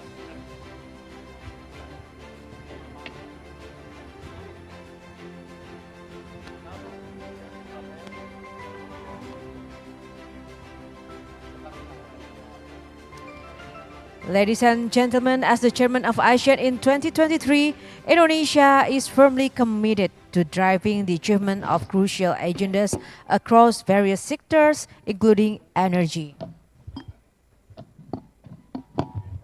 And the primary objective is to promote sustainable energy transition, strengthen energy independence, and enhance the region's energy resilience. Among the diverse array of renewable energy alternatives, biofuels stands out as an imperative choice for Indonesia and ASEAN. And we already have the discussion that aim to engage constructive dialogues, unveiling the potential of biofuels, exploring their cleaner, greener, and sustainable attributes for ASEAN energy transition. Biofuel as contributors to economic development, examining their impact on ASEAN's economy landscape, and driving ASEAN's sustainable future, exploring the collaborative role of biofuels in energy development. Excellencies, distinguished speakers, ladies and gentlemen, 3 great topics have been discussed by eminent speakers from various institutions, and there will be the source of what's next in integrating biofuels as the main pillar of ASEAN renewable energy development for a resilient and sustainable just energy transition. Now, officially conclude this forum with a closing session. We would like to invite to the stage to deliver his closing remarks. Please welcome the President Director of Oil Palm Plantation Fund Management Organization, Mr. Edi Abdurrahman. Stage is yours. Please give big applause to Mr. Abdurrahman.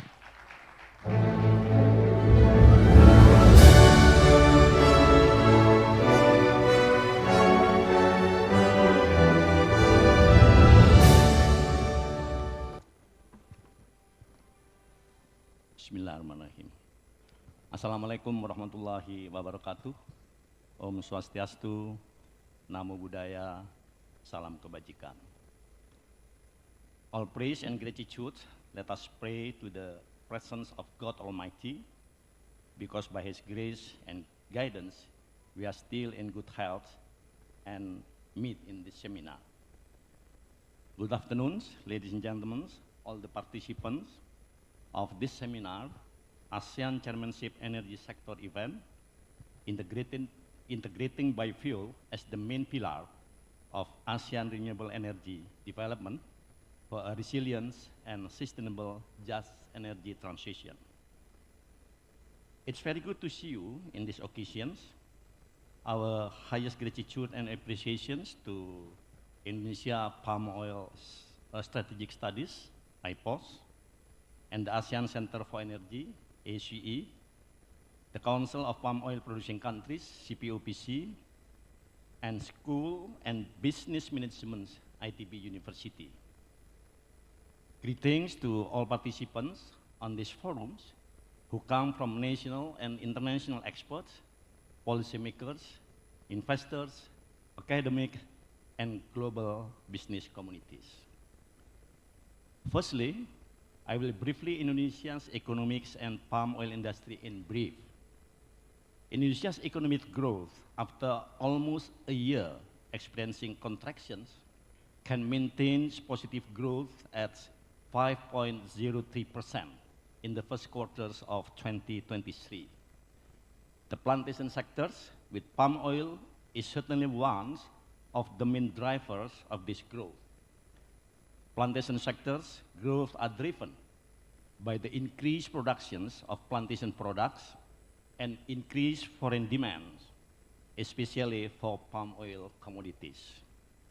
The palm oil industry is a very important variable for the economies of Indonesia because it involves more than 16 million workers, including approximately 7 million workers in smallholders oil palm plantations.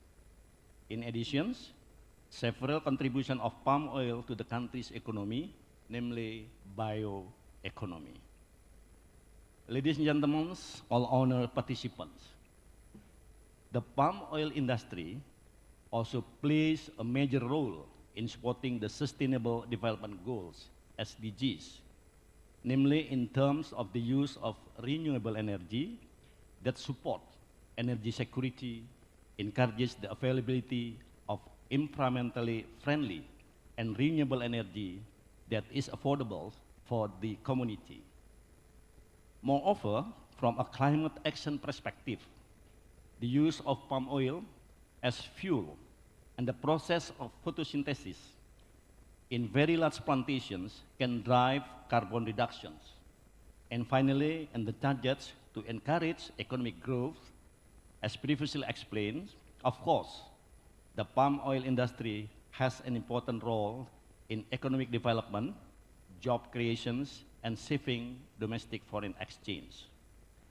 Furthermore, to encourage the downstreaming of palm oil product, the government of Indonesia also initiated the utilizations of palm oil as a fuel in the forms of biodiesel.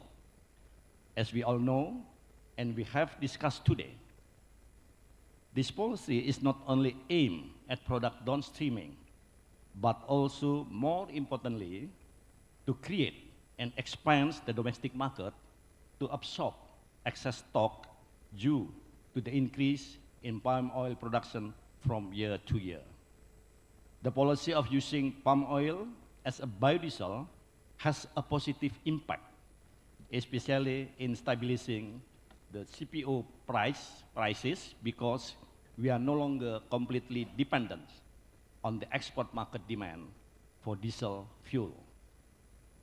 In addition, the biodiesel utilization programs also provide benefits as a substitute for imported diesel oil or fossil fuel, so that it can save domestic foreign exchange, considering that currently the government requires diesel to be distributed to the public into B35 or 35% biodiesel mixed with diesel fuel. Besides biodiesel program, Indonesia have initiated the flight test for Biofuels J2.4, like stated by Mr. Paulus, in preparations to be implemented for commercial airlines. Our research programs has successfully invented biofuel from refined palm kernel oil using co-processing unit with biohydrocarbon technology. Hopefully, this will be our next mandatory policies and soon be approved as sustainable aviation fuel.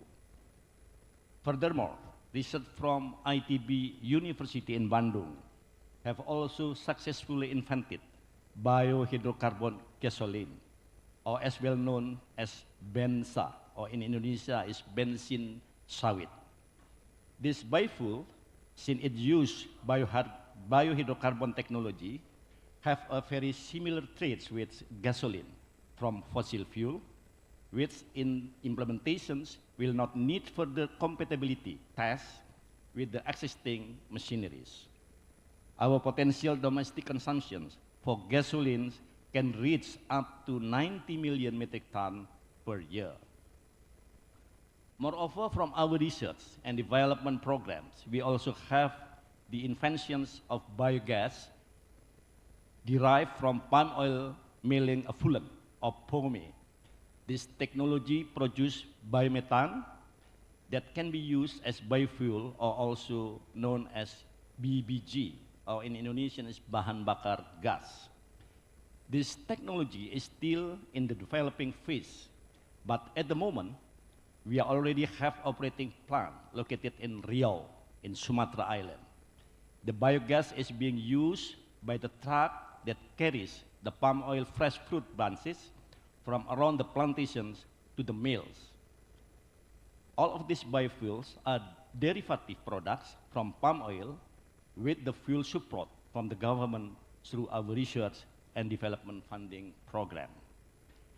As we have known, all the positive impacts of the biodiesel mandatory program since 1915, especially the significant emission reductions from the use of increasing mix of biodiesel, substantial value added from processing CPO to biodiesel, and not to mention to tax income generated, as well as foreign exchange saving from reduced fossil fuel import that come from the implementations of the program are hoped to be duplicated with our next palm oil derived biofuel.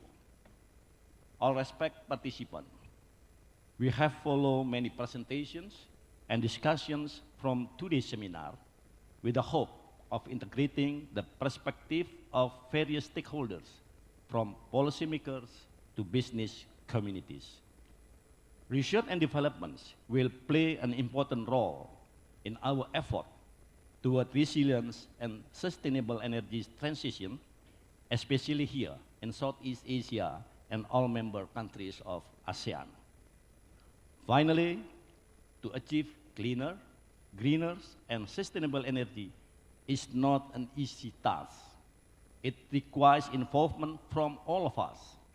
We will never reach our target without synergy and collaboration from many different stakeholders across countries.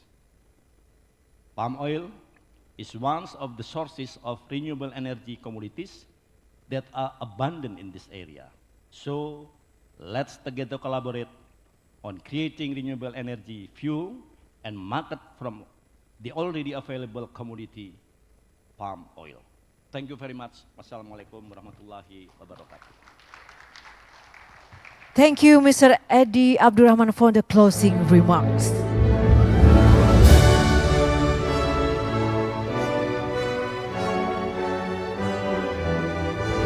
Ladies and gentlemen, and that concludes our event today. We are deeply honored to all of the representatives to share their views in this ASEAN Chairmanship Energy Sector event, integrating biofuels as the main pillar of ASEAN renewable energy development for a resilient and sustainable just energy transition. We would like to extend our gratitude And once again to you all for your kind support, and also thanks to you who are joining virtually. And once again, on behalf of the entire management and team, thank you so much who participated from the beginning to the end of this event. And we are apologize if there are any mistake during the event. And I'm Johanna Margareta. Thank you very much. Stay safe, stay healthy, and thank you. See you again. Thank you.